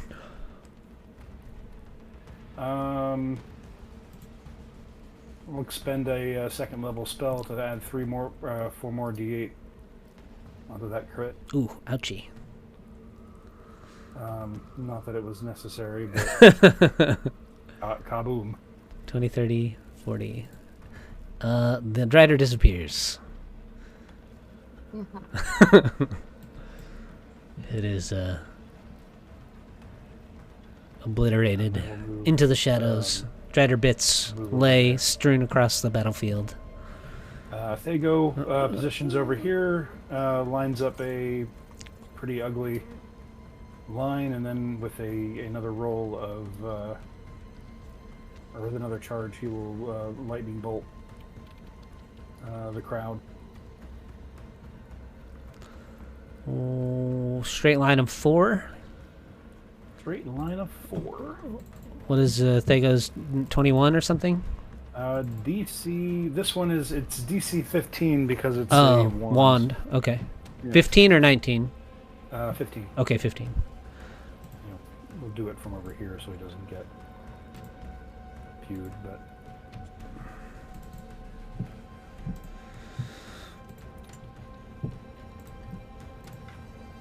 And then he will move 33. this way.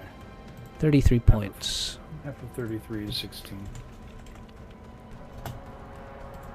Rounded down.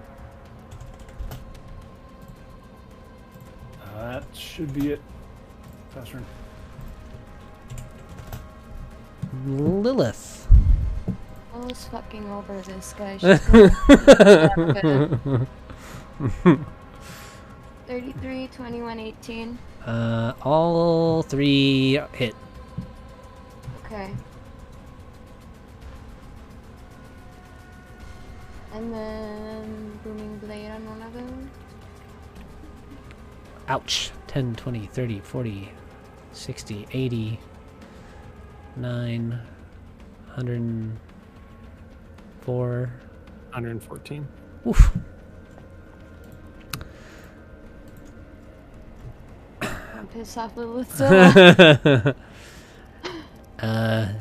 He kind of stumbles back as you come at him with a flurry of swings from your glaive, your final one. He kind of trips back and falls on his back, and you just drive your glaive down into his chest, straight through him into the ice. He just goes. Mavathor. She's gonna... Oh, sorry, Lilith. Anything else? Oh, she's just moving. Oh, okay. Yeah, I can't do too much. Just, I can't do too much though. I'll run over here and lash this thing with its tongue. All right, go for it. Yeah, big old miss. Alright, so on his turn, he is going to use his embodiment of the law to cast Bless as a bonus action. Oh wait, no, he's already concentrating on something. Never mind. Strike that.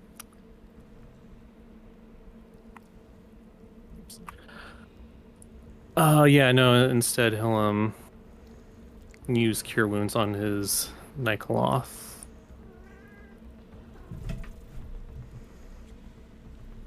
Yep. For 15 points of healing. Good.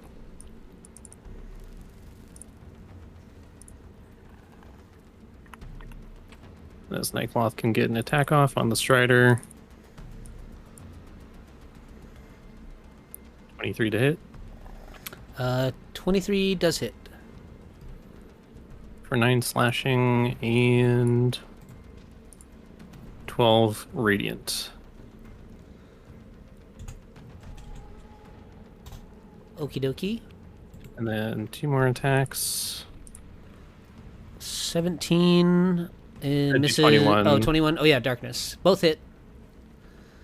45 and 17. All right, 3 brutal hacks of the Nikoloth. Great axe chops the Drider to bits.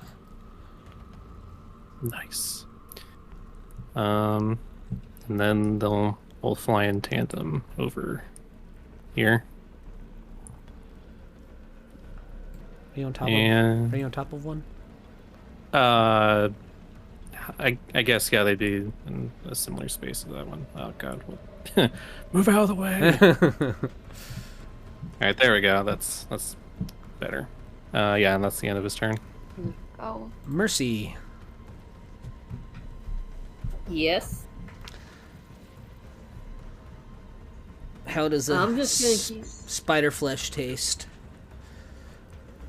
I've had worse.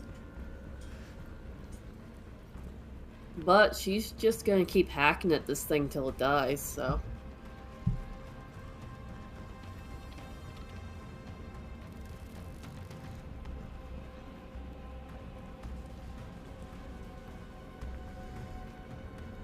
Still alive? 22 force.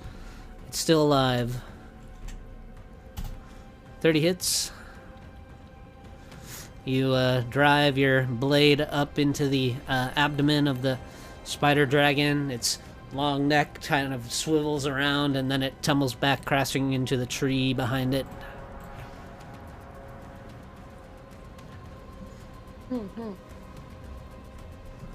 Let's see, who else is still alive? This guy, I think. Yeah, there's one nearby you behind. Prone. Yeah, he's close enough. Yeah. Prone and slowed still, I think. 27 will hit. 13 force. Bonus action still? That's 3, so I think that's it for me. Oh, okay. Oh man, that guy's having a bad day. It tosses its crossbow to one side and stabs up at you with its short sword. 22 to hit, Mercy. Yes. Okay. It sticks you for 5 piercing and con save if you are not immune to poison. Alright. 9 poison damage. Tries to stick you again. I think it attacks with disadvantage because it's prone, right? I can't remember. Yes. You are prone, you make attacks at disadvantage. 10 misses. That would have hurt, though. You've got like 12,000 million temp HP, though, so it doesn't matter either way. Drow I Mage. do have quite a bit. Slowed Mage up here. Oh, I gotta move this hand a little bit. There we go.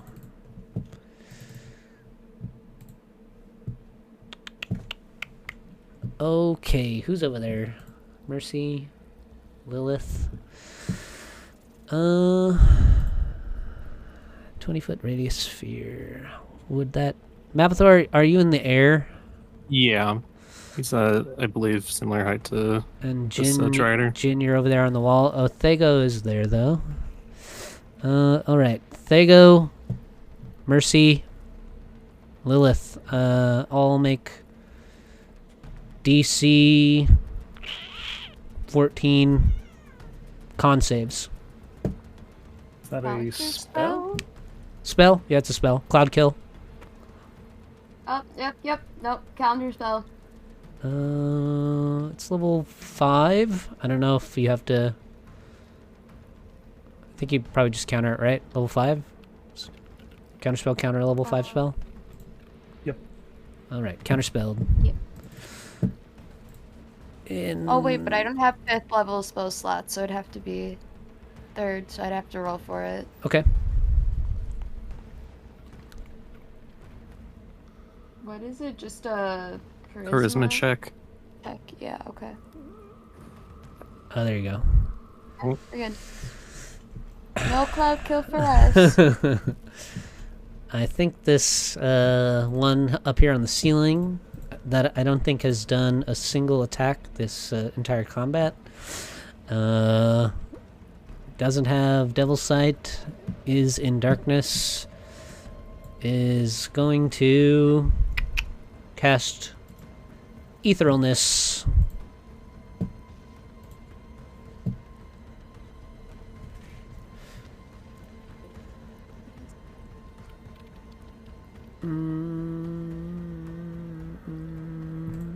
And disappears to the ethereal plane.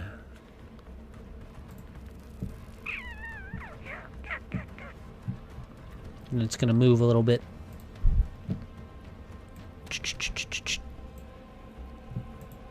And that one up by you and your demon Mavathor.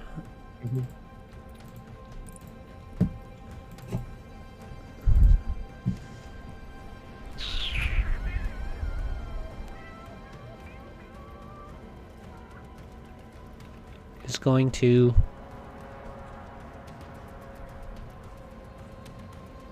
cast invisibility on itself. Okay.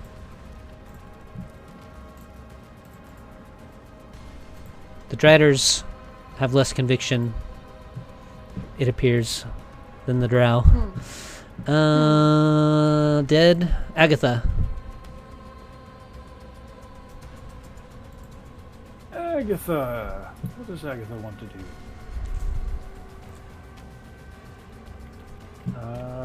Oh, this is still a person? Still a person, yep. Wonderful. We can test this function. Agatha will fly up next to the prone, slowed, unfortunate, soon-to-be-dead drow, and will deploy taser. 15 plus... ignore the damage. It's just the... It's shocking breath. The 20 to hit. drow convulses and then is still among the orchard. And you're up.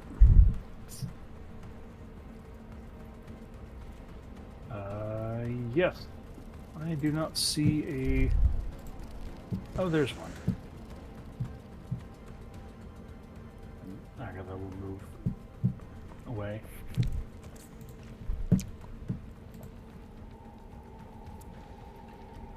Shadow Blade with Booming Blade, number 1.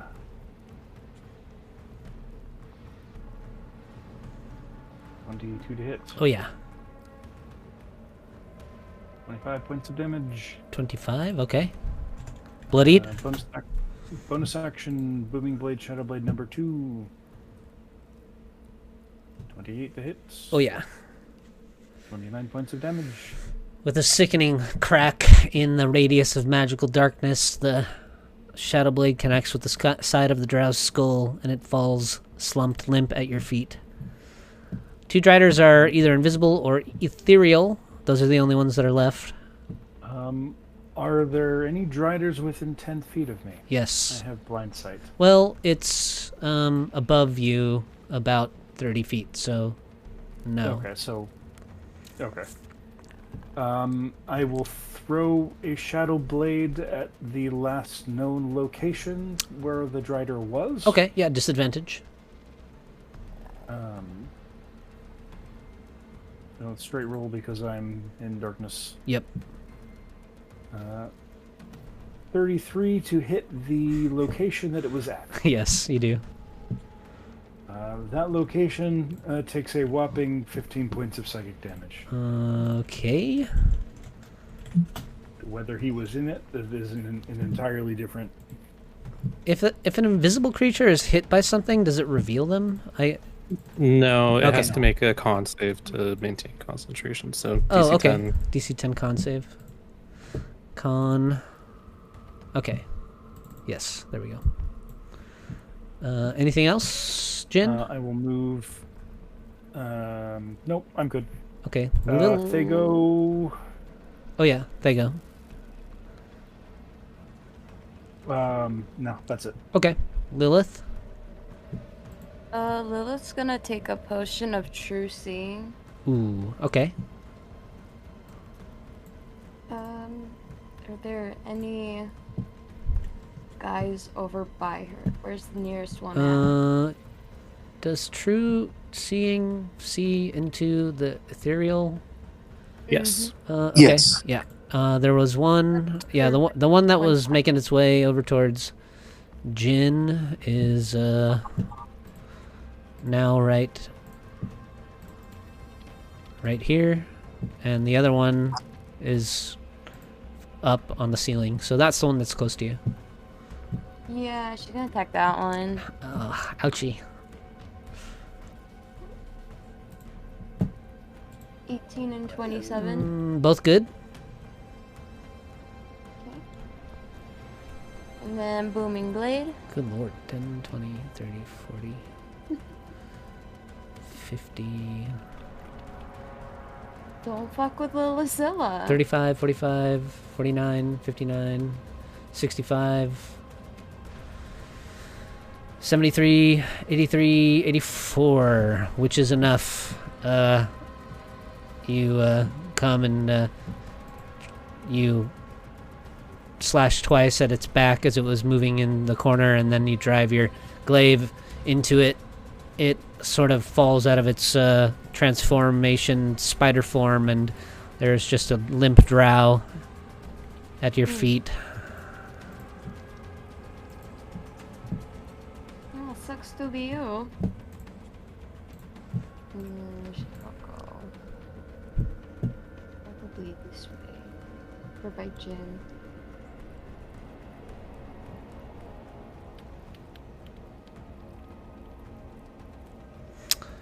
Mavathor. All right. Everyone will hear a little bit of yelling and infernal as the Nikoloth kind of sniffs around a bit, and it has true sight, so does it? able to see 120 feet of true sight. All right. So it senses the Strider. Go for it.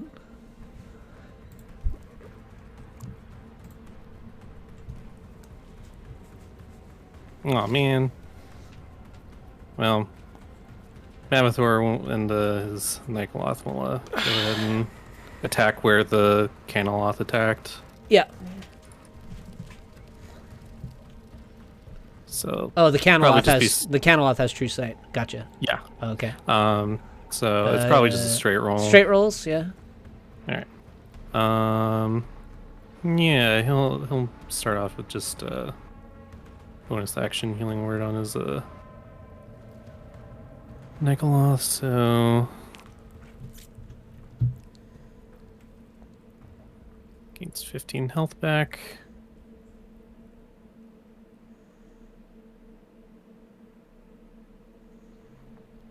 Actually, the math on that doesn't check out, but whatever.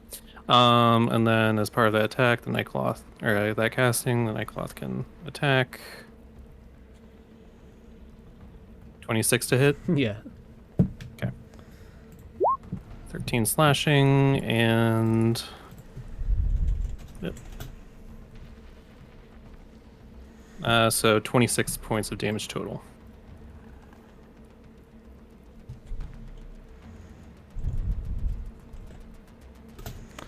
Okay. And then I'll attack again. 14 to hit. 14 misses. And one more time. 25 is good.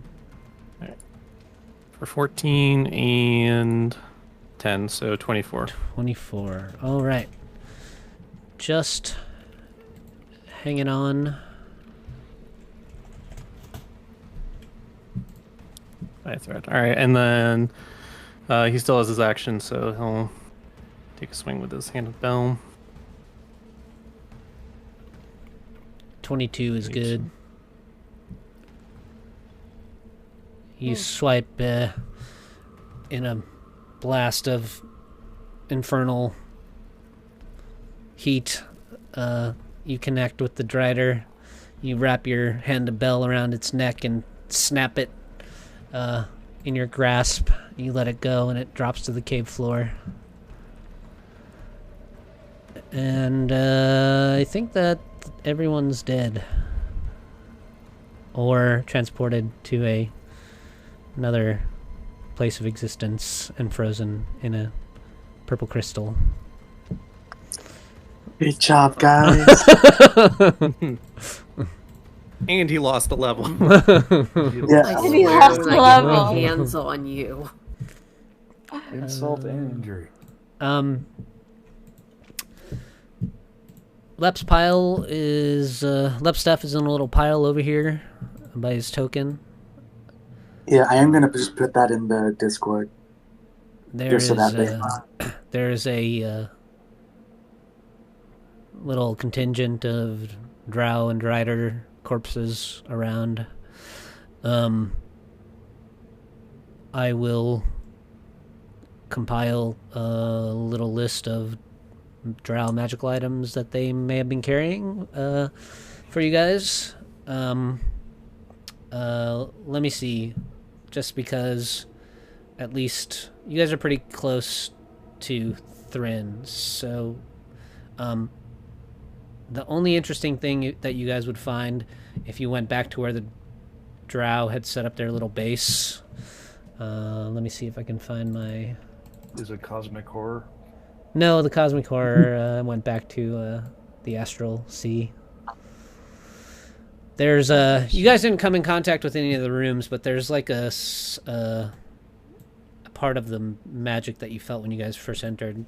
In certain areas of these caverns, there's like just psychic remnants of psychic energy that can cause nightmarish visions, and it's likely what attracted the cosmic horror. But where is it? There we go. If you guys were to go and... Actually, I'll just reveal the whole map for the moment, because you guys have explored most of it, so...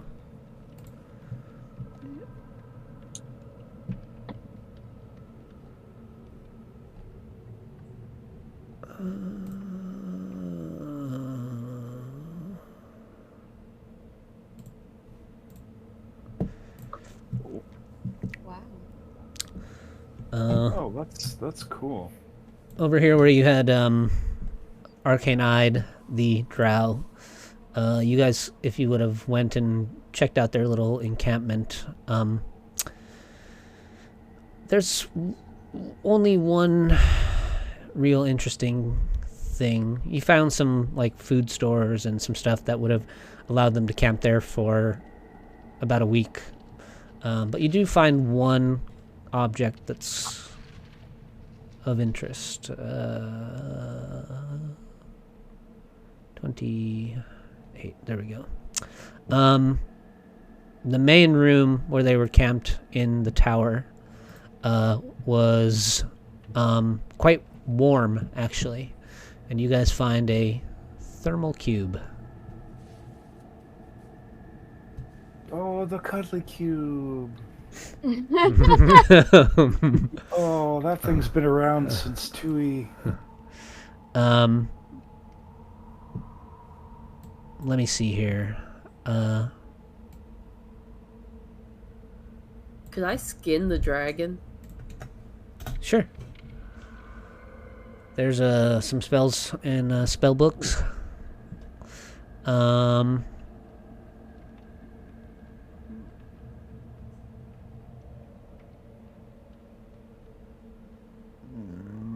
And I will make a list of drow-themed magical items that you guys find among these bodies. Sort of southeast of the grove, over there, there is a wider tunnel. And maybe after combing the rest of the caves, you do find a tunnel if you were to explore up over here. This tunnel would delve deep beneath the earth and eventually come out in a bioluminescent fungal cavern that is the beginnings of the Underdark.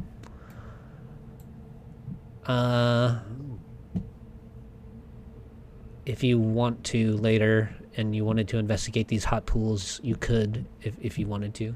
But just for the sake of moving this little part of the adventure forward a bit, the only real logical way after you explore this bottom part of the area to move forward is off in this direction here. Oops.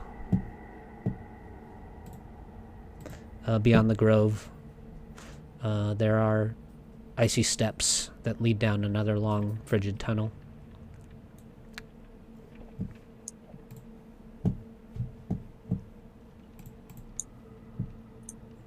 But I'm sure you guys might want to talk about Lep first.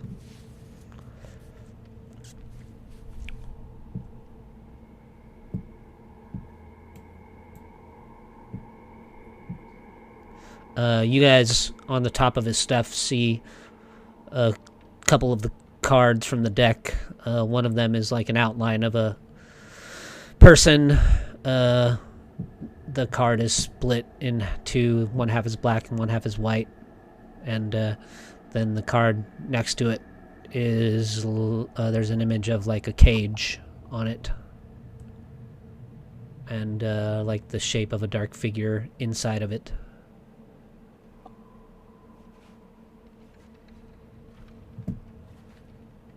They go very methodically, folds up all of Lep's possessions into a nice little bundle and sticks it in his bag of holding and straps it to his belt.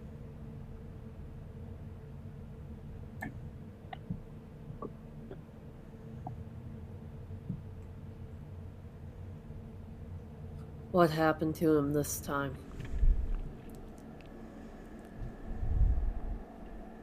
Fago pulls out the card with the imprisonment picture. He tempted fate. Any idea where he tempted it to? No. I would like to examine the card. Maybe it has a clue.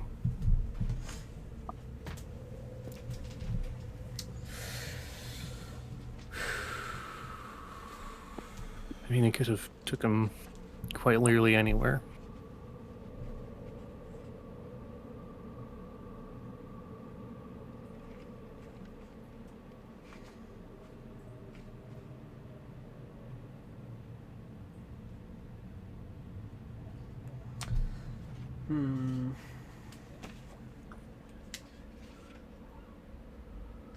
Mercy's just gonna brush off spiders in annoyance.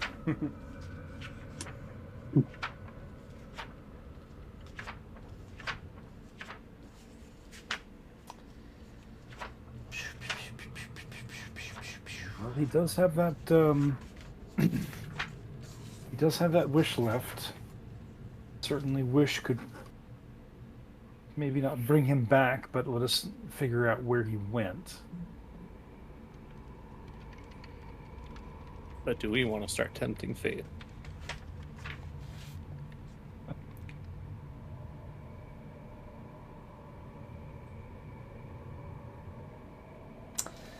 Yeah, I mean, how do you want to investigate the card, Jin? Look at the artwork. These things are usually like there's some sort of representation of or some sort of clue like where he may have been imprisoned, or maybe I'm just spouting nonsense, but you know, examine the card, examine the artwork, examine the background surroundings in the picture. Like maybe I'll learn something.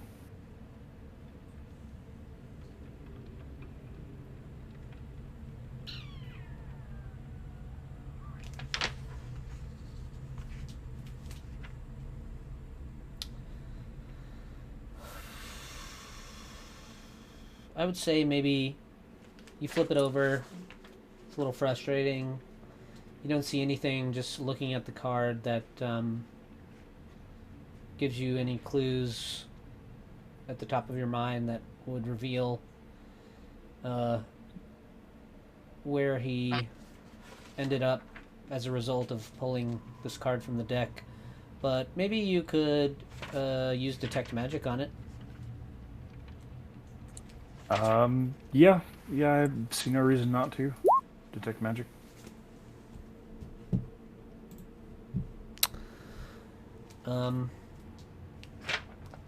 You cast Detect Magic on the card, and the lingering magic within it tells you that the use of any divine magic to try and locate Lep's destination in his prison would be fruitless. But as you're like holding the card and turning it over in your hand, on the backside, an image sort of shimmers and appears on the backside of the card of Lep's luck blade.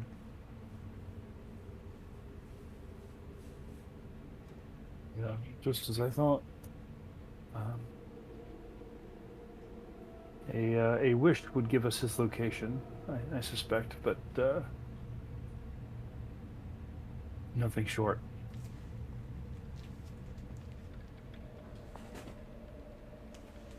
That's a heavy price to pay, I'll be honest.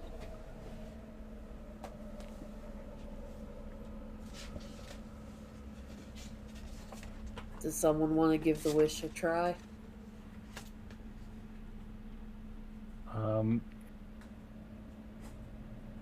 Let me just read up on wish real quick. It probably shouldn't be either me or Jin, so Mercy or Lilith, you're probably our best. I can't risk my people. Okay, so Mercy, I guess you just volunteered. No, well, there's another option. I mean, he talks like I wasn't going to anyway. Well, I mean, you'd have to take the blade away from Thega, who's already attuning to it. Jin, look me in the eyes and tell me if you want to press that issue. Should it come down to it.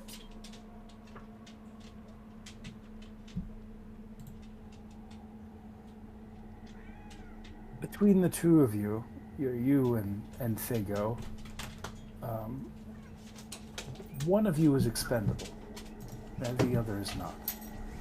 Yes, but Thego is also not technically an actual being, an entity, so I believe that the room for error behind a wish spell would actually be magnitudes greater, since there is no actual true intention behind the wish.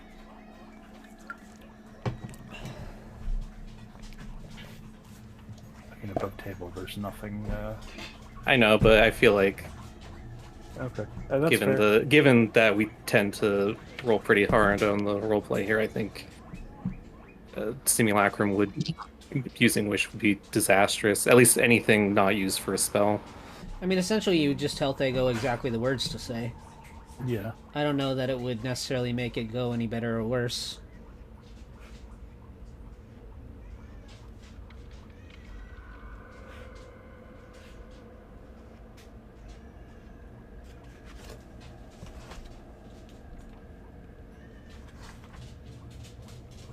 It is a high price to pay,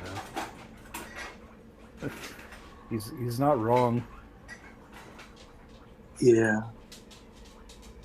Like, we do have to ask ourselves, like, is this worth it? Because, Oh, he's so powerful, though. Like, that's... Yeah, but, I mean, I literally just had to resurrect him less than, what, hour and a half ago? 2 hours? So is the foolishness worth it? Out of character, I'm okay with it, guys.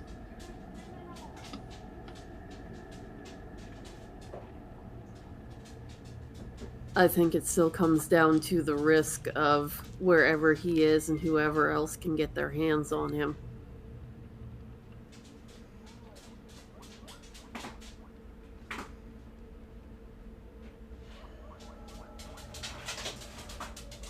So the thing is, even if Wish gives us his location, like, there's no guarantee that we can get there. Yeah, for all we know, it could be at the very bottom of the abyss or someplace completely inaccessible by any means.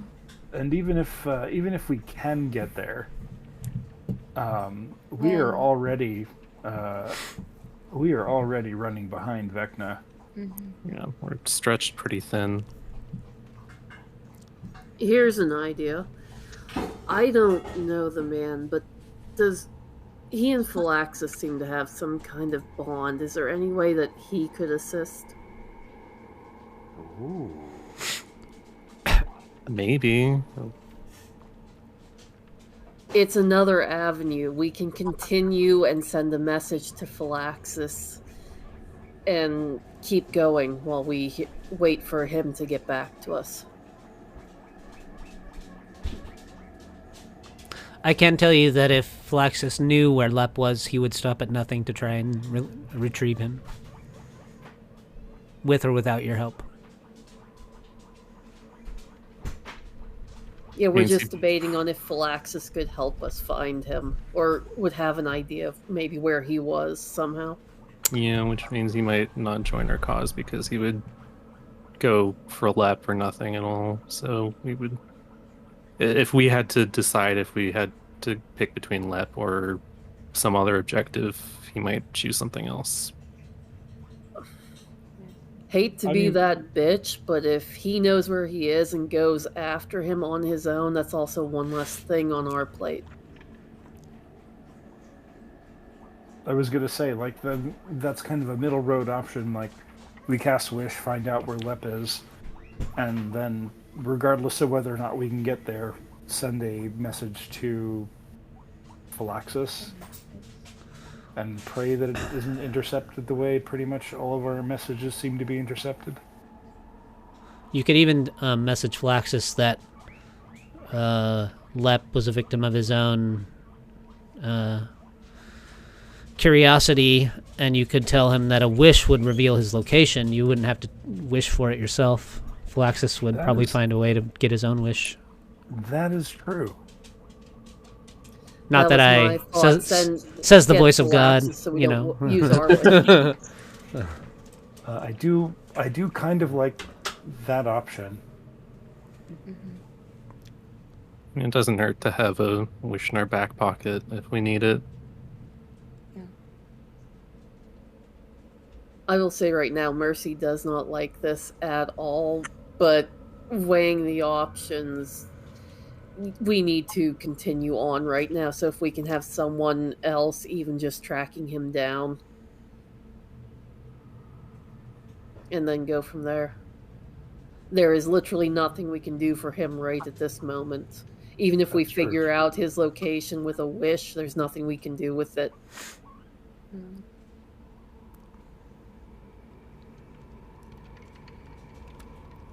So who wants to send the spell to Phylaxis? I think you're the only one who's met him, haven't you? You don't have to. Yeah, that's very true, I believe. I am the only one who's met him. Great. You don't need to be familiar with the person you're sending the message. You just need to know their name. So if you want, I can sending. That's something I can do. It specifies a creature that you're familiar with. Oh, really? Yep. Yeah. Oh, damn. Wow, we're taking liberties with that in my other game. Okay. Yeah, I mean, it's always up to the DM, you know? Alright, well. Master kind of shrugs and says, any suggestions of what I should say?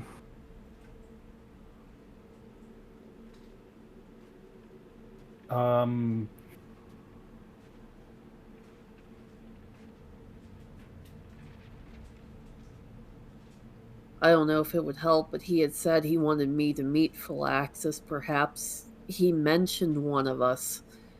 If you mention us, maybe Philaxis will be more inclined to believe the message is true in intent.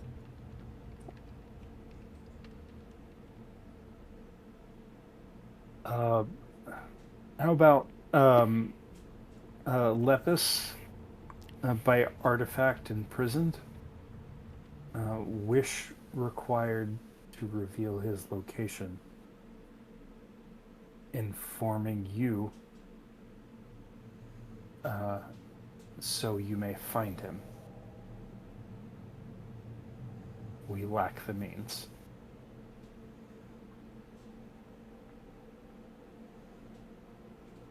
Yeah.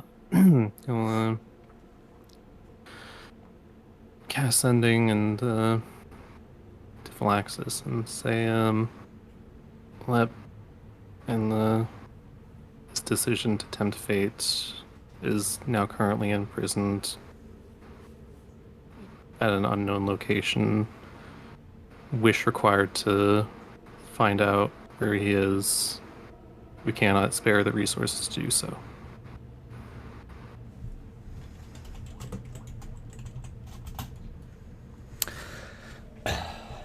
Not much time goes by, and Phylaxis returns the message, and he says,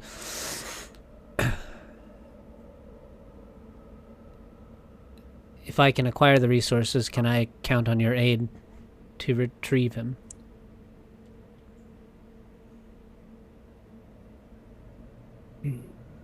I'll relay the message to the party. We'll do what we can, but we can't make any promises.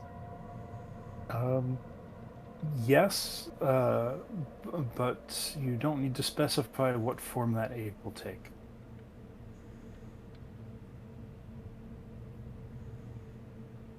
Mercy?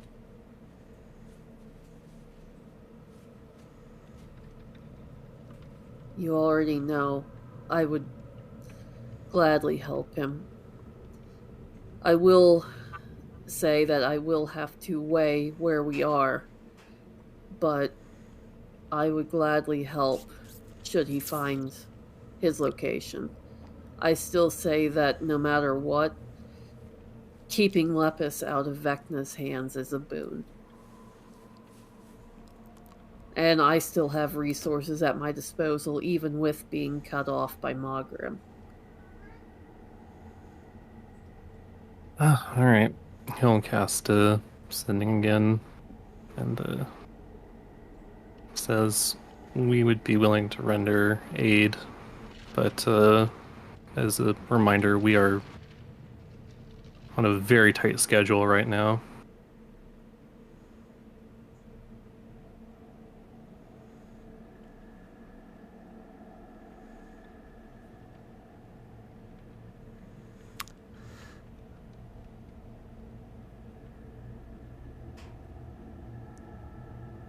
Phylaxis sends a short message in return. Oh, different plane of existence.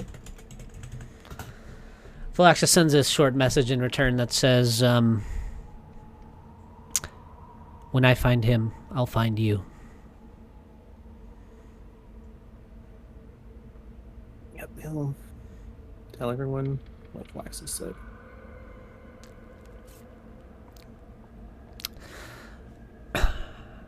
You guys head towards the tunnel of ice that cuts through the glacier for almost a mile before ending in a great ice cavern. At the end of the travel through the mile-long tunnel, Mercy, you are 9 feet tall. Yay. And 9 feet of furry rage and guilt.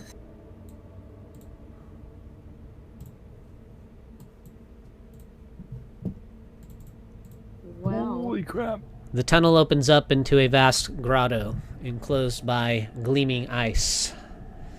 Consigned to this frozen sepulchre is a fantastic city sculpted by ancient magic and illuminated in a haunting way by a green and purple light that sheds no warmth. The city is slightly tilted, and its spires lean away from you as though recoiling from your presence. You stand atop a causeway of frost-covered ice that stretches towards the city like a dead, frozen tongue of some hideous behemoth out of whose mouth you've just stepped. And that is where we will end the session this week. Holy crap. Oh, I don't know how we keep going longer and longer in every session. Well, we almost went for 5 full hours. I know. It So much was, catching up to Happy New Year. Blame Lepus. My gift to you, yes. yeah. I don't mind, but Oh no, yeah, it's great. If I didn't have to work tomorrow, I could probably do another 2 hours or so, but I gotta work tomorrow. Should we maybe sit and take a short rest and plan? probably, yeah. I don't know if anyone gets anything back on those, but Nope. Hit die. Well, I mean, no. Go ahead. No, not really. Never mind. So Lep, sometime between now and next week, Yeah, we'll have to we get can- together and decide what you want to do. Yeah. I also just wanted to say, since I wasn't able to do this in the session, that Lep's gifts were magic items for you guys. I posted in the Discord chat. So you guys are more than welcome to take them and use them. I believe you're okay with them, Ryan, if I'm remembering correctly, but Yeah, it's fine. And yeah, we'll have to talk sometime before next session. Yeah, for Figure sure. stuff. Well, I mean, it won't be hard to drop a new character in the city. I mean, that would be the quickest way to get you back, playing a character again. Flaxus would be a different thing, but yeah, we'll talk about it. I'll message you and we'll set up a time and we can talk about what you want to do. Yeah. His luck finally ran out. Yeah. I mean, I will say both of your characters now that you've lost are risk takers, It's which I love to play. see. It is, Live free and die hard.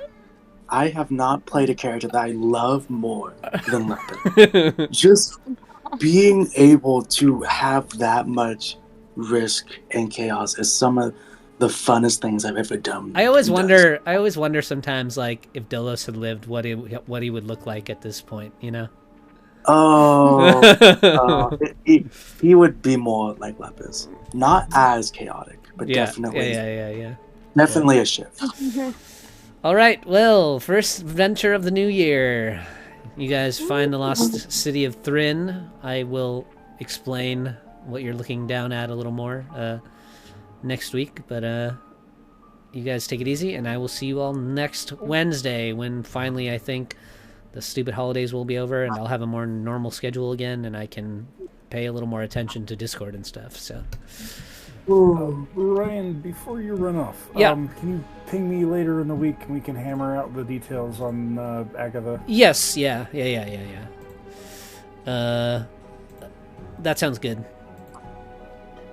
I just think Send me a message when you're free. yeah, I just think like being able to take like any level of spell every round is maybe a little too.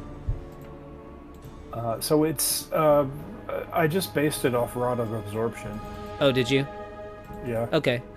Yeah, I'll take a closer look at Agatha, and we'll figure it out. Maybe nothing will change, but yeah, I'll hit you up too, and I'll take like a real look at it. With just some, with the schedule I've been on, and also just some family stuff. That's been hard to engage too much with anything else besides human responsibility. December is always rough on a gaming table. Yeah, for sure. Yeah. But we never missed a session, which I'm proud of myself for at least scraping enough adventure together to play with you guys.